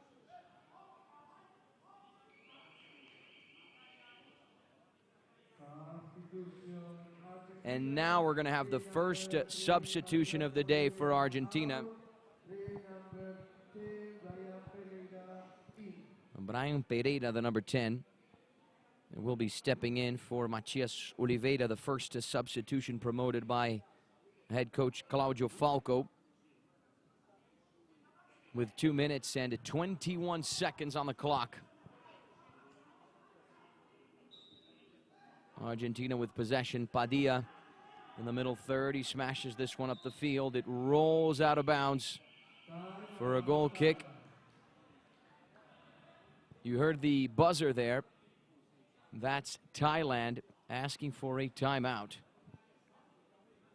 German Marquez is going to have a word with his players. Claudio Falco taking advantage of the opportunity as well to do the same.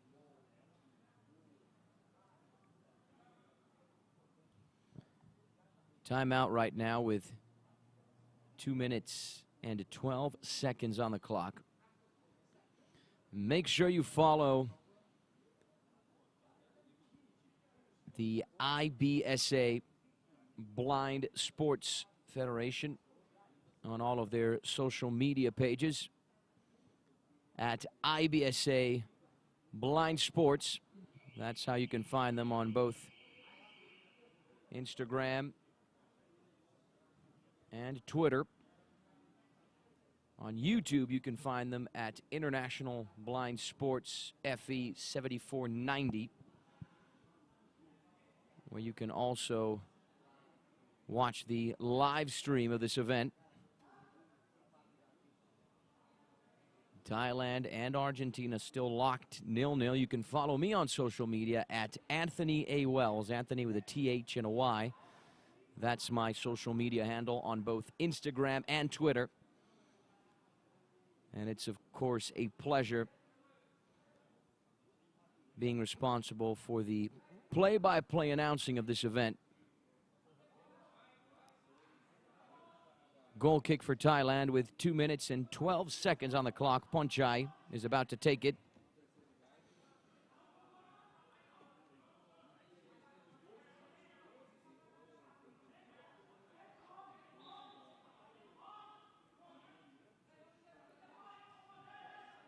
He sends it up the field.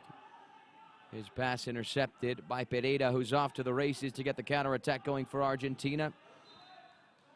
He accelerates down the left-hand side, but only got so far. And we have entered the final 120 seconds of this first half. No goals thus far. You would expect Argentina to win this one. So far, Thailand are putting up a good fight, especially defensively. Here's Espinillo. He sends it all the way the other way, looking for Pereira. Pereira still going, lost track of the ball. Surrounded by more than a few Thai players. Goal kick for the Asians, who rush up the field. Ponchai in charge of distribution. He sends it down the line, looking for Kupan. It reaches the number 7. He was disrupted there right as he was about to pull the trigger.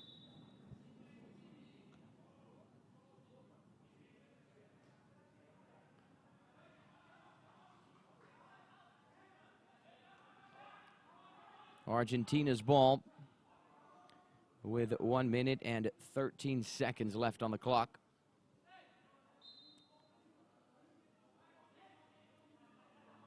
I can hear Espinillo close to the commentating booth asking for the ball. Muleki prefers to send it the other way on the left-hand side. Espinillo was on the right. There's Buyai. Challenged by Pereira, the other number 10 on the field.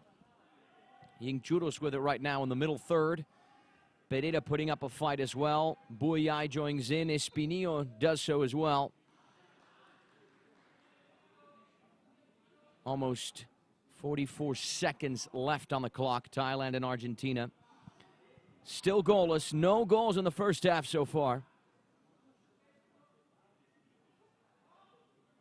It's turning out to be a very even matchup here at the Paralympic Centre in São Paulo, Brazil, where the tournament is being held for the first time in South America. How special is that, huh?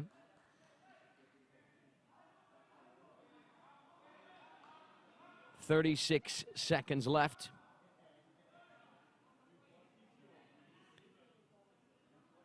Thailand have the set piece in the middle third of the field. Churros accelerating down the line. Pereira was there to disrupt his run. Both players are going at it. And another foul is identified. Churros' visor came off there. The ref having a word with Pereira.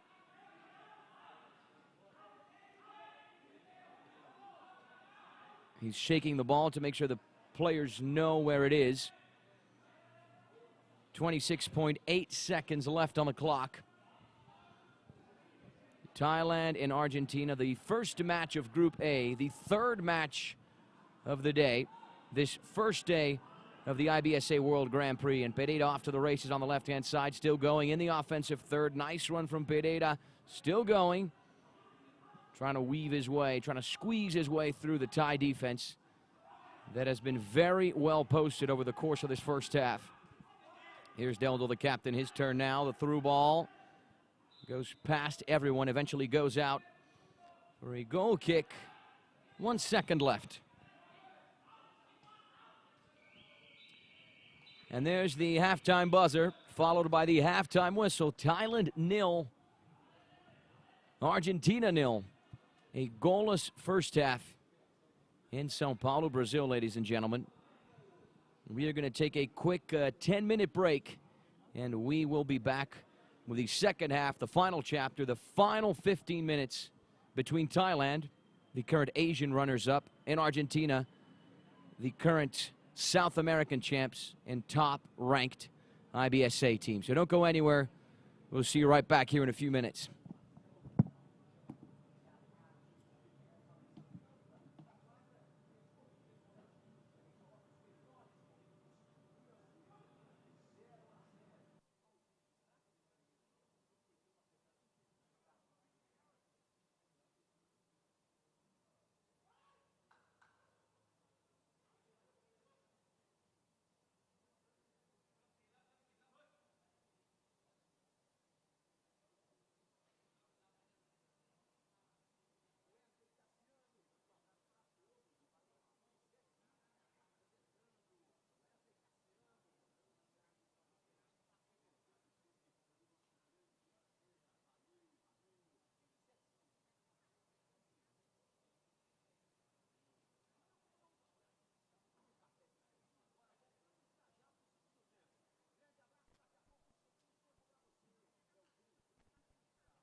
Back, everyone, to the Paralympic Training Center in São Paulo, Brazil, where Thailand and Argentina are goalless. Both teams locked at 0-0. We're getting ready to go. We're gearing up for the final chapter, the final 15 minutes between Thailand and Argentina. This battle involving the current Asian runners-up and the current South American champs, Argentina. Throughout most of the first half, if not all of it, we saw Argentina attacking more and Thailand defending more. So far, so good for the Asians, who are holding off the top-ranked IBSA team. 3:35 p.m. local time here in Brazil. We're about to get underway with the second half. The ref checking in the goalkeepers. Herman Mulek on one side and Ponchai, the Thai goalkeeper, on the other. Thailand had the first possession in the first half, so now Argentina are going to get it. We had just one substitution on each side in the first half. Brian Pereira stepping in for Argentina. Actually, one substitution overall, and that was it. Brian Pereira stepping in for Matias Oliveira. And we are underway with the second half. The clock begins to count down. The long through ball there, meant for Mario Rios. We have a halftime substitution. The number 11 for Argentina in action right now.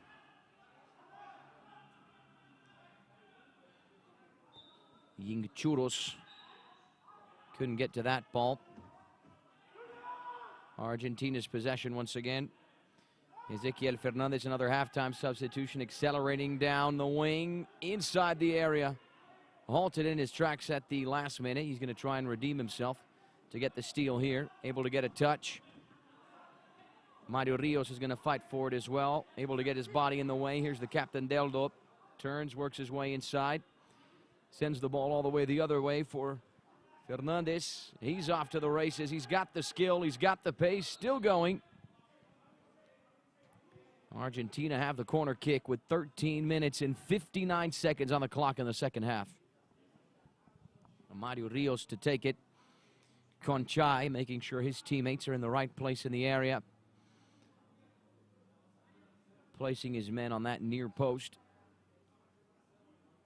Fernandez and Deldo to take the corner kick from the left-hand side.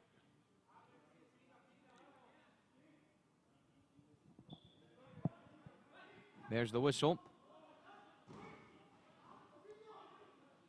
Fernandez challenged by Kupan.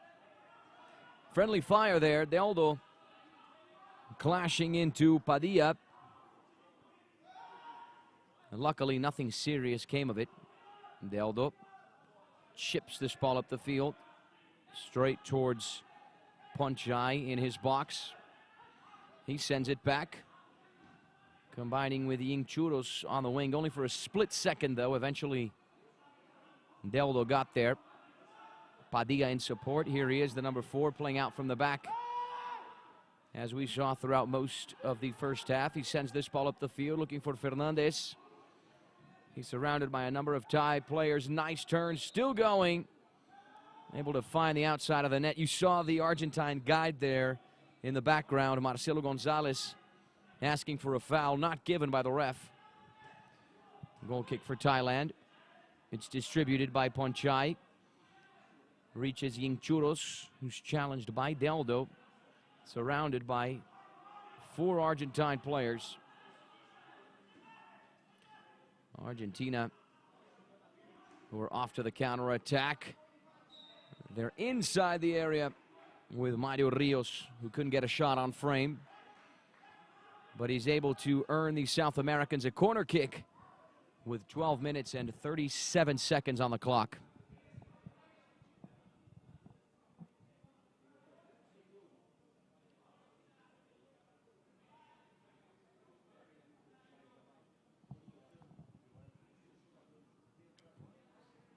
Conchai Once again, making sure his players are in the right place. Here's Fernandez weaving his way in. Tries to pull the trigger. Loose ball inside the area. Nice clearance there from Fretra Changsuk. The low pass goes past everyone, reaches Rios, who gets the shot with the right foot. It taps the outside of the frame. Did not take a deflection on the way. It's Thailand's ball. Konchai rolls it up the field. Out of bounds for an Argentina goal kick from Mulek to Padilla, who's off to the races in the middle third and now in the offensive third, halted in his tracks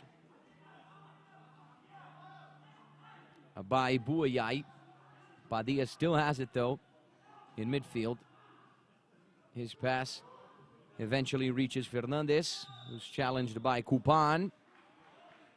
Fernandez goes down. And Argentina have the free kick. 11 minutes and 37 seconds on the clock. Thailand and Argentina 0-0. The first match so far in the competition to finish goalless in the first half. Padilla and Deldo on the ball to take the set piece. The referee's going to have a word with them. The Thai wall built by all of the outfield players. Fretra Changsuk, Buayai, Ying Churros, and Kupan, the starters for the team managed by Herman Marquez, who used to be the Argentine national team guide. Fun fact about him. 11 minutes and 37 seconds on the clock in the second half. Argentina with a dangerous set piece. Deldo and Froyan Padilla on the ball.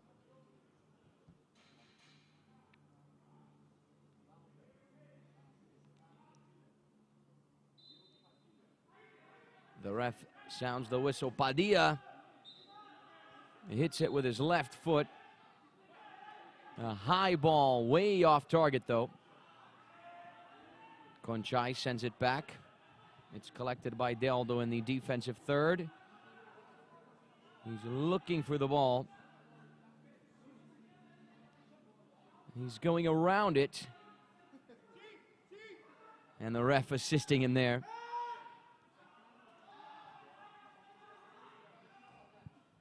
Mulek sends it up the pitch. Looking for Fernandez. The pass into the area. It goes past everyone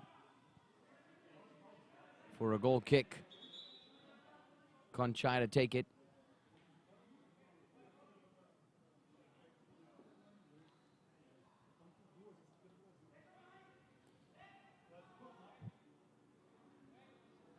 Ten minutes and 47 seconds on the clock.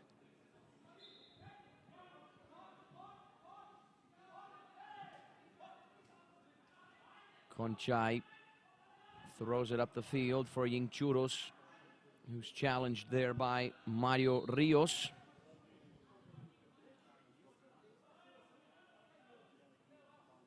Corner kick Thailand.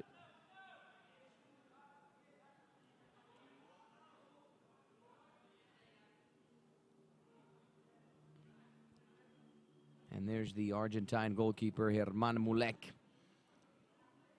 making sure his teammates are in the right place. 10 minutes and 34 seconds on the clock in this second half. So far, Thailand have been able to halt the top-ranked IBSA team in the world. The shot there on frame, saved by Mulek, who sends it down the line. Here's Fernandez, looking for room for a shot. Eventually found contact with his left foot. Nowhere near the goal, though. Buayai smashes it down the line, looking for Ying Churros. It goes past the Thai number 11 for another Argentina goal kick. Molek placing the ball neatly for Padilla, who's off to the races, accelerating down the right-hand side. Fernandez is there as well. Loose ball inside the Thai area.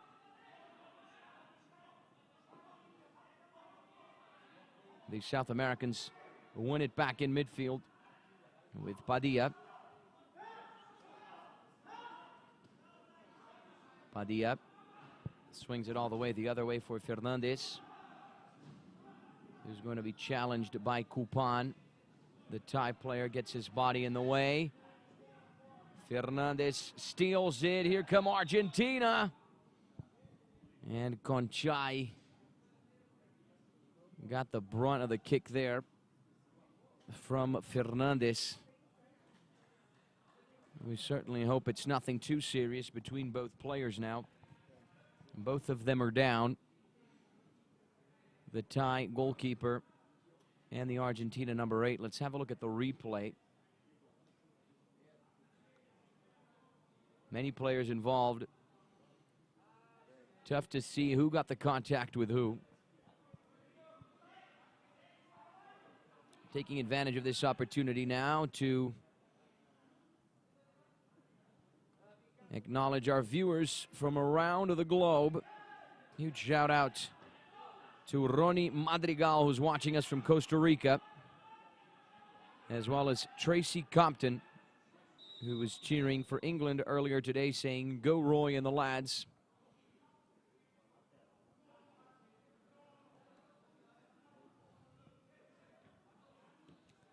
Second half halted once again with 8 minutes and 58 seconds on the clock.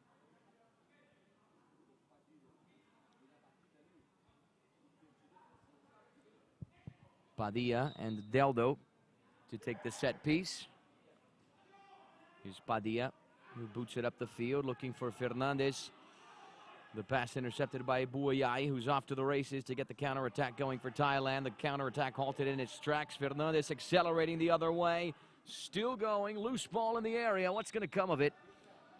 Just a corner kick for Argentina.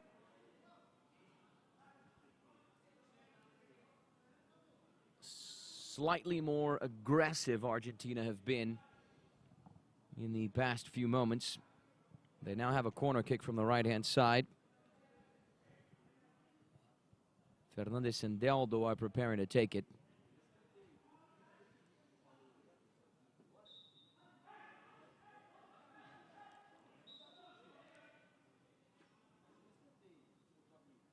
Another corner kick for Argentina. Back-to-back corner kicks for the South American champs.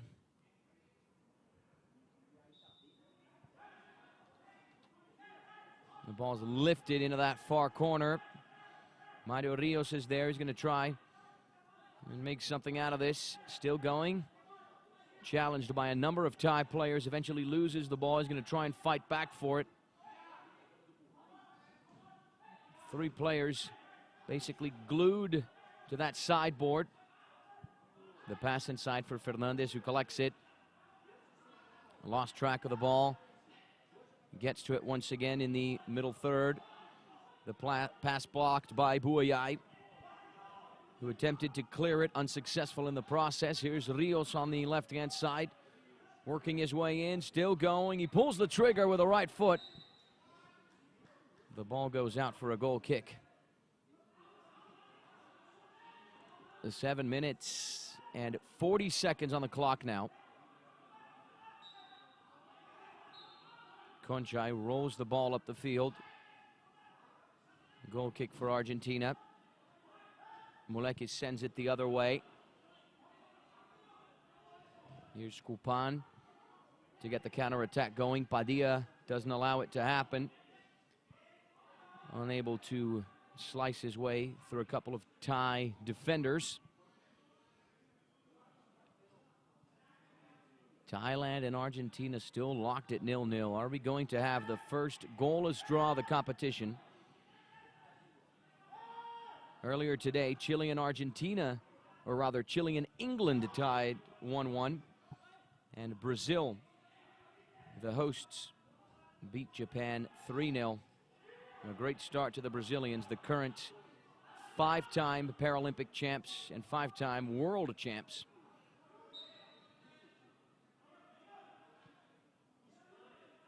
Corner kick for Argentina. 6 minutes and 37 seconds on the clock.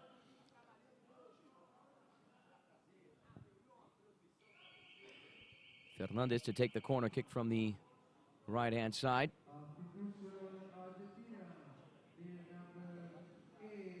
Substitution for Argentina. Another one promoted by head coach Claudio Falco.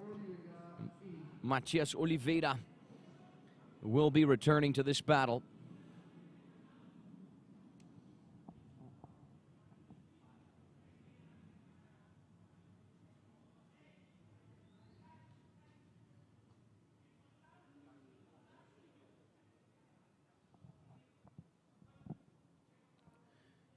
Ezequiel Fernandez, the number 8, making way for him.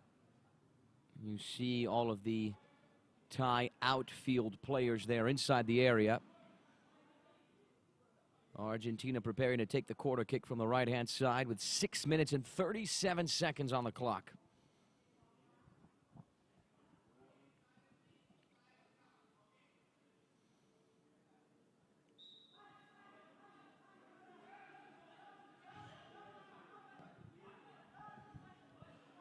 Here come Argentina with the captain Deldo recovering possession in the midfield. Third, he's pressured and fouled by Surya Ingchuros, the Thai number 8.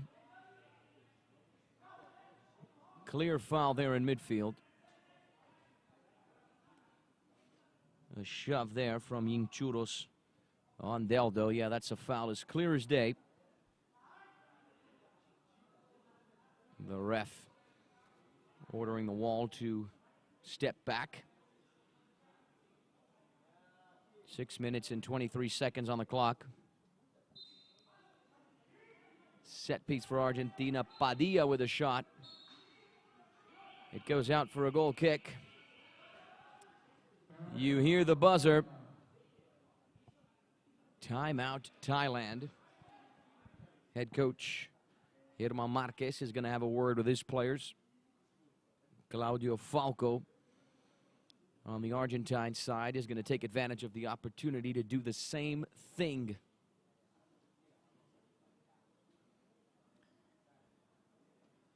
I've said it before, and I'll say it again. The IBSA Grand Prix, really a perfect tournament for the teams to prepare for the big competitions this year. We're talking about the World Cup in August in Birmingham that shall happen within the IBSA World Games, as well as the Pan American Games set for November in Chile. Important to note, both are qualifying tournaments for the Paralympic Games in Paris next year. So for any team to qualify, if they haven't already, they have to either finish in the top 3 in the World Cup or win the Pan. 5 teams have already qualified for Paris 2024. France, Turkey, Morocco, and China.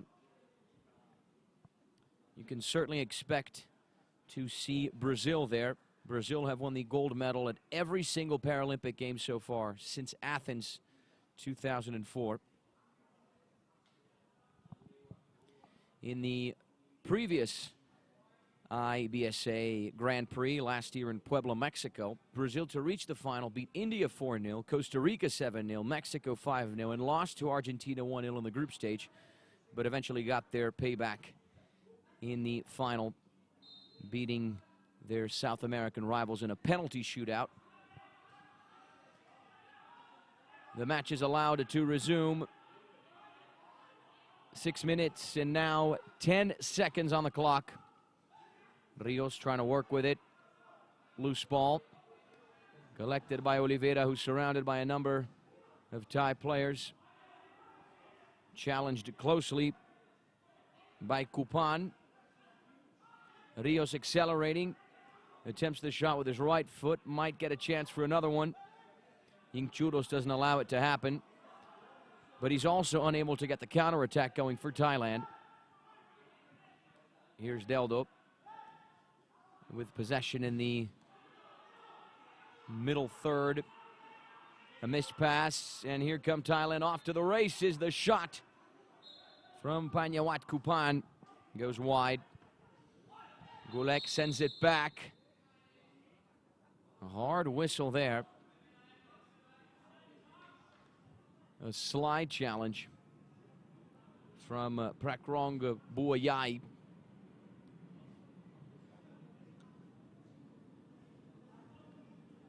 A foul for Argentina in the offensive third with 5 minutes and 20 seconds on the clock. This is the third match of the first day of the IBSA Blind Football World Grand Prix being held here in São Paulo, Brazil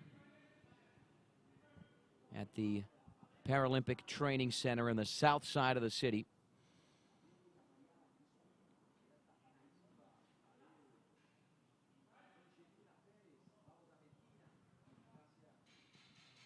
Set piece for Argentina. Deldo and the number 4 Padilla on the ball as usual.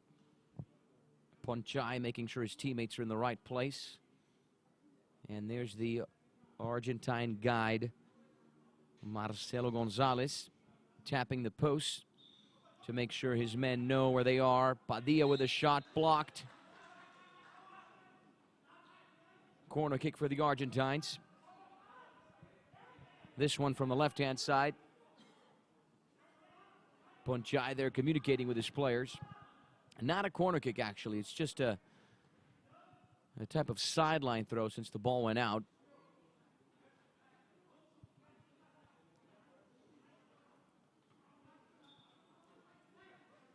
Padilla once again lifts this ball into the area.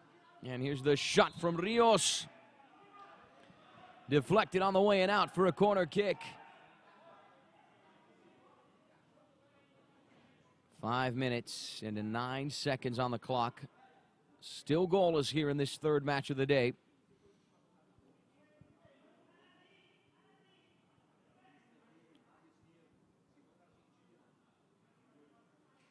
Corner kick for Argentina from the left-hand side.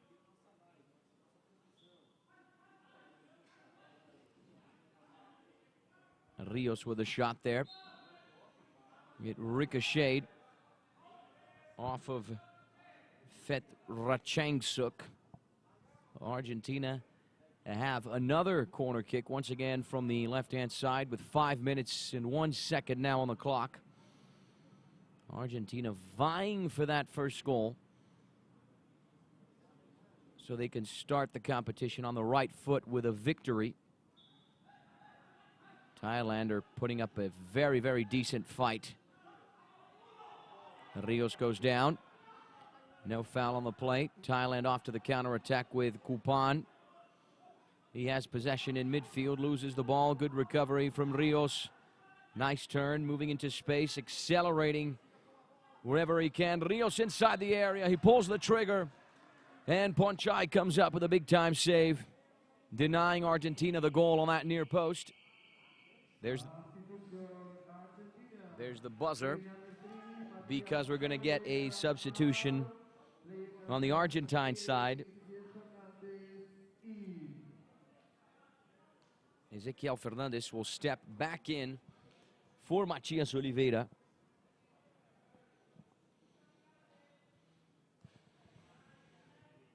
Argentina are about to have another corner kick from the right-hand side with 4 minutes and 38 seconds on the clock.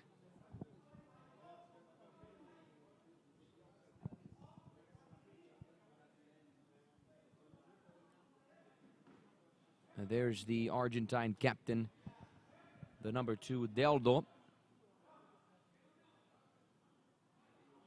Someone, of course, is going to assist him to take that corner kick. Thailand and Argentina, a Group A battle. In around 60 minutes, we will be getting underway with the other Group A battle. And Rios in a very, very dangerous position. He's unable to capitalize. So close to scoring. For a split second, I thought Argentina were going to break the deadlock with that guy right there, the number 11, Mario Rios.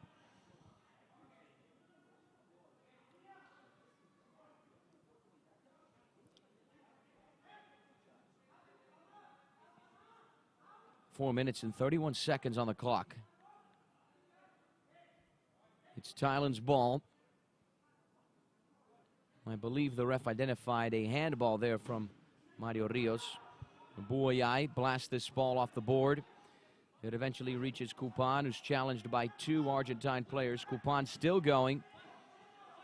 Pressured against the sideboard.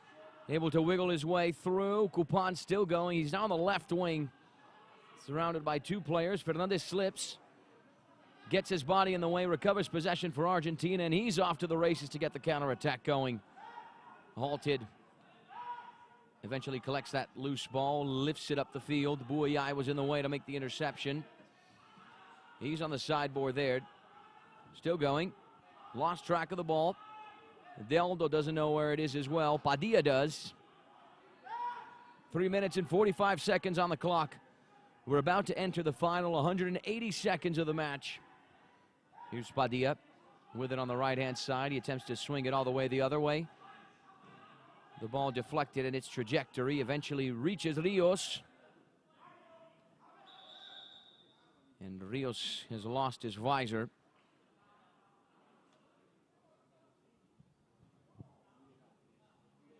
The clock is stopped with 3 minutes and 25 seconds left. From the looks of it,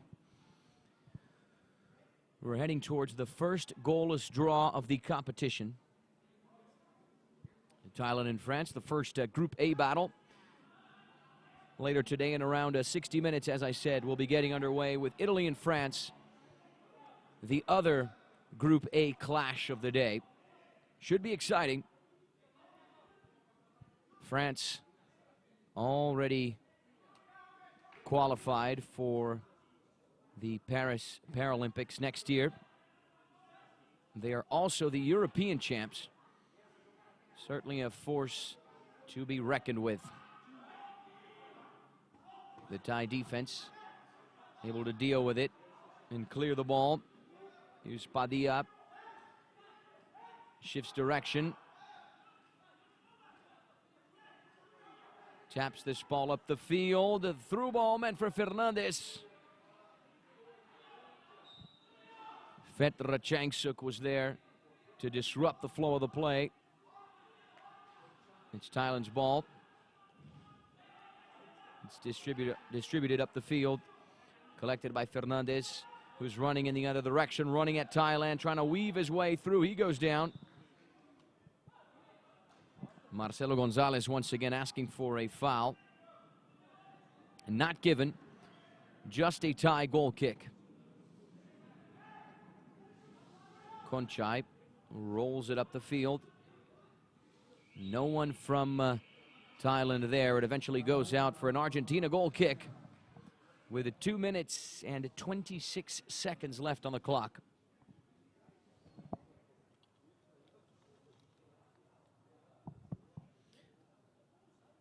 Claudio Falco having a word with his players. Herman Marquez, who's also from Argentina, having a word with the Thai players. So far, a great result for Thailand. We were expecting a little bit more from Argentina. You would expect a win from the top-ranked IBSA team on their debut. So far, not happening. No goals each way, a point each way between the Asian runners-up and the South American champs, who beat Brazil in the Copa America final last year that was held in Cordoba, Argentina. Argentina won the Copa America on their home turf. Will Brazil be able to win the IBSA on their home turf? We're just going to have to wait, watch, and see, and enjoy the competition, really. We have a lot of exciting games ahead of us. The competition starts today, and it only wraps up on Saturday, so make sure you stick with us here on the IBSA Blind Sports social media pages so you can stay up to date with the latest and greatest news pertaining to this fantastic competition that has been played since 2018. 5 years now.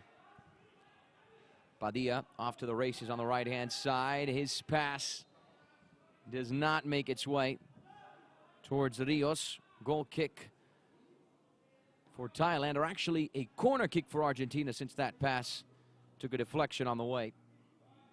Rios to take it from the right-hand side. 2 minutes and 10 seconds on the clock. Deldo and Rios on the ball. There's the whistle. Deldo lifts this ball back for Espinillo. The green-haired player who's off to the races on the wing, still going, trying to muscle his way through. Unsuccessful on the first attempt. He's going to try and win the ball back for Argentina, using all of that strength of his. Buayai attempts to clear it. Yingchuros attempts to get the counterattack going. Argentina able to retain the ball in their offensive half of the field.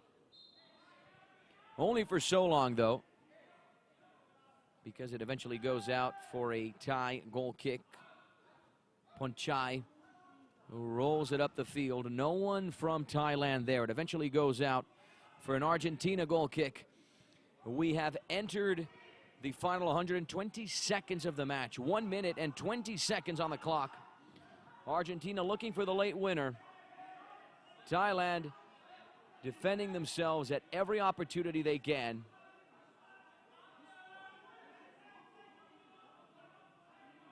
Counter-attacking, not a priority right now for Thailand. They are very content with the tie. A tie that tastes like a win for Thailand.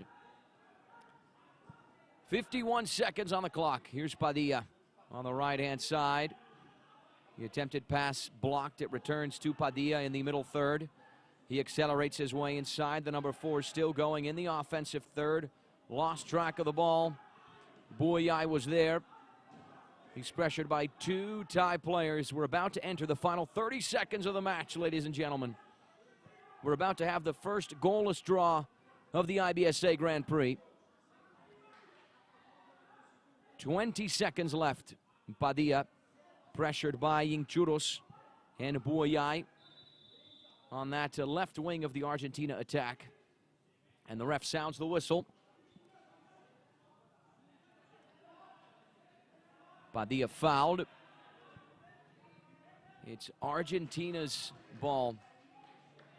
Maybe one last offensive drive for the Copa America champs.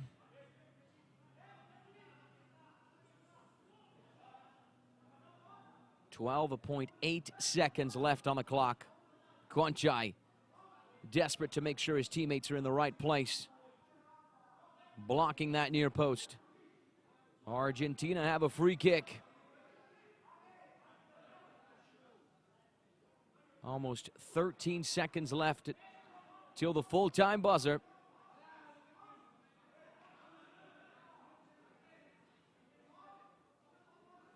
The referees are having a word with both sides.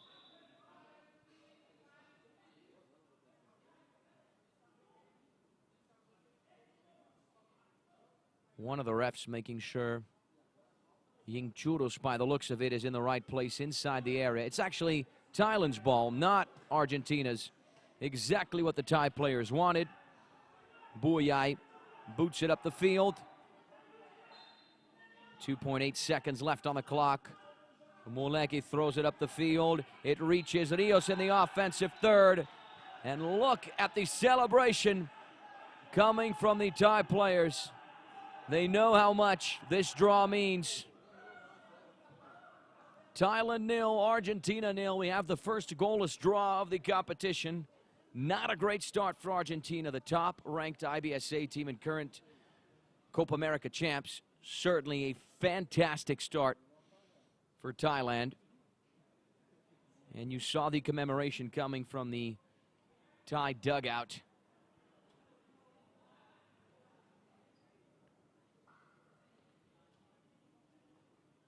We're going to get the highlights rolling so we can have an idea as to what went down here at the Paralympic Training Center in São Paulo, Brazil. It was basically attack against defense throughout the entirety of the match.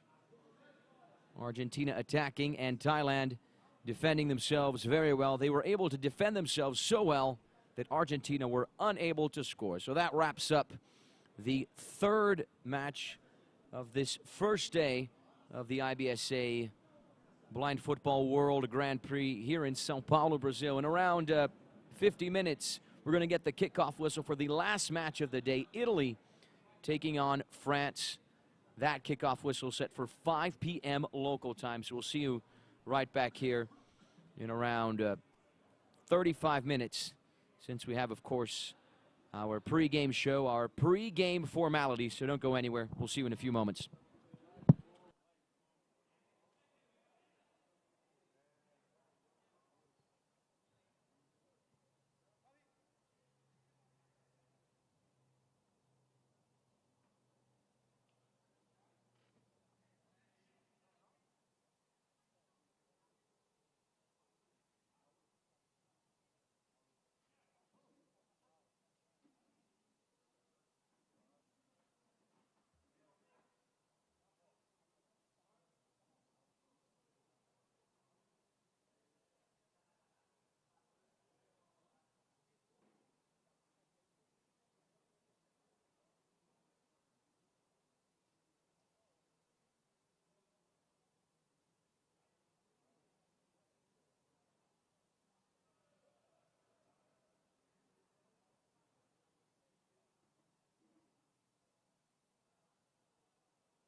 est deux avec Bob.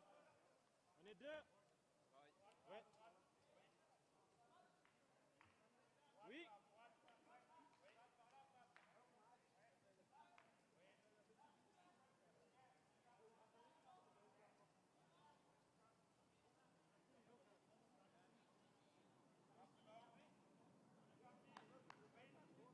Viens aquí. Oui. Oui. Oui. Oui. Oui. Oui. Oui. J'ai. Ouais.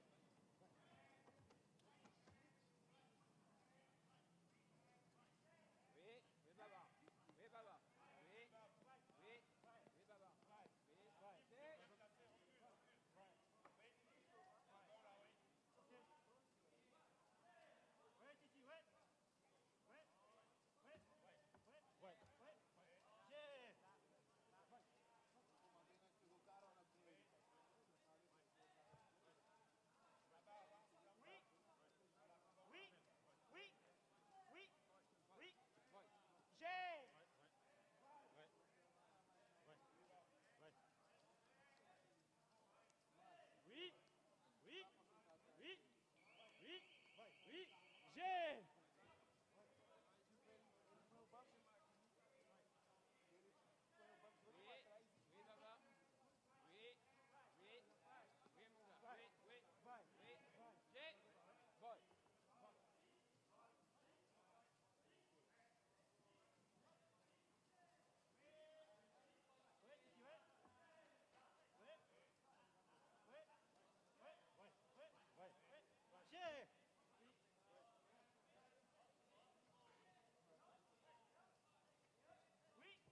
ballon. Oui. Oui. Oui. Oui.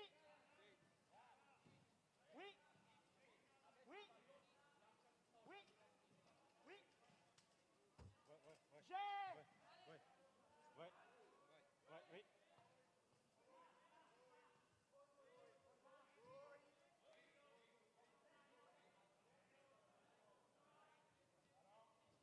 Oui. Oui. Oui. Oui. Oui. Oui. Oui. Oui.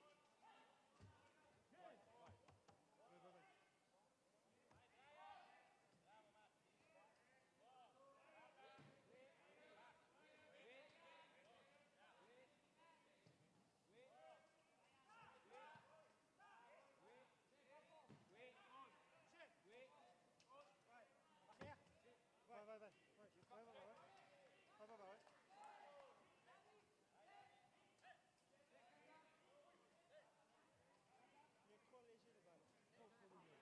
Tu ne toucheras pas. Je suis d'accord.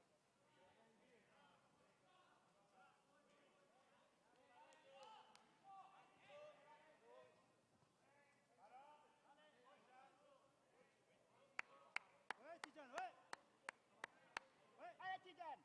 Ouais. Ouais. Prends. Ouais. Oui. Oui. Ouais. Comment? Ça résonne trop. Oui. Oui. Ouais. Ouais.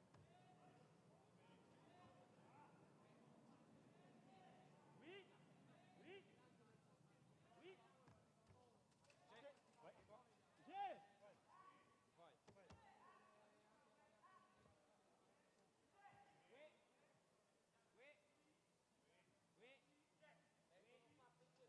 Barrière.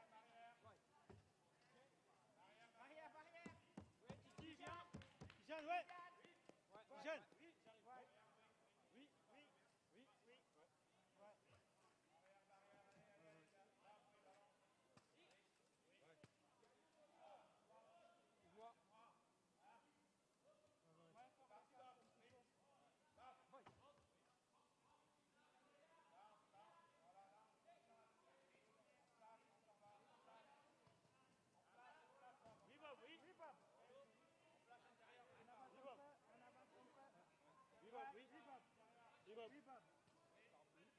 Ouais. Il faut frapper ou c'est c'est placé, mais même en frappant tout à l'heure, on part vraiment. Oui. Moi, c'est bien fait. Oui. Oui, Hakim.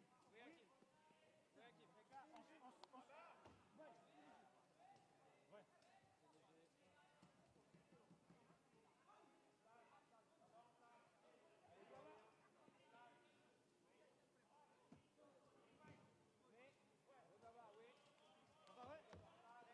gars, Ouais. on se complète avec les infos parce que là, ça va être compliqué là. Ouais. On fait le relais. Si personne de l'autre côté ne l'entend pas, on fait le relais, les gars. Sinon, c'est compliqué pour tout le monde. Oui.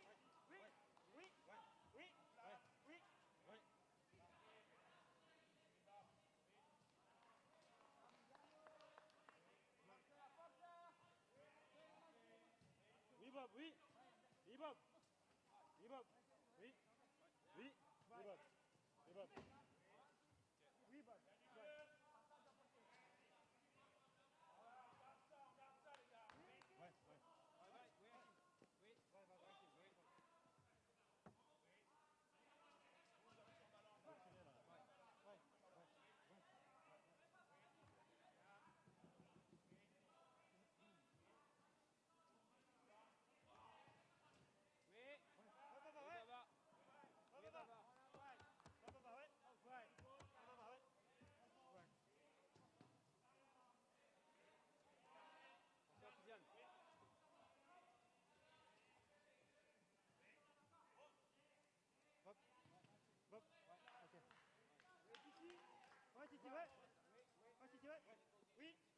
Ouais, oui.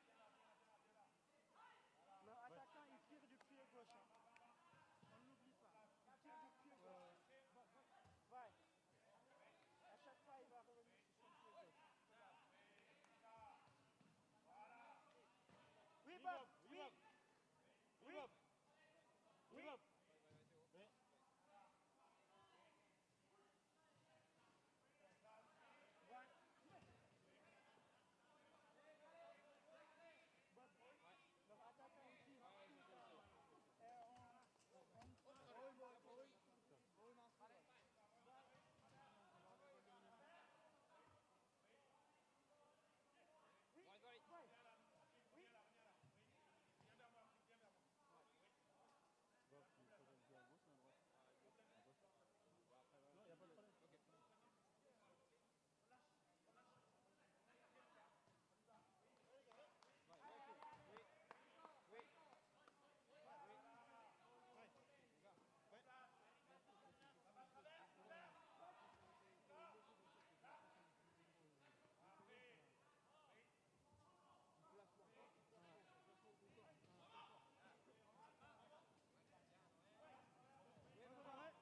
Ladies and gentlemen, hello and welcome to the Paralympic Training Center in São Paulo, Brazil, located in the Jabaquara neighborhood, the south side of the largest city in South America. Well, in just a few moments, we will be getting underway with France and Italy. France, the European champs, taking on their Italian rivals for the match that wraps up the first day of the 2023 International Blind Sports Federation Grand Prix. The first time the IBSA Grand Prix is held in South America. Mexico last year and Japan in 2021, 2019, and 2018 were the host countries so far. So we have France, the European champs, already qualified to the Paris 2024 Paralympics, not only because they are the hosts, but also because they won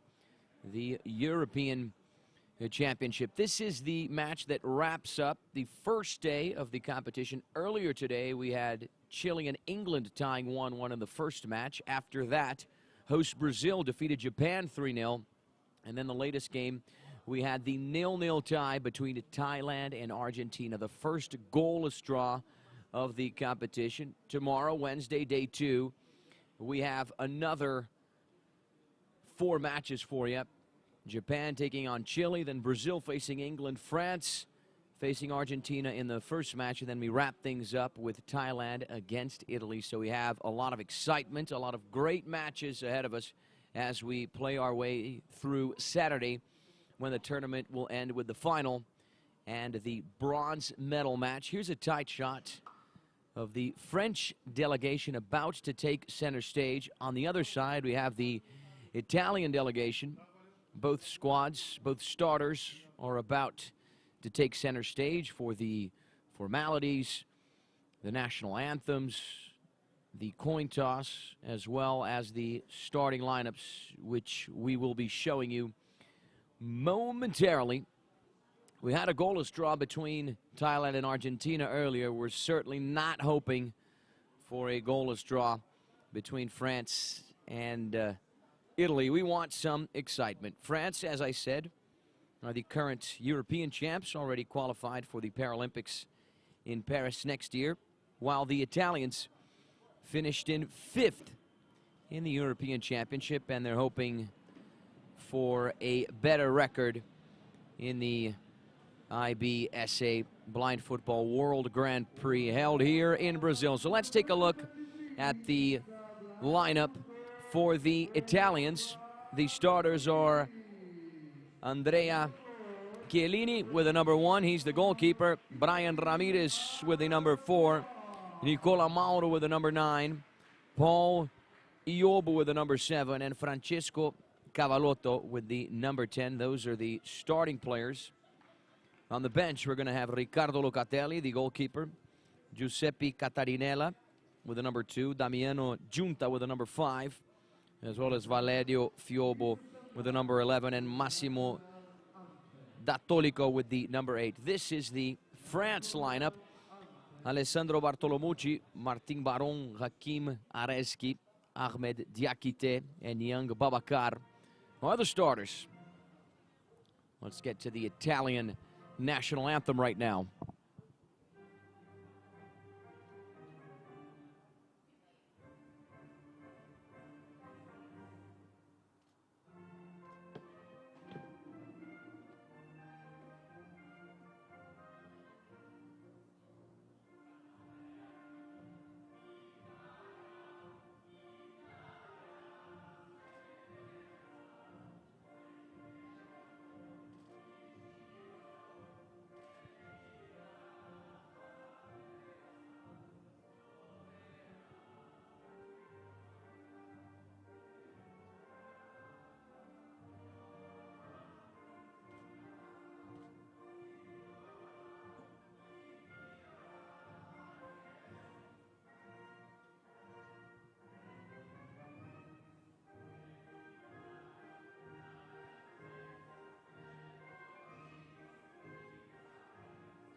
The Italians there, geared up, getting motivated, ready to go for their debut in the competition. Now let's get underway with La Marseillaise, the French national anthem.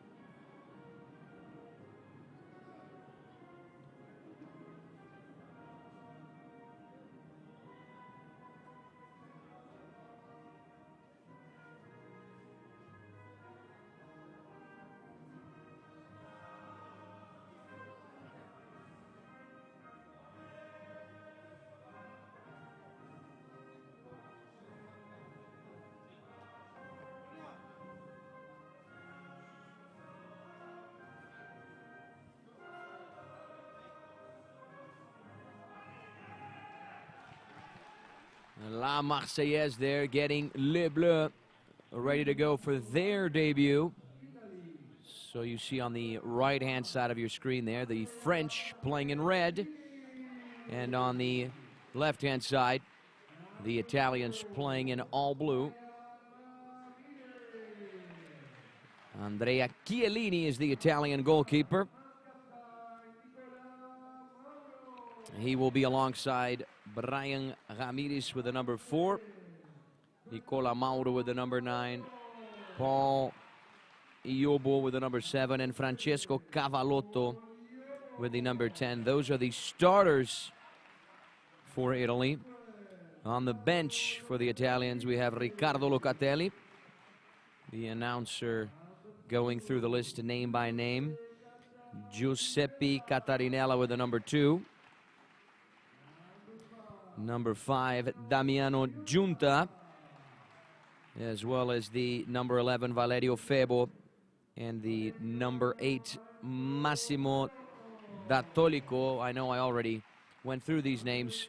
We're, of course, just recapping them before the kickoff whistle. The head coach for the Italian men's blind football team is Michele Pugliese, and the guide is Giancarlo Bruni.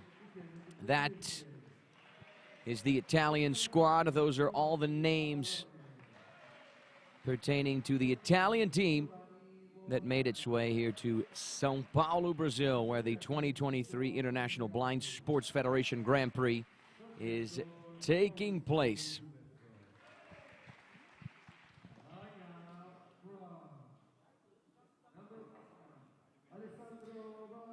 Now the French squad, the starting goalkeeper is Alessandro Bartolomucci.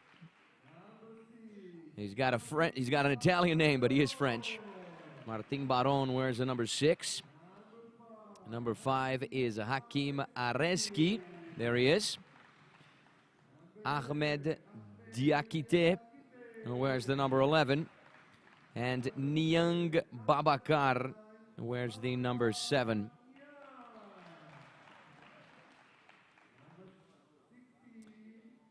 Now the players on the bench.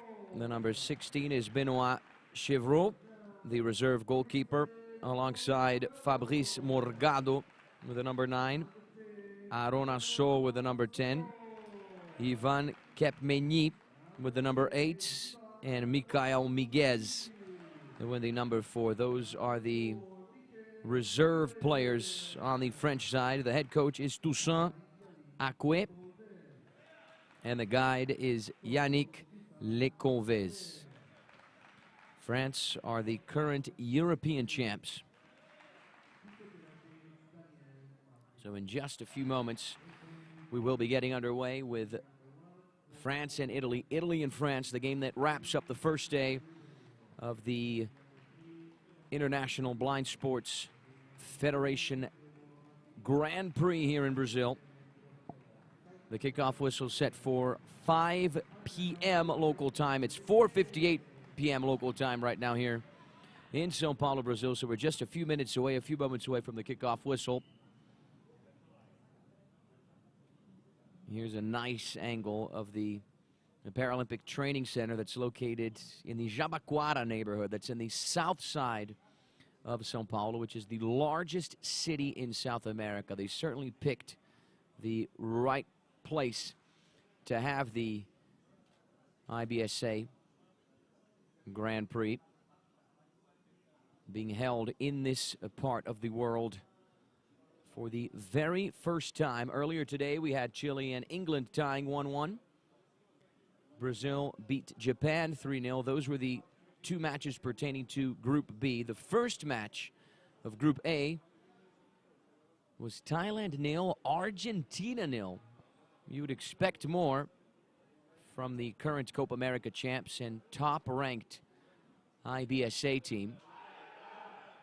No goals in Group A so far, so we're certainly expecting that to change right now. You see the Italian delegation there huddled up for a last few motivational words before the kickoff whistle.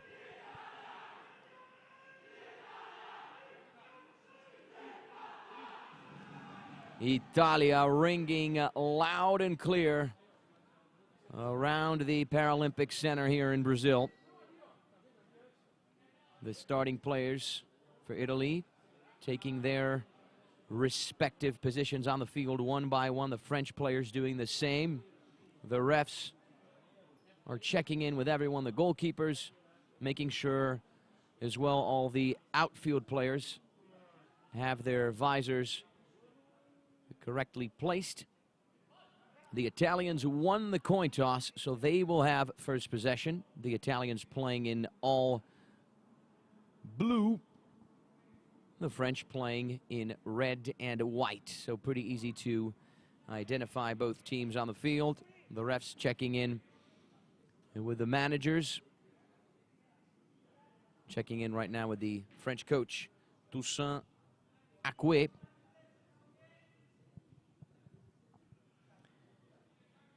"5 p.m. local time here in Brazil. We're just a few seconds away from the kickoff whistle. We're going to hear it any moment now.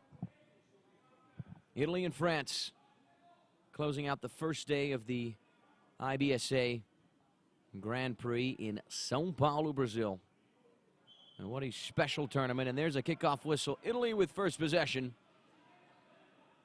Cavalotto off to the first offensive drive down the left wing there. He's pressured by Diakité, the Frenchman. Cavalotto still has it. Trying to combine with Paul Iobo on the other side. There he is. Now he's on the left-hand side. He pulled the trigger with his left foot. The shot goes wide. We have the first shot of the match. Roughly 30 seconds into the game. Goal kick for France. And with Bartolomucci, he plays it short with Areski, who smashes it up the field. Looking for Diakité.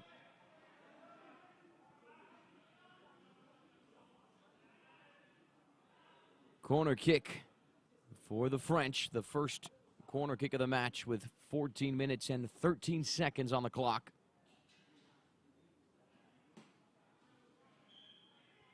Diakité and Baron on the play. Here's Baron. His pass is blocked. A loose ball in the middle third.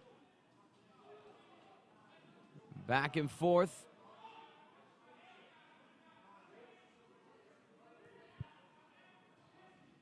Areski gets to it. Smashes it down the line for Diakité.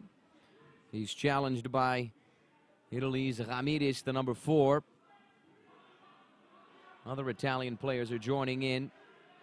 And the loose ball collected by Cavalotto in the middle section.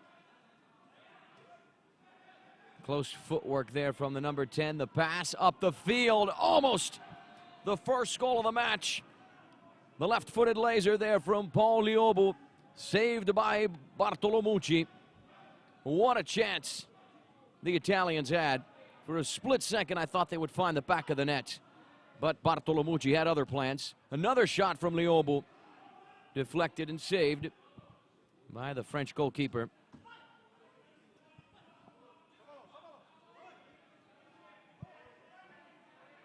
And Nicola Mauro gets the tip of his cleat in there He had the final touch. The ball goes out for a French goal kick. Distributed back into play by Bartolomucci. Looking for Baron. He had the final touch. Goal kick for the Italians now. 12:45 on the clock. There's Iobu connecting with Cavalotto on the left wing. Pressured there by Giacchite. Here's Nicola Mauro. France are on the fast break here. With Niang trying to weave his way through. Eventually halted in his tracks. The Italians recover possession with Ramirez. Niang trying to get it back for the French. Ramirez still going. Able to muscle his way through. Play is halted here with 12 minutes and 2 seconds on the clock. The referee's shaking the ball so the players know where it is. That's also very important, always very important. And here's a replay of that earlier chance from Iobo. Here's a left-footed low laser denied by Bartolomucci. Alessandro Bartolomucci, the goalkeeper who has an Italian name but plays for France.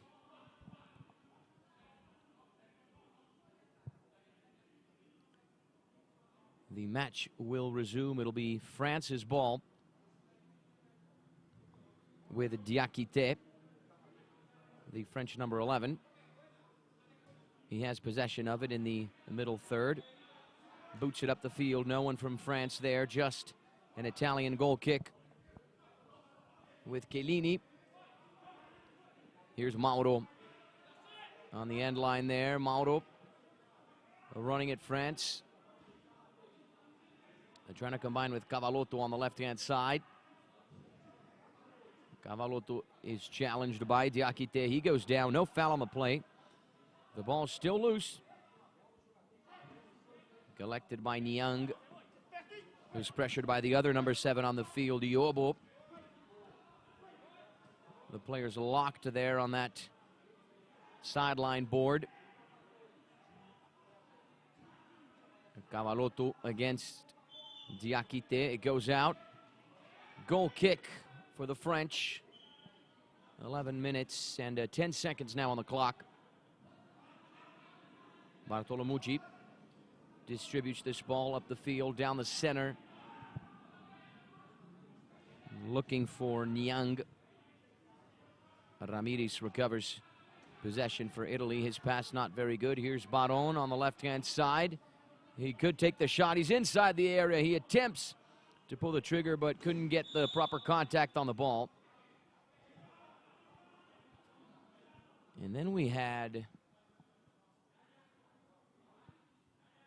a shove from Nicola Mauro onto Baron, sending the French guy into contact with some sort of structure there that was close to the pitch. From the looks of it, he banged his teeth. Seems to be fine now. Nothing too serious, thankfully, for the France number 6. 10 minutes and 44 seconds on the clock. France have a free kick in the offensive half of the field. Diakite and Baron on the ball. The Italian wall composed of 4 players. Chiellini making sure they're in the right place.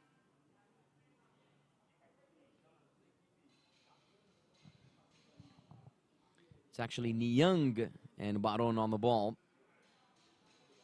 The Italian wall closing out that near corner. In goal we have Andrea Chiellini closing out that far corner. The shot from Niang and a spectacular save produced by Chiellini, displaying all of his elasticity and reflexes. Let's have a look at it again. How about this? One of the best saves, if not the best save, of the competition so far. Truly extraordinary from the Italian number 1. A rocket from the French number 7, Niang. And here's the shot from Diakite. It smashes the board. Still alive. Niang gets a foot to it. He had the final touch. Italy have the goal kick. Chiellini sends it up the field. Connecting with Cavallotto on the left-hand side. Works his way inside. The through ball on the right wing for Iobu. Goes past the number 7. Goal kick for France. The long pass. Meant for Diakite, still going. He's on the left wing. Baron is there in support. The number 6 collects the ball, weaving his way through, slicing his way through. Baron was about to go 1v1. He might get a second chance here. He should have pulled the trigger earlier. Baron still going and now fouled, clearly fouled by Cavallotto. With 9 minutes and 54 seconds on the clock. An exciting first half so far with good chances for both teams. This European battle happening at the IBSA Grand Prix in Brazil.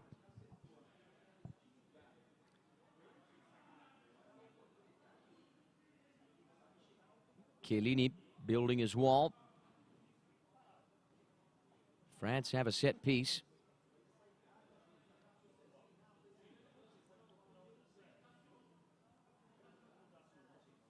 France with a very dangerous free kick with 9 minutes and 54 seconds on the clock. And Niang is going to take it, the player who had that rocket earlier. A very decent opportunity for France to break the deadlock. Will it come right now? We are going to find out. Niang to take the corner kick.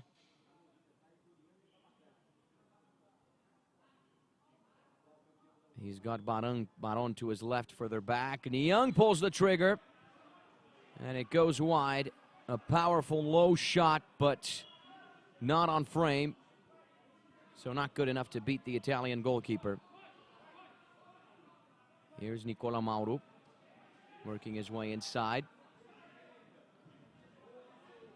The ball eventually reaches Iobu.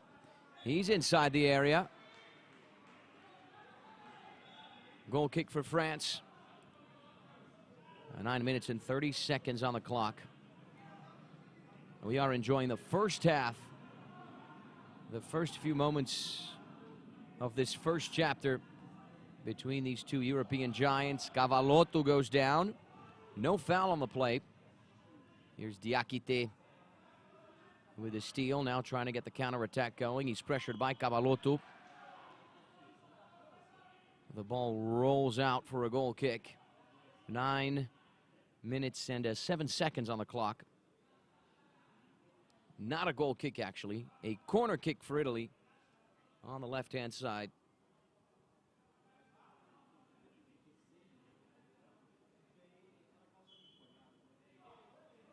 It's taken short. Cavallotto working his way back. His shot explodes off of Baron. One back by Iobu. Weaving his way into the left-hand side. Iobu still going. He's surrounded by two French players right now. Loses the ball. France recovered possession with Diakite off to the races on the flank.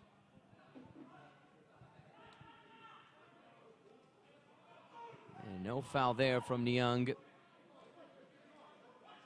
The two number 7s on the field against each other. One back by Niang. An aggressive match here. Niang running at France. He's 1v1. Will he score? No, he will not. Denied once again by Chiellini. The Italian goalkeeper, without a doubt, one of the best players on the field. And it's a counterattack in the other direction. The shot from Iobu. Bartolomucci turns up big time. A wall by the name of Alessandro Bartolomucci denies Italy the goal. It's a back and forth match. What a first half so far, ladies and gentlemen. I'm certainly enjoying it. Here's the replay. The shot from Iobu denied by the French goalkeeper. Both goalkeepers producing a number of solid saves. In timeout here, we certainly need a breather. Michele Pugliese, the Italian head coach, is going to have a few words with his players. Toussaint Acquet will be doing the same thing for France. And Iobu appears to be injured there. He's clearly limping. Now being helped off the field. 8 minutes and 12 seconds on the clock.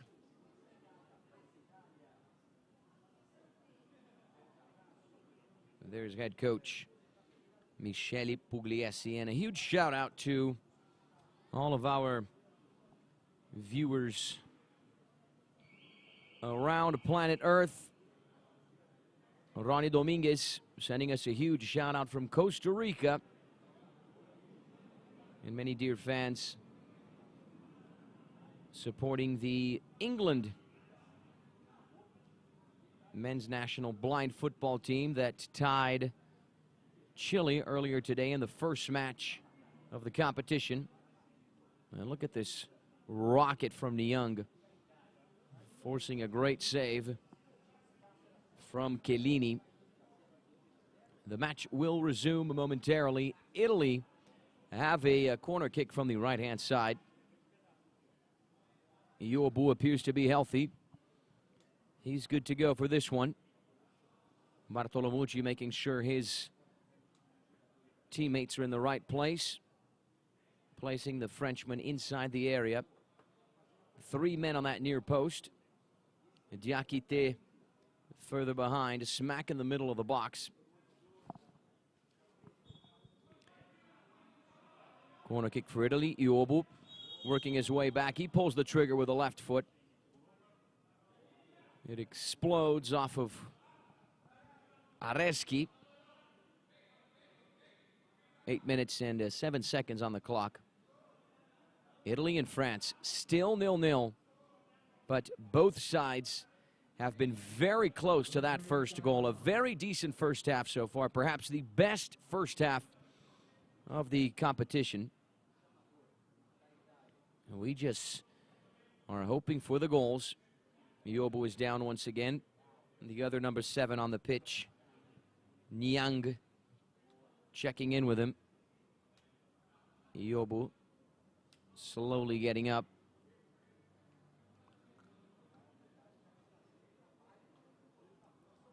And one of the members of the Italian medical team is on the field. And you see the gesture there. Substitution for Italy. Paul Iobu. And one of the most dangerous players for Italy in this first half will no longer be able to carry on. He's going to have to be subbed out. Massimo D'Attolico will be stepping in.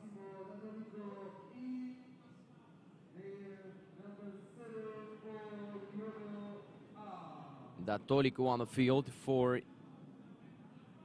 Iobu. With 8 minutes and 7 seconds on the clock, we're almost halfway through the first half.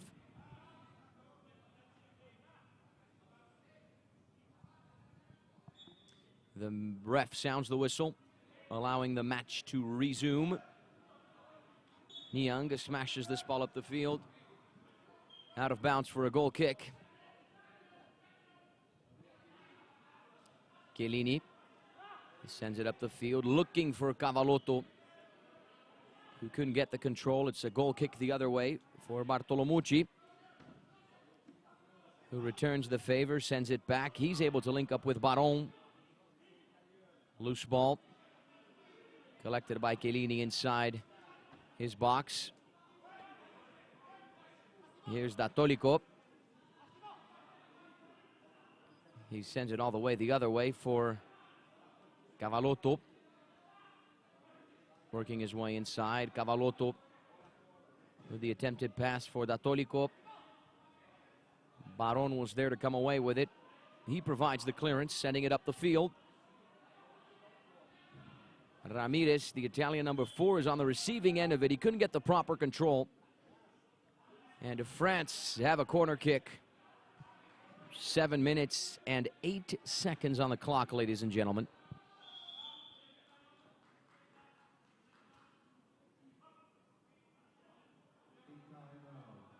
Diakite. And Niang, from the looks of it, will be taking the corner kick from the right-hand side.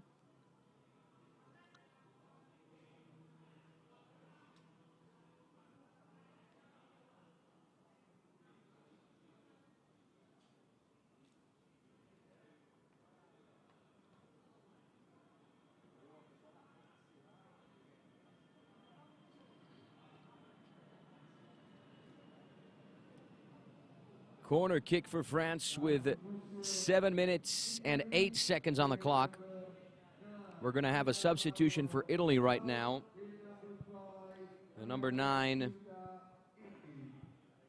Nicola Mauro, will be stepping off for the number 5, Damiano Giunta. He's on the field, composing the wall there. Corner kick taken short. Here's Niang with the attempted pass, deflected on the way, loose ball. Baron is going to get to it. He still has it. The pass in the area. Past everyone. It's going to be collected on the other side by Niang, who gets in front of Cavallotto. Cavallotto gets his cleat in the way.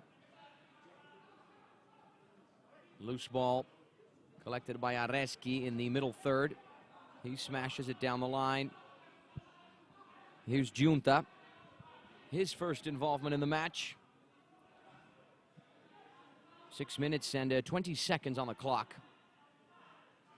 Cavallotto now working his way inside. The shot from range, a very decent one, but saved and read well by the solid French goalkeeper Bartolomucci, who sends the ball in the other direction.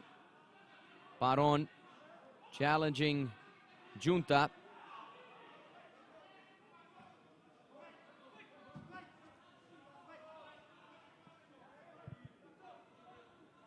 Here's Datolico.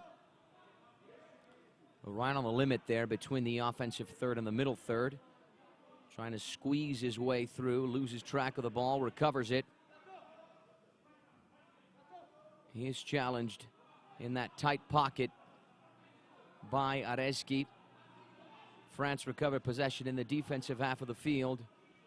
As long as they can find the ball, the French players don't know where it is. And this is where communication is key. There we go. Niang running away with it, running at Italy, still going. Nice run from the number 7. He's inside the area. He had the final touch. Or did he? No, he did not. It is a French corner kick from the left-hand side with 5 minutes and 9 seconds on the clock. Chiellini making sure his Italian teammates are in the right place, placing them on that near post. Massimo Datolico is further behind, right on the edge of the area.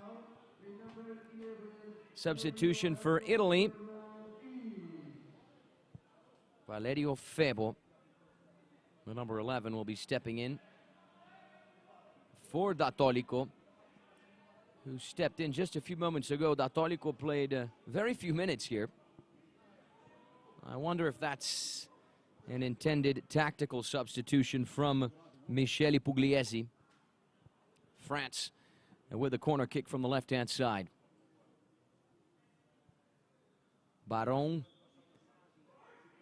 and Areski on the ball. Here's Baron weaving his way into the area. Excellent run. Eventually loses the ball. Collected by Cavallotto, who tries to get the counterattack going for Italy. Unsuccessful.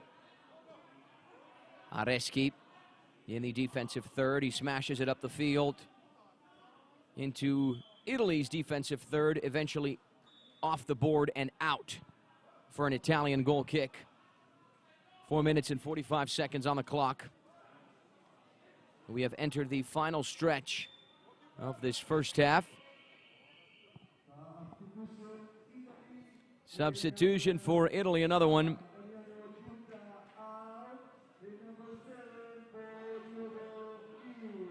Paul Liubo will be returning, stepping in for Giunta. Good to see the Italian number 7 healthy again 4 minutes and 39 seconds on the clock.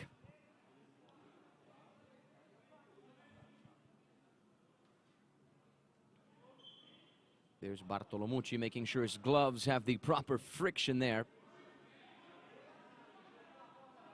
Cavallotto with the control. He goes down on the left-hand side there. Clean steal from Areschi, who's off to the races, running at Italy. Weaving, slicing his way through. He's still going. Challenged now by Hamidis in a tight space. Both players are going to be glued together on the sideboard there. Hamidis able to get the tip of his cleat in the way. Here's Baron. Moving into the right-hand side of the field. Still going. Surrounded by 3 Italians. The French number 6 still has the ball. And you can hear his teammates saying, allez, allez, urging Baron on. He's still got it. What a run from the Frenchman. In the middle third, it transitions into the offensive third. He almost went 1v1 there with Chiellini. Lost track of the ball.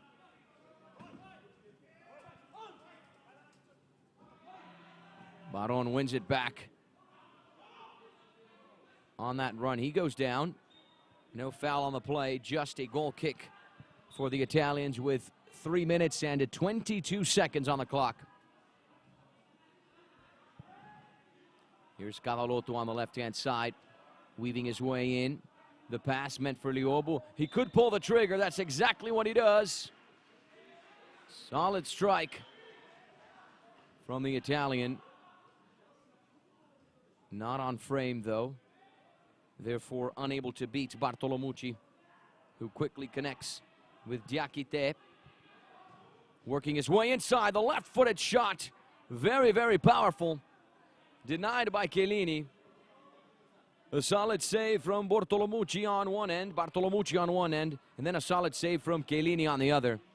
We've seen that more than a few times this first half, but no goal so far. The goalkeepers have emerged triumphant. Here's Liobu. Swings it all the way the other way for Cavallotto. Diakite is going to challenge him. Corner kick for the Italians with 2:22 on the clock. France are the current European champs, while Italy finished in 5th in the previous European Championship.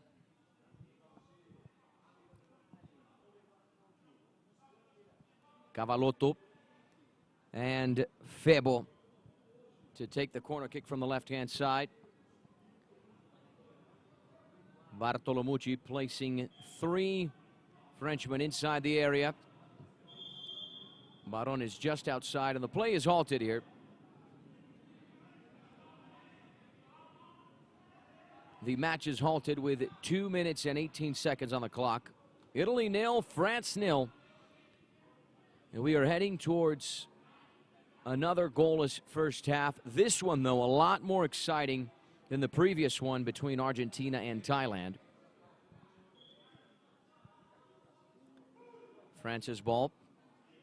Diakite accelerating up the field. Excellent run. He's still going. Only so far impeded by Cavallotto, who's running in the other direction.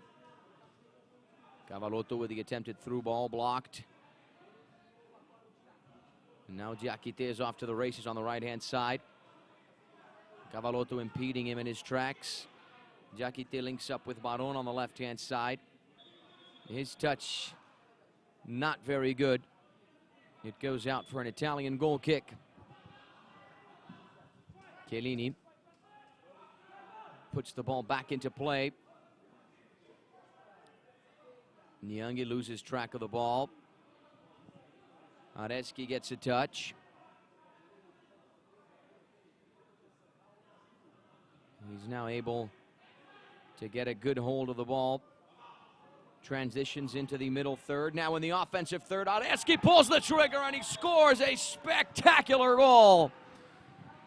The French break the deadlock, draw first blood and put 1-0 on the scoreboard with their number 5, Hakim Areski. An excellent run from the defensive third into the middle third, into the offensive third, capped off with a left-footed shot into the back of the net. This one providing no chances whatsoever for the Italian goalkeeper Andrea Chiellini. Let's have a look at it again. What a finish from Areski past the Italian defender. And then he would take the shot with the left foot there and be compensated with the goal.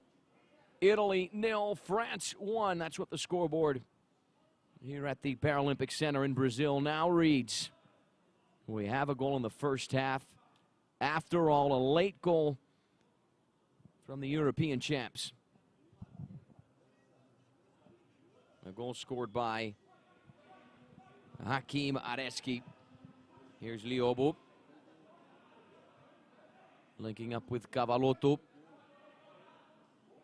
France recover possession in midfield. Baron off to the races inside the area. The offensive foul committed there on Hamides. Chiellini to get the counterattack going. Here's Liobo on the right-hand side. He attempts to swing it all the way the other way. There was no one from France there, or from Italy there, rather. There was just the ref. The ball eventually taps the sideboard and goes out for a goal kick. Bartolomucci plays it short with Niang. 45 seconds left till the end of the first half. France are in the lead. We have a goal in Group A after all. From wherever you're watching us around the globe, we're certainly very happy that you're here with us on the International Blind Sports Federation's YouTube channel.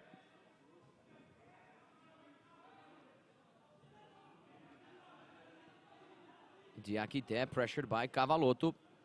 Both of them locked with the ball right there on the edge of the pitch. Cavalotto emerges triumphant. 2-1. And there is the halftime buzzer, followed by the halftime whistle. Italy 0, France 1. That is what the scoreboard reads at the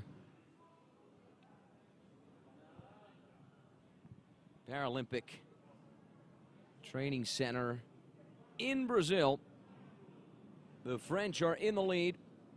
We'll see you right back here in around 10 minutes for the second half, the final chapter between this European battle that's happening in Brazil for the IBSA Grand Prix. So don't go anywhere. We'll see you in just a few minutes.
Welcome back, everyone, to the Paralympic Centre in São Paulo, Brazil, where France and Italy are going head-to-head right now for the match that wraps up the first day of the IBSA, the International Blind Sports Federation Grand Prix, being held in South America for the very first time, and also where France are beating Italy 1-0, courtesy of a late first-half goal scored by the number 5, Hakim Areski. So the second half certainly promises to be a good one, with the Italians chasing the equalizer. Italy on the right side of your screen playing in all blue. The Frenchman on the left playing in red and white. So pretty easy to identify both teams on the pitch. We're underway with the second half. The final chapter, the final 15 minutes between France and Italy. The shot from range from one of the halftime subs, Arona So. The low left-footed laser from him, forcing the Italian goalkeeper Chiellini to work. He who produced a number of decent saves in the first half. He's making sure his men are in the right place. The ref shaking the ball to make sure the players know where it is. A very important piece of the game. Corner kick for France.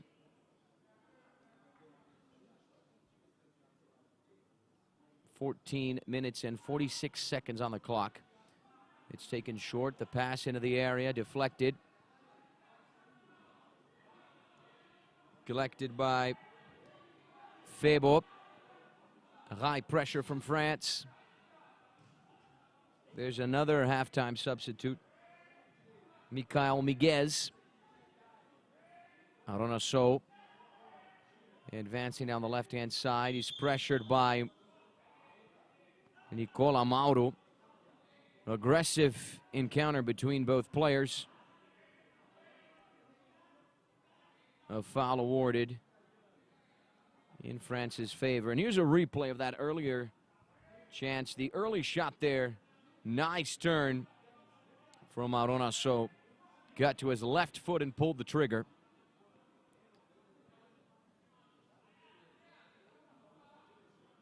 Free kick for the French. Playing in their away kit in red and white, since Italy are technically considered the home side here, so they are playing in blue. Nice piece of skill from Kepmeny, weaving his way through, slicing his way through. The ball eventually rolls out for a goal kick, taken by Chiellini, who sends it up the field for Cavallotto. He accelerates inside. Cavallotto's still going. On the right-hand side, the shot saved by Bartolomucci. What a save from the French goalkeeper. Another one. Italy have the ball in their defensive third with Hamidis transitioning into the middle third. He kicks this ball into the offensive third for Italy. No one from Italy there. And here's the replay of the chance from Cavallotto, the number 10. A finish much like Francesco Totti, especially with that hair. And here come the Italians. Febo fouled in a dangerous position. Italy have a dangerous set piece. A nice piece of individual skill from the Italian number 11 there.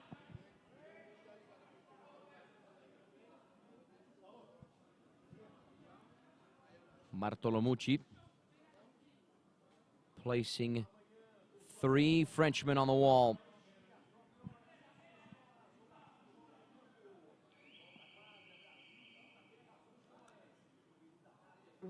Cavallotto and Febo getting ready to take this free kick. We're going to have a substitution on the Italian side. The first substitution of this second half. Paul Iobo, the number 7, will be stepping in. Iobo stepping in for Nicola Mauro, the number 9. We have 4 exciting matches for you tomorrow. Japan taking on Chile for the first match of the day. And then the hosts, Brazil, face England in their second match. France will be facing Argentina at 3 p.m. local time here in Brazil. And then we wrap things up tomorrow with Thailand against Italy. So a number of exciting games for you coming up in the 2023 IBSA Blind Football Grand Prix. And there's the Italian guide, Giancarlo Bruni, tapping the post to make sure his players know where they are. In between the goalposts, we have the excellent French goalkeeper, Bartolomucci.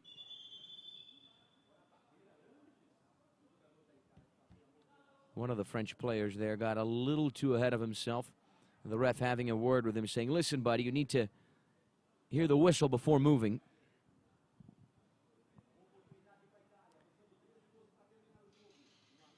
"13 minutes and 12 seconds on the clock. A very dangerous chance here for the Italians. Cavalotto and Iobo on the ball. Who's going to take it? Iobo pulls the trigger with his left foot, and he finds the back of the net in extraordinary fashion. What a laser from the Italian number 7. No chances whatsoever for Bartolomucci, like a deer in headlights. He was motionless and just eyed the ball find the back of the net. The goal from Iobo was very close to happening in the first half, and it would certainly happen in the second. Let's take a look at it again. The left-footed shot past the wall, past Bartolomucci, and into the back of the net. The Italians equalize and are on the scoreboard for the first time in the competition. What a golazo from Paul Iobo. Here come France. So with a shot and lit things up. Corner kick for France. That shot, here's the rebound. Not capitalized by Miguez. Iobo running at France.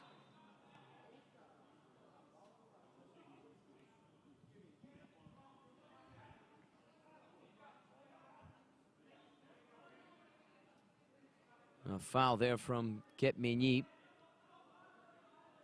Nice shot from the French number 8. Here it is. The right-footed placement on frame, forcing Chiellini to work. Italy 1, France 1. 12 minutes and 41 seconds on the clock. That's what the scoreboard reads here at the Paralympic Centre in São Paulo, Brazil, where the IBSA Blind Football Grand Prix is happening for the first time in South America. And great to see the competition evolve and expand globally over the past few years. The first 3 editions were held in Japan. Last year we had the competition in Mexico, in Puebla, Mexico. And now it's being held in South America, in São Paulo, Brazil, the largest city in South America, one of the great world capitals. Corner kick for Italy to be taken from the left-hand side. Here's Cavalotto. Nice steal there from Miguez to win it back for France. He's off to the races. Halted in his tracks by the other number 4 on the field, Ramirez, who's pursuing the challenge. The ref sounds the whistle and identifies a foul on the play. A foul for France.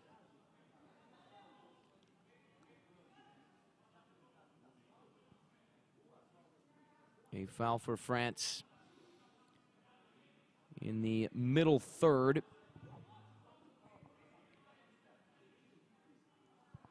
"12 minutes and 17 seconds on the clock.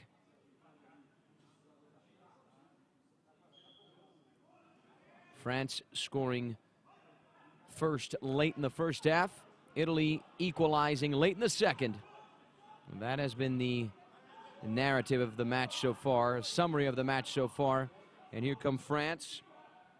Morgado off to the races on the right-hand side. He only got so far, apologizes to his teammates. Goal kick Italy. Chiellini places the ball back into action. From goalkeeper to goalkeeper, it eventually reaches Bartolomucci, who returns the favor. Kipmigny crouches down to be able to get to that ball. He was challenged by Cavallotto. The ball still alive on the left-hand side of the French attack. Arona So battling for it. So still going. Now he's running back, trying to shift direction. He's challenged by Iobu in the middle third. Who's going to win this battle? From the looks of it, it's France with So trying to run up the field. 11 minutes and it or 10:58 on the clock. Here's Morgado trying to advance down the right-hand side, only got so far. Again, corner kick for France. The ref shaking the ball to indicate where it is. Chiellini, the Italian goalkeeper, making sure his teammates are in the right place. Corner kick for France with 10 minutes and 51 seconds on the clock. Here's Morgado working his way back, accelerates inside, looking for space, looking for an angle. Nice turn, shifts direction. Morgado's still going. His shot explodes off the Italian men in front of him.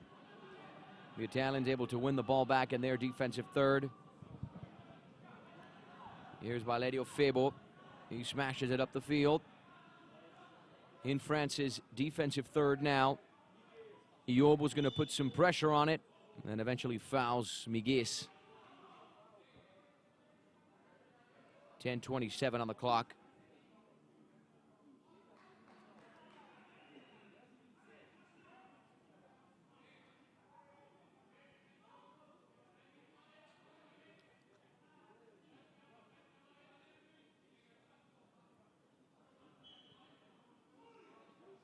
France have the ball in the middle third. It's passed down the line. Rolls past everyone for a goal kick. Timeout for the Italians. Michele Pugliese wants to have a word with his men. Toussaint Acque will take advantage of the opportunity to do the same. So just recapping, tomorrow we have 4 exciting matches for you in this second day of the IBSA Grand Prix. We're going to kick things off early at 9 a.m. local time here in São Paulo with Japan facing Chile, another Group B battle. And then a couple hours later at 11 a.m. local time, that's when we will hear the kickoff whistle between Brazil and England. And then at 3 p.m. local time, we are going to start the Group A matches with France facing Argentina. And then a couple hours later at 5 p.m. local time, Thailand will be facing Italy. Earlier today, Chile tied England 1-1. Brazil beat Japan 3-0.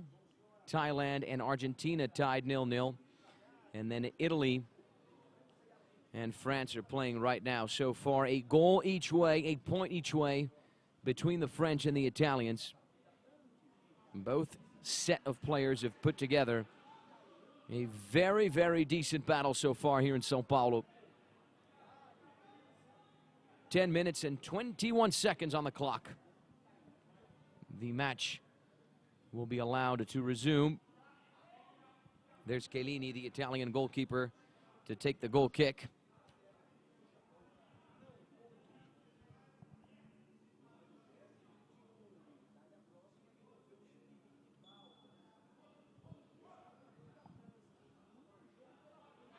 If this result holds, it'll be the third tie on this first day of the competition. We already had 2, 1-1 between Chile and England, and a 0-0 between Thailand and Argentina. Kipmigny able to get to the ball on the left-hand side, trying to force his way through 3 Italian players, unsuccessful in that attempt. Cavallotto has it, the back heel pass. off the board. Here's So accelerating. He pulls the left-footed trigger. Saved by Chiellini once again.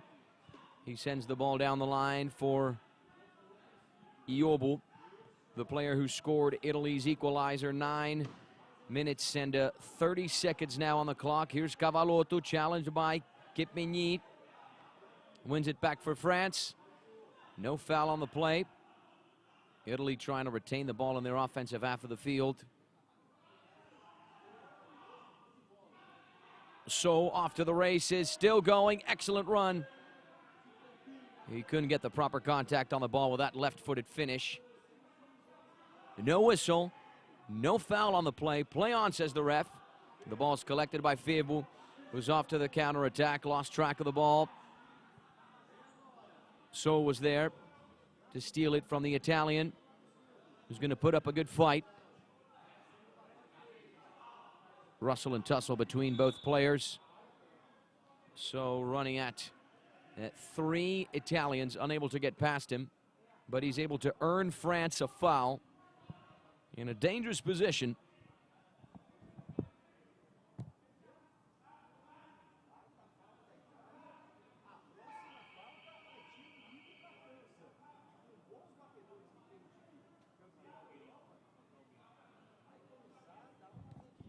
Eight minutes and 43 seconds on the clock. From wherever you're watching us around the globe, we're very, very happy to have you with us here on the International Blind Sports Federation's YouTube channel.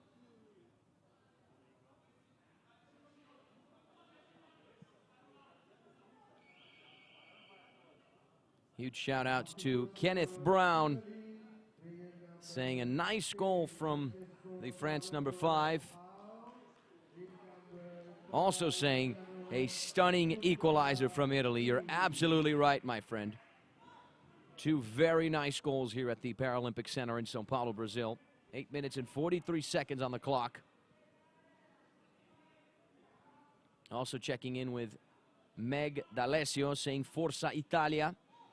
And with Fatlum Elshani, sending us a huge shout out from Canada. Kenneth Brown also saying good luck to England for tomorrow's match. They put up a good fight against Chile earlier today, and here come France. Morgado accelerating his way into the area. Attempted the shot.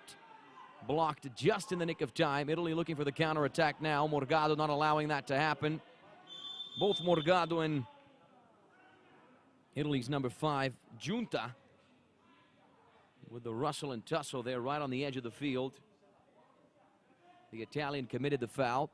France have the set piece. 8 minutes, with 8 minutes and 29 seconds remaining till the end of the match.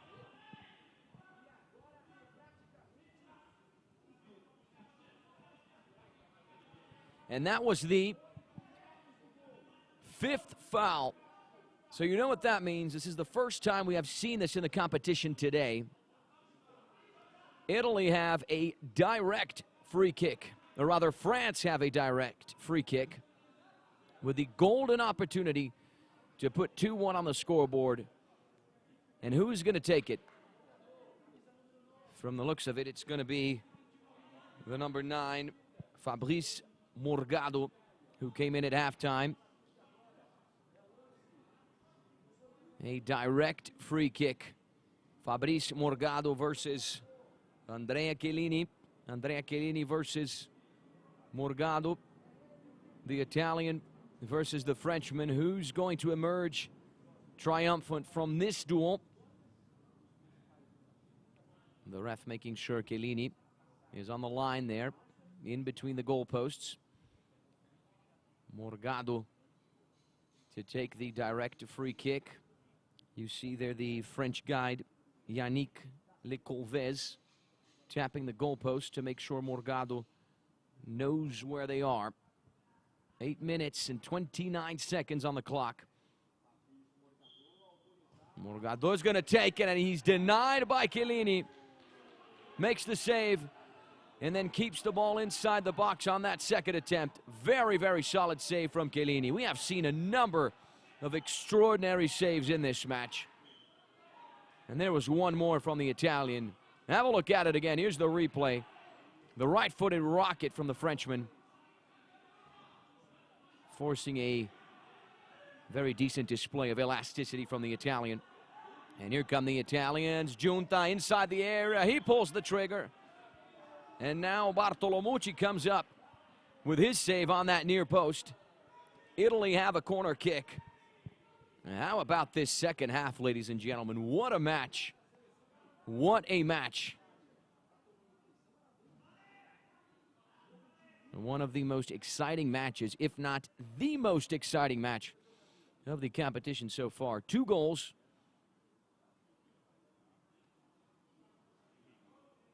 Corner kick for Italy to be taken from the right-hand side. All of the French outfield players are inside the area. 3 of them on that near post. Kitmigny further behind. Here's Ioba. Ioba challenged by 1, 2, 3 French players. He's still going inside the area. Attempted the left-footed shots.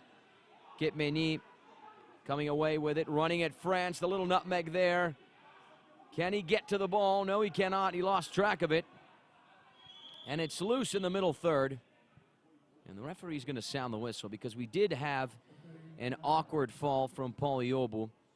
He stepped on the ball and fell down awkwardly. I certainly hope it's nothing too serious with the Italian goal scorer on the day. The match is halted here with 7 minutes and 33 seconds on the clock. Iobu does appear to be in a lot of pain. I mean, we haven't seen that expression of pain, I might say, in the competition so far. Will Iobu be able to carry on?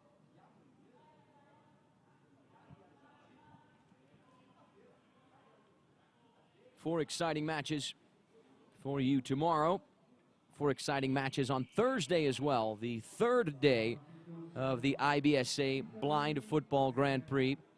England and Japan face each other at 9 a.m. Brazil take on Chile at 11. France face Thailand at 3. And Italy face Argentina at 5 p.m. Keeping in mind, all of those times are the local times here in São Paulo, Brazil. So if you haven't adjusted your clock, or at least added the São Paulo world clock to your phone, and you, of course, want to stay up to date with the competition, make sure you do that. France have the ball in the middle third. Morgado. He taps it up the field for Kitmigny, who works his way inside. Excellent run, slicing, weaving his way through. Kitmigny almost scores. For a split second, I thought France were going to put 2-1 on the scoreboard. How about that extraordinary run from the French number 8? He certainly made a difference since jumping in at halftime. And there's So in between 2 Italians. Giunta putting up a fight. Here's So, 1v1. He pulls the trigger. He might get a second opportunity here looking for the ball. He eventually finds it. Kamides is there to try and disrupt the French players. Here's So trying to muscle his way through. And the ball is going to roll out. No, it's not. It's collected by Cavallotto, who tries to smash it up the field. It explodes off of Kitmigny and then back to Chiellini. Kitmigny slips, eventually gets to the ball, loses it again. Cavallotto coming away with it. He's inside the middle third. Moving up the field slowly, inside the center circle now. Cavallotto with the attempted through ball on the right wing. Nicola Mauro was there, but he ran out of room. The ball eventually went out for a goal kick. And here's Kitmigny running at Italy. The right-footed shot goes out. He couldn't get the proper contact on the ball, could he? 6 minutes left until the end of the match. 6 minutes left. till the end of the first day of the IBSA Blind Football Grand Prix. And what a day it has been. But we're not done just yet. Italy and France are locked in a heated battle here at the Paralympic Training Center in São Paulo, Brazil. From wherever you're watching us around the globe, we certainly recommend a visit to São Paulo, Brazil. While you're here and you're, of course, into Paralympic sports, definitely stop by the Paralympic Training Center here in São Paulo. It's located in the Jabaquara neighborhood, which is in the south side of the city. And the center certainly has top-of-the-line infrastructure. Corner kick for France. From the left-hand side of the attack. Italy now with a counterattack. Nicola Mauro running at France, still going, weaving, slicing his way through. Nicola Mauro might just be able to pull the trigger. He went in the wrong direction, though. He's on the sideboard there. Pressured by Morgado. Switched play for Cavallotto on the left-hand side. Working his way in. Cavallotto with the shot. He took a deflection on the way and slowly made its way to Bartolomucci inside the box. Bartolomucci to get the counterattack going for France with Kipmini. 4:45 on the clock. We have entered the final 5 minutes of the match. Italy won, France won. That's what the scoreboard here at the Paralympic Center in Brazil reads. Mauro running at France. The ball eventually rolls its way towards Bartolomucci to get the counterattack going once again for France. Here's So on the left-hand side. No handball awarded there. Junta with it in the middle third. He gets a pass going for Cavallotto. Kipmini trying to come up with a steal. The loose ball collected by So, who's squeezing his way through. The left-footed shot unsuccessful. He's still using his body to get to the ball. Challenged now by Mauro and Ramirez. Right in front of the Italian head coach Michele Pugliese. You hear the buzzer there.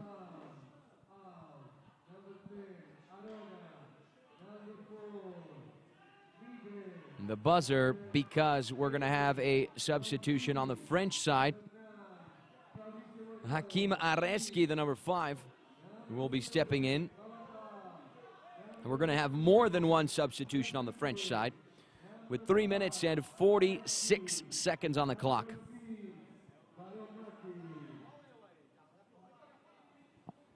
Kipmini, So, Miguez, and Morgado all stepping off. In other words, Toussaint Acquet is subbing off all of his outfield players at once. This is actually the first time we've seen this in the competition.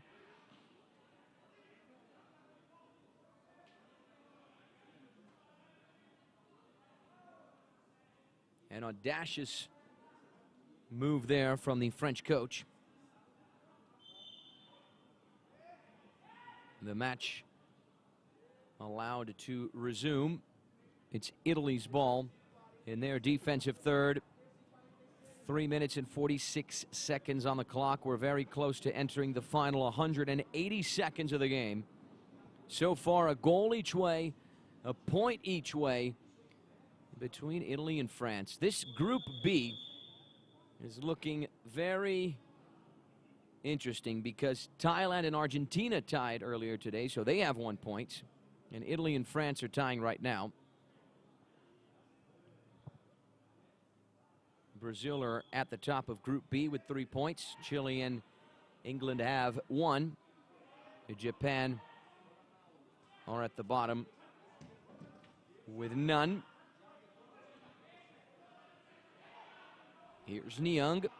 Accelerating up the field, or rather Diakite, 1v1. Unable to get a finish. Collected by Chiellini, who sends it up the field. Here's Niang accelerating into the left-hand side. The right-footed finish goes wide. Goal kick for Italy. Andrea Chiellini to take it.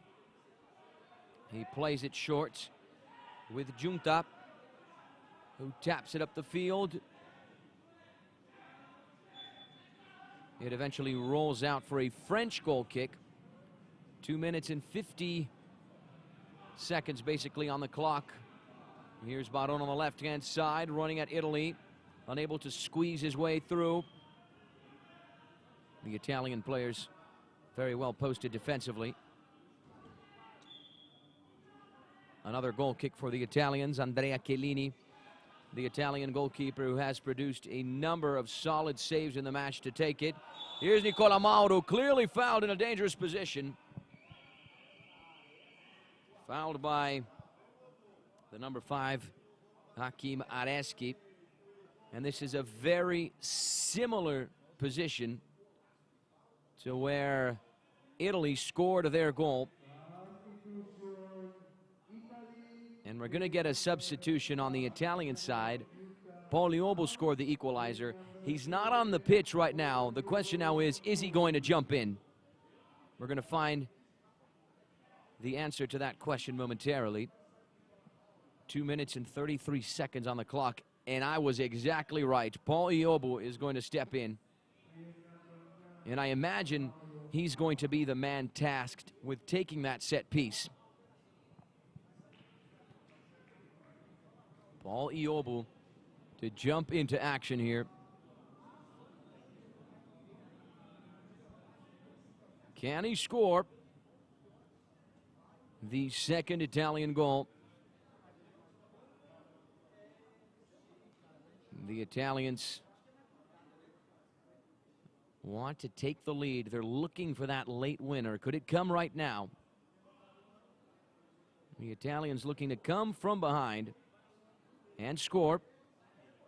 The ref indicating that the French wall should be further back. The 4 outfield players for France are going to close out that near post. Bartolomucci is going to close the far post. Cavallotto and Iobo on the ball with 2 minutes and 33 seconds on the clock. Could this be the opportunity to give Italy the late winner? The guide to Giancarlo Bruni, tapping the posts to make sure his players know where they are. This assistance here certainly made the difference in that first Italian goal. Soon we will be hearing the whistle. There it is. But it's actually a whistle to have a word with Niang Babacar, who got a little too ahead of himself.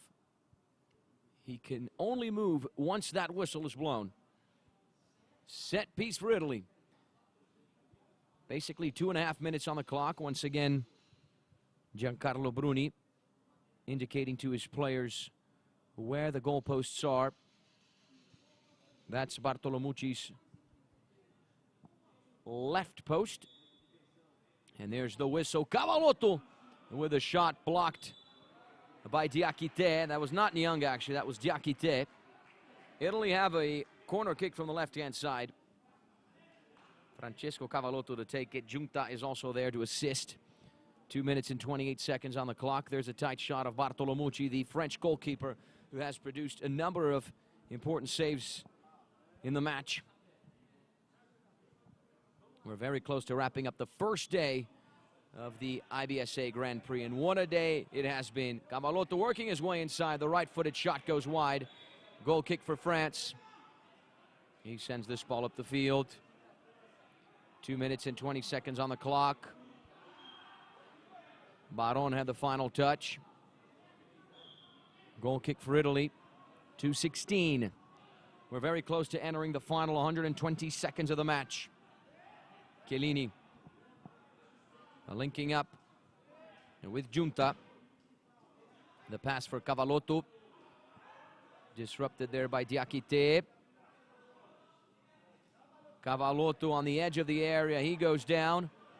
Unable to squeeze his way through 3 French players. 1:45 on the clock. Diakité still going. The right-footed shot. Enough to make Chiellini dive. But the French number 11 couldn't get the proper contact on the ball. He went down in an awkward way.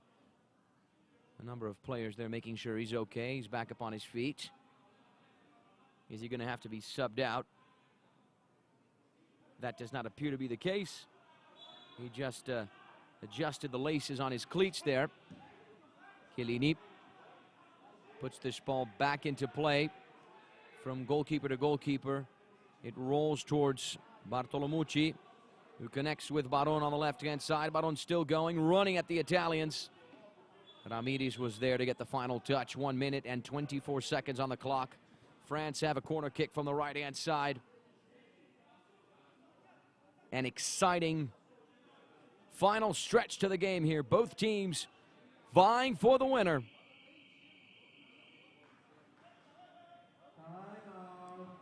Time out for the French. Toussaint Acquet is going to pass on some late instructions to his players. Michele Pugliese is going to take advantage of the opportunity to do exactly the same thing. We see the Italian head coach there. France scored first late in the first half with Hakim Areski. And Italy equalized late, or rather early in the second, with Paul Iobo. 2 goals that our viewers certainly thought were very special.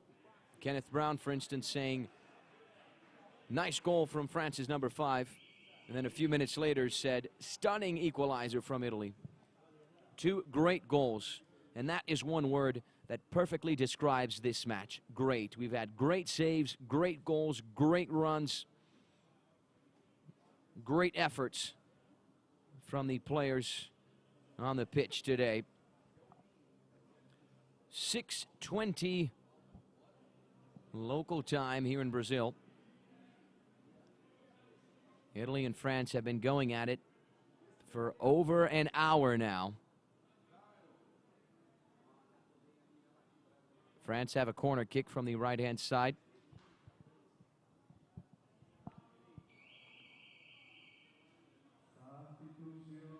And there's another bell.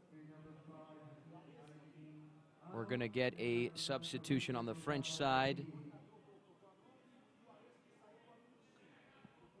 Morgado, the number 9. Stepping in for Hakim Areski. Baron working his way back and then inside. He's in the middle third. Almost loses the ball, able to recover. He goes down. Challenged there by Giunta. Here's Iobo, 1v1. He takes the shot and it goes wide. What an opportunity squandered by Paul Iobo to snatch the winner for the Italians. And here come the French. We have entered the final 60 seconds of the match. Fasten your seatbelts, ladies and gentlemen. Baron on the left-hand side, squeezing his way through and in. Baron still going. The Italian defense composed of 3 players. Baron runs back into the midfield third. Iobo is close to him. Will he find him? No, he won't. Baron with the pass for Diakité on the right-hand side. Diakité shifts direction. Excellent run. Diakité goes down. And this is a foul for France. What an individual piece of run there from the number 11, Ahmed Diakité. 26.4 seconds on the clock. We're just a few seconds away, ladies and gentlemen, from wrapping up this Very heated European battle between Italy and France. And Diakité is down.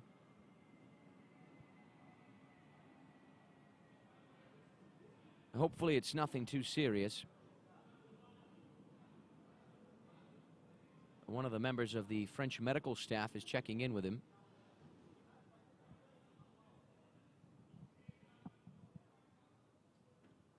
All of the players giving it their all, leaving their blood, sweat, and tears on the pitch. France have a late corner kick from the right-hand side. There's the buzzer. Substitution for the Italians.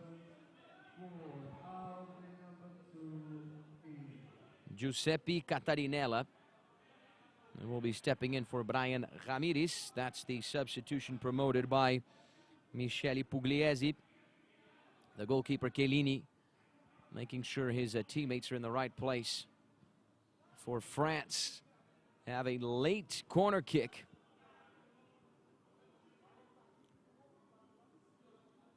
All of the Italian outfield players inside the area. All of them on that near post, including Yobo. Here come France. Inside with Niang. He's on the left-hand side now. Will he lose the ball in this midfield, a third? This could be dangerous.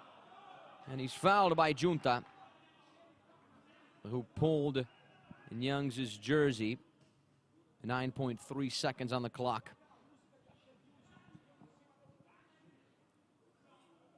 Italy and France locked at 1-1. From the looks of it, it's going to be a point each way, a goal each way.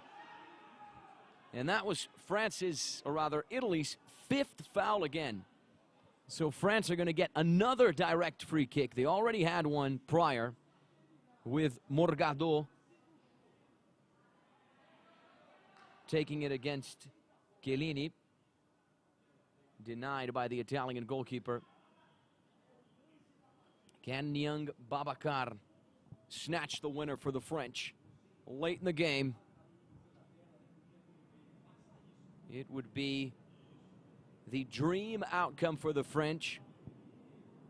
An absolute nightmare of an ending for the Italians.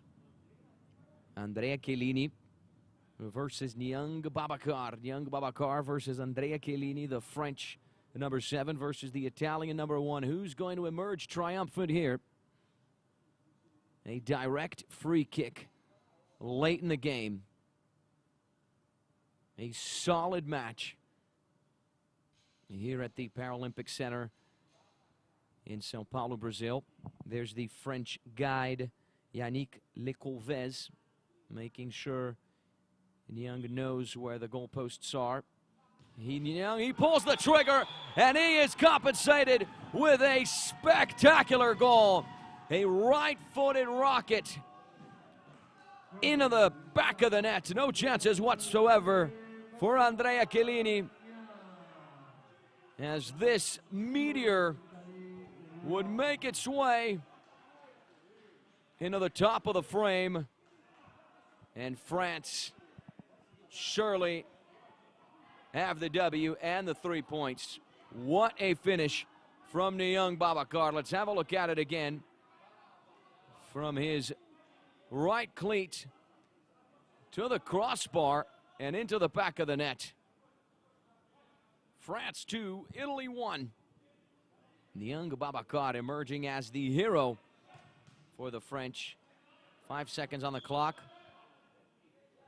The long effort there from Paul Yobo. Now Italy have a corner kick from the left-hand side.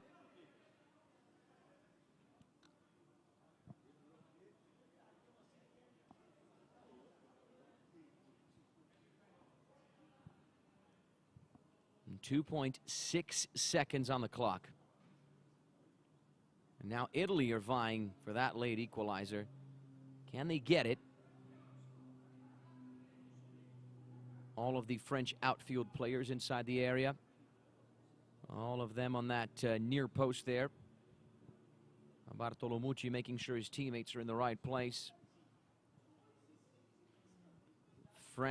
France are 2 seconds away from the 3 points after this very, very competitive, heated battle to close out the first day of the IBSA Blind Football World Grand Prix. Corner kick for Italy.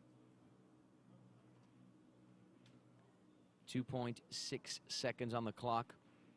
The match is halted here because Paul Yobu will have to be carried off the field. What a warrior this guy is. Scored Italy's goal. Hurt himself more than a few times and was still able to get back on the pitch.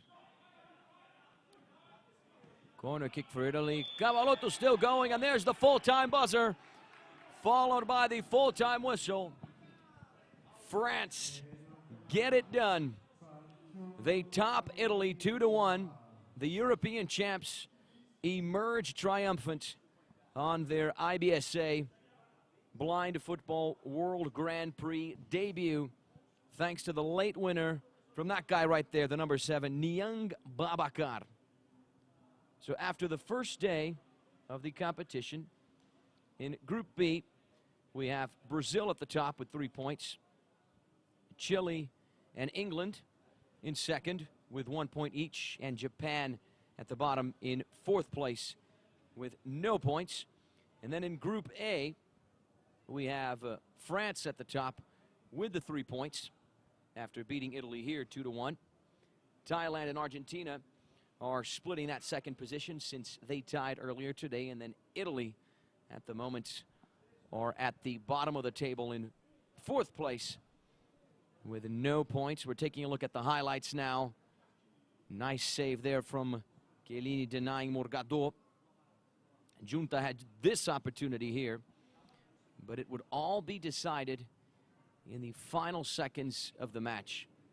The direct free kick capitalized big time by that guy right there, young Babakar. The right-footed rocket into the top of the frame, giving Andrea Chiellini no chances whatsoever. So tomorrow, ladies and gentlemen, we have 4 great battles for you. We're going to kick things off early at 9 a.m. with Japan and Chile. At 11 a.m., host Brazil take on England. And here's the goal I was talking about. He took 2 steps back, pulled the trigger with his right foot, and found the back of the net. And look at the celebration behind the goal from Yannick Lecouvez. He has a huge participation in that goal because he indicates to his players where the goalposts are, and that way the players know exactly where to put the shot on frame. All right, ladies and gentlemen, we're going to wrap up the first day of the IBSA Blind Football World Grand Prix, but we'll see you right back here tomorrow for some more action. So take care and have a wonderful rest of your day.